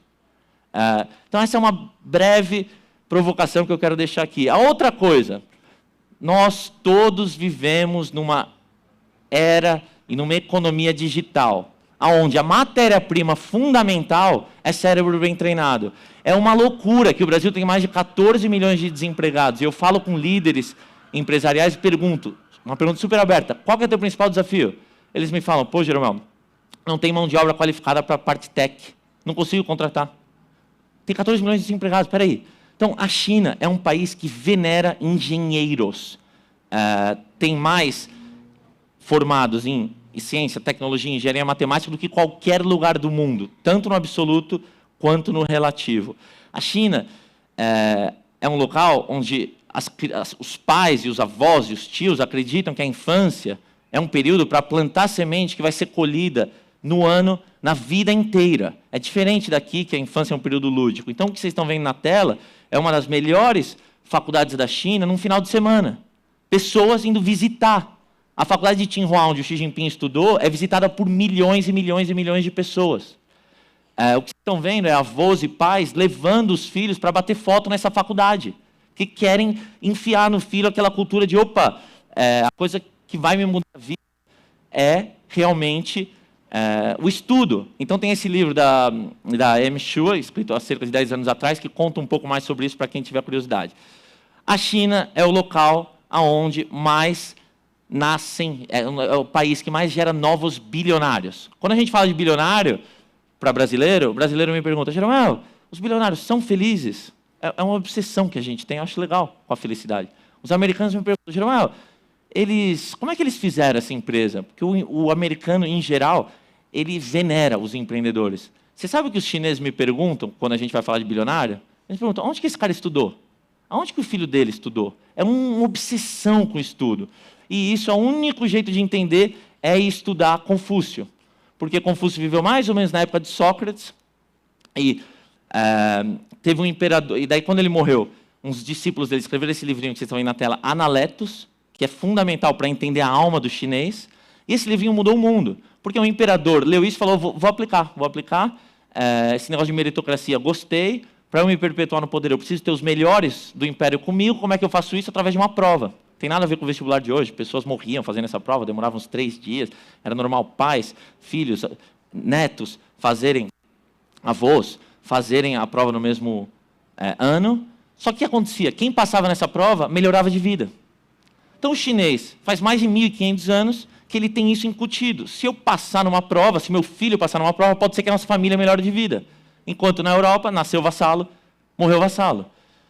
Então, eu só quis dar um passo desse para trás, porque nós estamos num país que tem cerca de 500 anos de história, mas se a gente vai querer entender de China, tem mais de 4.000 anos de civilização continuada. A gente vai precisar olhar para atrás. Senão, vai ser aquela frase, nossa, eles são tão diferentes que parece ET. Não. Outro motivo.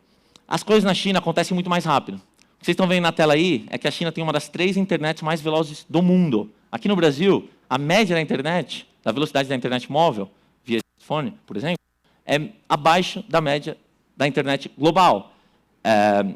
Então, a velocidade com a qual as coisas acontecem na China é completamente avassaladora. A economia chinesa cresceu 36 vezes em apenas 30 anos. Demorou para os Estados Unidos crescer 36 vezes, 117 anos. A China consumiu mais cimento em 3 anos, entre 2011 e 2013, do que os Estados Unidos consumiram cimento no século XX inteiro. Sobre o metrô do Rio de Janeiro e de Xangai, as 2 maiores cidades de cada um país, acho que é bastante self-explanatory, mas me dá esperança. A China investiu também em estrutura. E para falar da velocidade chinesa, vamos trazer dados. Eu confio em Deus, os outros precisam me trazer dados. De 1997 a 2017, pegaram os unicórnios americanos. Da data de fundação para virar unicórnio, demorou 7 anos. Na China, demorou apenas 4 anos. E mais impressionante ainda, cerca de 46% de todos os unicórnios chineses foram da fundação a valer $1 bilhão em menos de 2 anos. Então, para entender a China, nós precisaríamos também entender o governo chinês. Quando a gente ouve falar do Partido Comunista Chinês, vem na cabeça Venezuela, Cuba, União Soviética. Não é bem isso, é um negócio bastante único.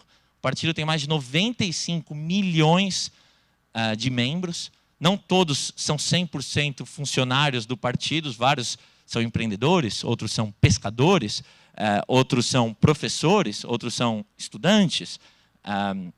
Mas o partido, apesar de ninguém lá na China, da sociedade civil, ter votado no Xi Jinping passou mais de 15 promoções no seio do partido. Para você virar membro do Partido Comunista Chinês é muito diferente do que ser membro de algum partido aqui no Brasil. É um processo que demora mais de 2 anos. Eu não estou fazendo nenhuma alusão aqui sobre o partido. Eu só estou falando que você vai querer entender China, você vai precisar entender o Partido Comunista Chinês. O Brasil é o 4º país com maior número de estatais do mundo. As estatais na China são tão desproporcionais que, se você pegar o faturamento de todas elas, é maior do que o PIB de qualquer país do mundo, salvo Estados Unidos, China, Japão e Alemanha. E não é só nas estatais que está o poder do partido. As companhias privadas, cerca de metade delas, tem uma célula do partido. O que é isso? Nas companhias de vocês têm RH, financeiro, vendas. Lá tem também uma célula do partido. Negócio estranho, né? Mas quando eu falo com um chinês que está vindo para o Brasil, eles falam, pô, não tem célula do partido? Como é que vocês entendem o que Brasília quer? Eu falo, a gente não entende, muitas vezes. Então, é o jeitão chinês. A outra coisa que é fundamental, a cultura chinesa. Empreender, fazer negócio no Brasil e no mundo inteiro é difícil. Só que aqui tem leis, é uma luta de boxe. Você não pode morder a orelha, você não pode socar embaixo do calção. E o Kai-Fu Lee, que escreveu um livro fabuloso chamado AI Superpowers, ele fala que o ambiente de negócios na China é mais uma luta entre gladiadores, onde vale tudo, a luta até a morte. Aqui no Ocidente é notícia que o Facebook copiou um feature do Snapchat, o Stories, né, do Instagram. Na China, eu comentei isso com alguém, e o cara me falou, porra, Jeromel, mas se o meu rival não está copiando a minha feature, a minha função que tem mais sucesso, ele é um incompetente. Então é assim que o chinês pensa negócio. Até muito recente, a norma nas empresas de tecnologia chinesa era o tal do 996. As pessoas trabalhavam das 9 da manhã às 9 da noite, 6 dias por semana. A China está evoluindo tão rápido e mudando tão rápido que isso recentemente foi proibido. Agora tem que pagar hora extra e tem um limite máximo de hora extra. Então, o que eu falei aqui para vocês? Tá? Vou dar um bom resuminho aqui, tentando ser prático, seguindo o Marcel aqui. Como que a China conseguiu ir da miséria a ser uma superpotência em inovação em tão pouco tempo? Tecnologia, empreendedorismo das massas, estudo. Aí eu coloco no centro o Deng Xiaoping para representar o governo, teve o papel do governo. Então, lembra que o Cláudio falou de Singapura, hoje de manhã? O cara que ele comentou é neto de chinês. O Deng Xiaoping, que vocês estão vendo na tela, que foi um dos maiores estadistas da história do século passado, ele visitou Singapura em 1920, com 16 anos. Em 1978, ele visitou Singapura novamente e falou, opa, tem alguma coisa acontecendo aqui que a gente precisa copiar. Aquele cara que o Cláudio comentou para vocês, que foi o líder de Singapura, o Lee, o Deng Xiaoping levou ele para a China mais de 30 vezes. E a China meio que copiou uma série de coisas de Singapura. Por exemplo, o que o Cláudio contou hoje de manhã, de pegar os estudantes e dar muita bolsa para eles irem para as melhores faculdades do mundo. E quando o Deng Xiaoping viu aquilo, ele falou, vou fazer isso. Aí os conselheiros dele falaram, cara, tá maluco fazer isso. Os caras não vão voltar, eles vão ter uma vida muito melhor lá. Ele falou, é mesmo, né? Eles não vão voltar. Quanto que vão voltar? Uns 10%? Então vamos mandar 10 vezes mais. Ele apostou naquilo que foi feito em Singapura. Então eu acho que não dá para a gente copiar a China, tem muita coisa que está muito errada lá, mas tem muita coisa muito boa, nós temos que olhar para lá. A outra coisa da China que a gente precisa entender é a cultura chinesa, aí celebrada por Confúcio, e finalmente a velocidade e infraestrutura. O que vocês estão vendo na tela é o skyline de Shanghai, que está muito mais para Nova York e Singapura do que São Paulo, e eles construíram aquilo tudo em apenas 20 anos. O resultado disso tudo é uma liderança gigantesca em tecnologia, e aí os super ganhadores desse ambiente de capitalismo selvagem lá na China, eles estão começando a vir para o Brasil com cada vez mais força. O primeiro unicórnio brasileiro, a 99, se tornou unicórnio a ser adquirida pela Didi, da China. Nubank recebeu investimento da Tencent. Ant Financial investiu em Dots e Stone. E essas não são as únicas. De todos os apps baixados por brasileiro nesse primeiro trimestre, 21% deles eram de apps chineses. Só 12% eram brasileiros e só 12% eram americanos. Então, às vezes, a gente não percebe, mas a China Tech, a tecnologia chinesa já está aqui. Os 2 apps mais baixados no Brasil nesse primeiro trimestre de 2021 são chineses. E isso só vai acelerar. A tensão Estados Unidos-China não era um negócio do Trump, não é um negócio do Biden. É uma coisa que nós vamos precisar se acostumar. É uma coisa da nossa geração. E tem um grande embate China-Índia que os indianos baniram mais de 150 apps e empresas de tecnologia chinesas de operarem na Índia. Os 2 mais baixados que eu falei aqui do Brasil nesse ano, no primeiro trimestre, são TikTok e Quai, ambos banidos da Índia. Então, o que eu estou falando é que as grandes empresas de tecnologia chinesas, quando elas forem jogar o War para começar a se internacionalizar e ganhar o mundo, elas vão olhar para o Brasil, e já estão olhando, que é a 5ª maior população desse planeta, que, apesar de todos os pesares, é mais fácil e melhor fazer negócio aqui do que em vários outros lugares, e a China tem sido bem-vinda. Outro motivo para vocês olharem para a China. Então, você não quer atrair capital chinês, você não está muito preocupado com tecnologia da China, ok. E que tal ir acessar a maior classe média do planeta? Quem aí já ouviu falar de Chengdu? Chengdu é a capital da província de Sichuan. Essa cidade tem uma economia maior que o PIB da Noruega desde 2015. E o PIB só cresceu desde então. Se a gente olhar na última década, a China foi o motor de crescimento do planeta. O Damodaran, um professor lá da NYU, fez esse gráfico que vocês estão vendo, que é o seguinte. Pegou o PIB do mundo em 2011, o PIB do mundo em 2020. Sabe quanto que do crescimento econômico nessa última década veio da China? Pensa um número aí, pensa um número muito alto. Pensaram? Opa, o número é mais de 65%. E muito provavelmente a China vai ser o motor de crescimento econômico da próxima década. Então, pessoal, eu espero ter dado alguns pontos aqui para convencer vocês a passarem mais tempo com a China. E se você for querer atrair capital da China, atrair conhecimento, ou ir lá acessar aquela maior classe média do planeta, você vai ter que entender um pouco da cultura. E lembra essa palavra guanxi, que é o teu network, é quem te conhece, quem você conhece. E se você achar, pô, não quero fazer negócio com o chinês, ok, faz aquela outra coisa que o Marcel comentou hoje, que ele falou, que eles pegaram um avião e foram até Nova York, que estavam uns 7 anos na frente, e vieram trazer isso para o Brasil. Porque em tecnologia a China está muito na frente. Eu falei para vocês que a velocidade da internet lá é uma das 3 mais rápidas do mundo, enquanto no Brasil a velocidade da internet é abaixo da média mundial. Certo? O que vai acontecer? Porque no Brasil a velocidade da internet vai aumentar e o preço vai diminuir. E aí, o que vai acontecer? Você não precisa ser genial, você só precisa olhar o que aconteceu na China, vai acontecer por aqui.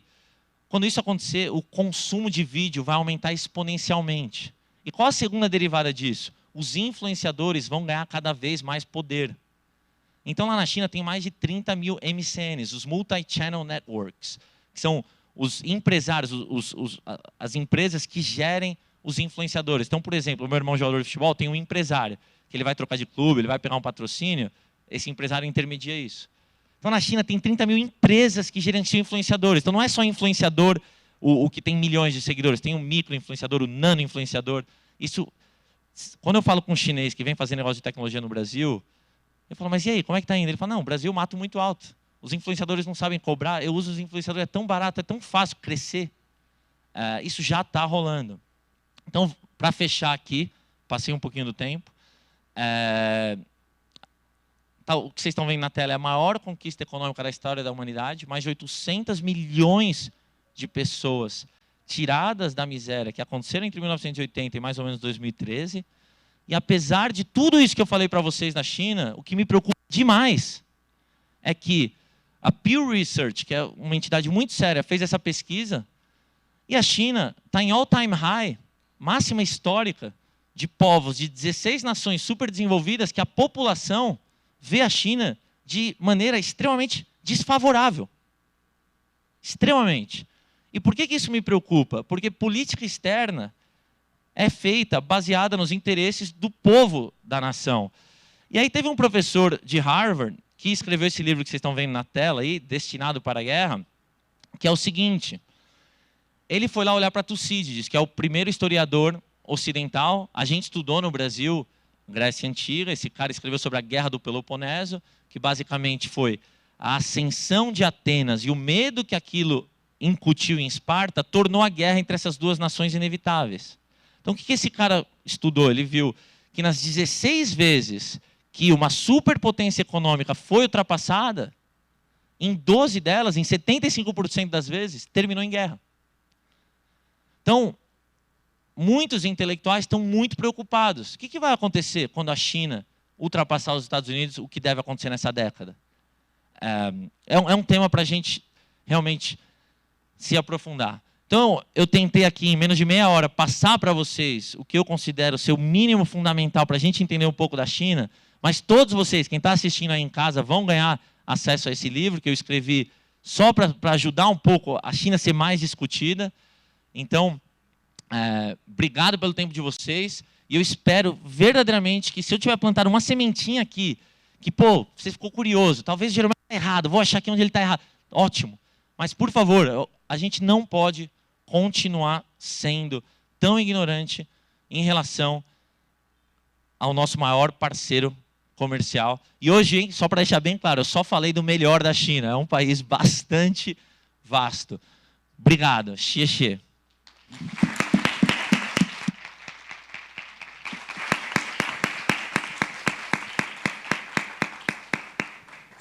Muito obrigado.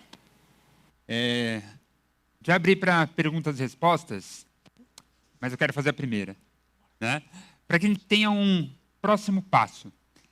Você viu já no Brasil alguma iniciativa, governo estadual, municipal, alguma tentativa nesse sentido do governo chinês de estimular o empreendedorismo, a educação, que possa servir como, sabe, um próximo passo para a gente já ir lá, se inspirar e poder criar uma parte dessa cultura aqui no Brasil? Pô, excelente pergunta, Roger.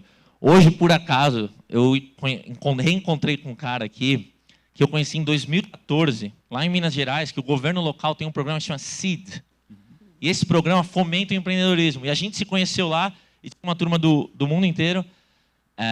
Então, sim, então SEED, de semente em inglês, deem uma olhada. Esse programa já existe. Mas tem muitos outros programas. Outra coisa aqui que eu sou muito fã da Fundação Estudar, quantos alunos brasileiros foram estudar lá na China? Tem um local lá que chama Schwarzman College, que é o seguinte: eu falei para vocês devem ter ficado assustados um pouco com o que eu falei agora no final, dessa coisa da armadilha de Tucídides, da guerra do Peloponeso, tudo isso. Teve um bilionário americano, Schwarzman, que quando ele ouviu falar disso, ele falou, vou fazer um negócio a respeito. Ele pegou e construiu uma Harvard dentro da Tsinghua, que é a universidade onde o Xi Jinping estudou, a universidade número 1 da China. E essa Harvard, qual foi a ideia dele? Ele falou, se os líderes da próxima geração se conhecerem aqui, nos seus 20 e poucos anos, líderes do mundo inteiro, conhecerem a China e os chineses, a chance de ter guerra eu acho que vai diminuir. E essa entidade, Schwarzman Scholars, me procurou uns 3 anos atrás, falando, Jeromel, falta brasileiro aplicar aqui. Por favor, dá um jeito, me ajuda aí. Aí eu falei com a Ana Mayra, e já tem, a Fundação Estudar já está em contato há vários anos com eles, e já tem gente da Fundação Estudar lá. Então, realmente, começa com a curiosidade. Mas quem está em casa, que é estudante, a China tem muitos planos. A China quer atrair cada vez mais estudantes internacionais. Então, para quem tiver vontade de explorar mais, tem muita bolsa, tem muita coisa lá para ser explorada. Legal. E vamos chamar, então, uma pergunta do online. Já temos alguma aí? Nita? Sim? Quem que é? Olá. Então, eu estudei um pouco dessa tensão entre Brasil e China no curso de verão de Yale que eu fiz ano passado, e aí armadilha de Tucídides, etc. E a conclusão final, mais ou menos, que a gente chegou enquanto turma é que existem hoje muitos outros mecanismos que na época desses 12 casos aí que aconteceram da armadilha de Tucídides que resultaram em guerra da forma mais tradicional como a gente conhece, existem mecanismos hoje que provavelmente impediriam que essa guerra, pelo menos dessa maneira, acontecesse. E assim como a Guerra Fria, no geral, mas ainda assim, de forma ainda mais diferente, no século XXI, essa guerra, entre aspas, poderia trazer muitos benefícios, eu imagino, para o mundo. Mas eu imagino, por outro lado, eu pergunto assim, quais seriam alguns dos impactos negativos que você visualiza que essa tensão aí e esse possível embate que já existe, mas que pode ainda escalar pelas próximas décadas, pode trazer para o mundo, e como o Brasil e outros países podem tentar um pouco se proteger, de certa forma, de ser negativamente impactados por isso. Obrigado. Excelente pergunta, obrigado. Vou tentar ser bem conciso aqui. É o seguinte, é bastante importante a gente conhecer os nossos pontos fortes e fracos, né? Como pessoas, nas nossas instituições e como país também. E um dos pontos mais fortes do Brasil é essa flexibilidade, essa ginga. Não é só no futebol, não. Então, eu acho que esse embate China-Estados Unidos, que já está rolando faz um tempo e vai, muito provavelmente, continuar rolando por muitos anos, eu acho que os nossos líderes vão ter que ser os nossos líderes políticos vão ter que ser bastante inteligentes e ter muita flexibilidade para fazer o que é melhor para o Brasil. E não, de repente, alinhar com um lado ou outro. Eu acho que esse é o principal desafio. Agora, para o mundo inteiro, os desdobramentos de estudo são bastante complexos e então, vou deixar essa mensagem bem forte aqui e vamos para a próxima pergunta. Mas excelente pergunta. Daria para a gente fazer uma aula só disso, Lucas. Gostei bastante. Obrigado, cara. Legal. Vamos puxar, por favor. Jeromel, Paulo José, queria te fazer uma pergunta. Primeiro, parabéns pela palestra aí, né? Mas agora com dificuldade de viagem, né? Você falou que você conduziu várias pessoas viajando e conhecendo lá a China. Tem algum programa, tem alguma recomendação que você tem online que possa acelerar esse conhecimento que a gente possa fazer até as viagens voltarem a uma coisa mais regular e normal? Obrigado, Paulo José. Excelente. Foi até um dos motivos pelo qual a Ana Maíra e a turma da Fundação Estudar me chamaram aqui, e porque eu topei, que é assustador, né, o quão pouco a China é discutida aqui no Brasil. E realmente chega muito pouco. Então, essa pergunta é bacana. Eu não tenho dúvida que, muito em breve, a Fundação Estudar, vocês vão conseguir entrar lá e vai ter uma série de materiais para vocês se aprofundarem. Online, hoje, vocês acham tudo, né?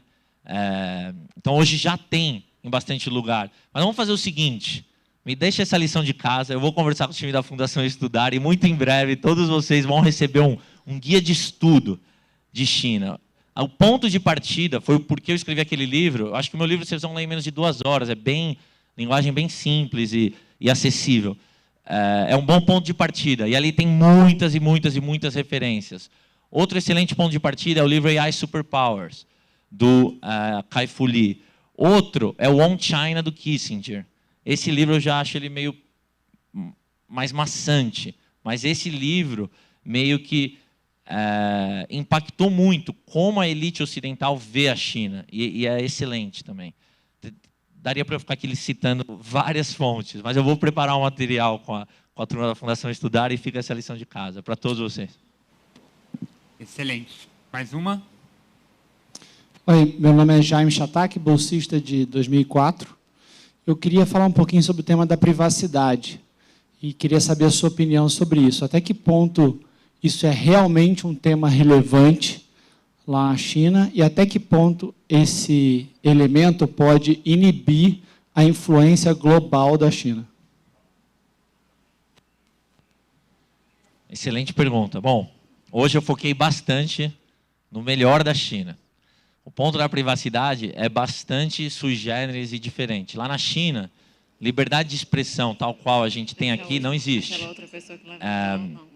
Então, ninguém sabe ao certo o número, mas estimam que é mais de 1 bilhão de câmeras com tecnologia de reconhecimento facial pelas cidades da China. Eu visitei diversas cidades na China, não só os grandes centros e as cidades mais ricas. E tem câmera em todos os lados.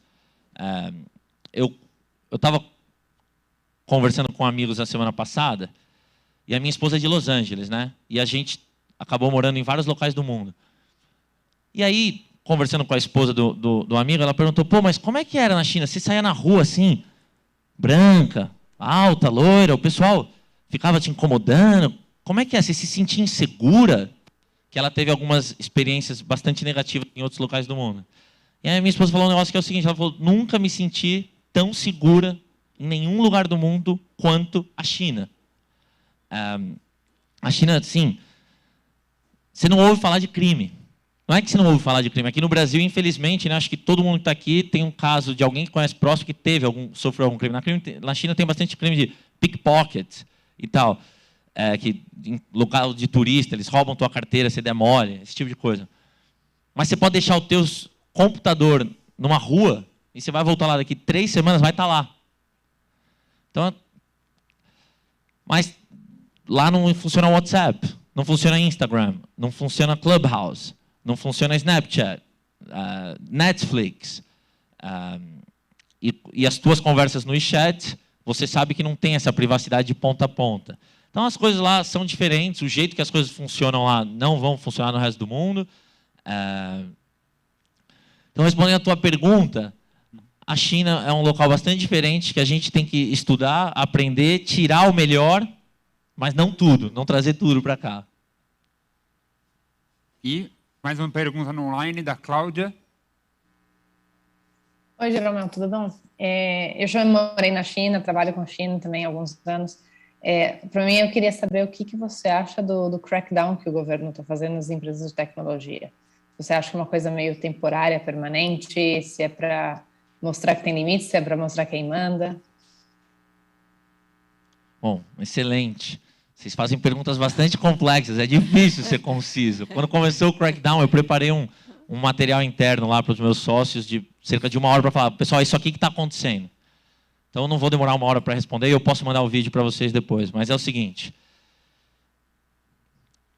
eu li um material, que é público, da Casa Branca, dos Estados Unidos de Washington, de mais ou menos junho, julho desse ano, que quando você lê com lupa ali, tem bastante coisa que está acontecendo na China que está sendo discutida no mundo inteiro. Até a questão da privacidade. O mundo inteiro está discutindo.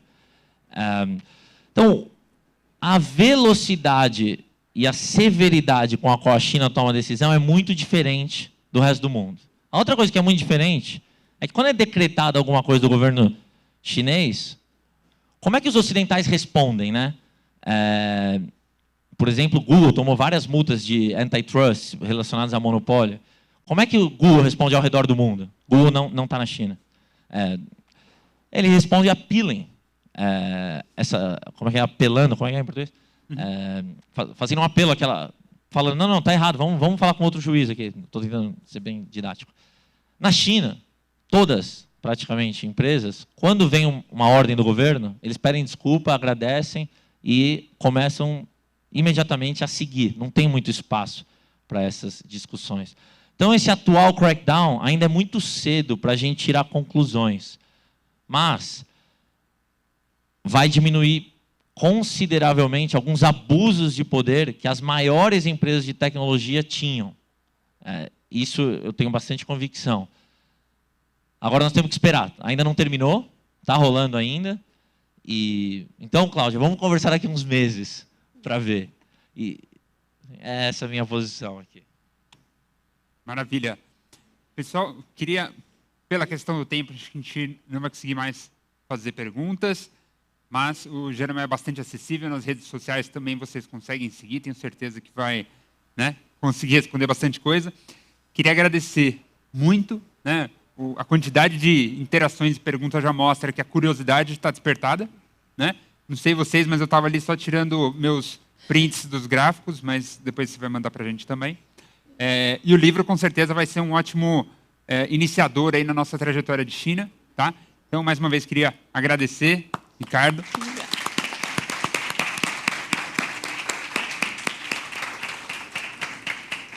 E, pessoal, é desnecessário dizer o motivo do porquê a gente trouxe um painel para falar sobre China, né, no encerramento deste encontro, né? Acho que todo mundo entendeu a questão da potência, da escala, da velocidade, do impacto, que, sim ou não, são palavras bem recorrentes no Estudar, né? Então, se tem alguém, e no caso muitos alguéms, do outro lado do mundo falando e fazendo isso, esse é o material que Estudar quer trazer para a gente se inspirar, para a gente beber dessa fonte e conseguir replicar o lado bom da China aqui no Brasil, né? Então, com isso, eu passo a palavra para a Júlia. A gente vai... Queria despedir do pessoal que está assistindo online da Exame. Muito obrigada pela participação de vocês com a gente. Peço para o pessoal do Zoom permanecer, que a gente ainda vai ter o nosso encerramento interno aqui. E antes de chamar aqui a Ana Maíra para falar do encerramento, queria dizer, minha gente, foi ótimo, né? Vocês gostaram?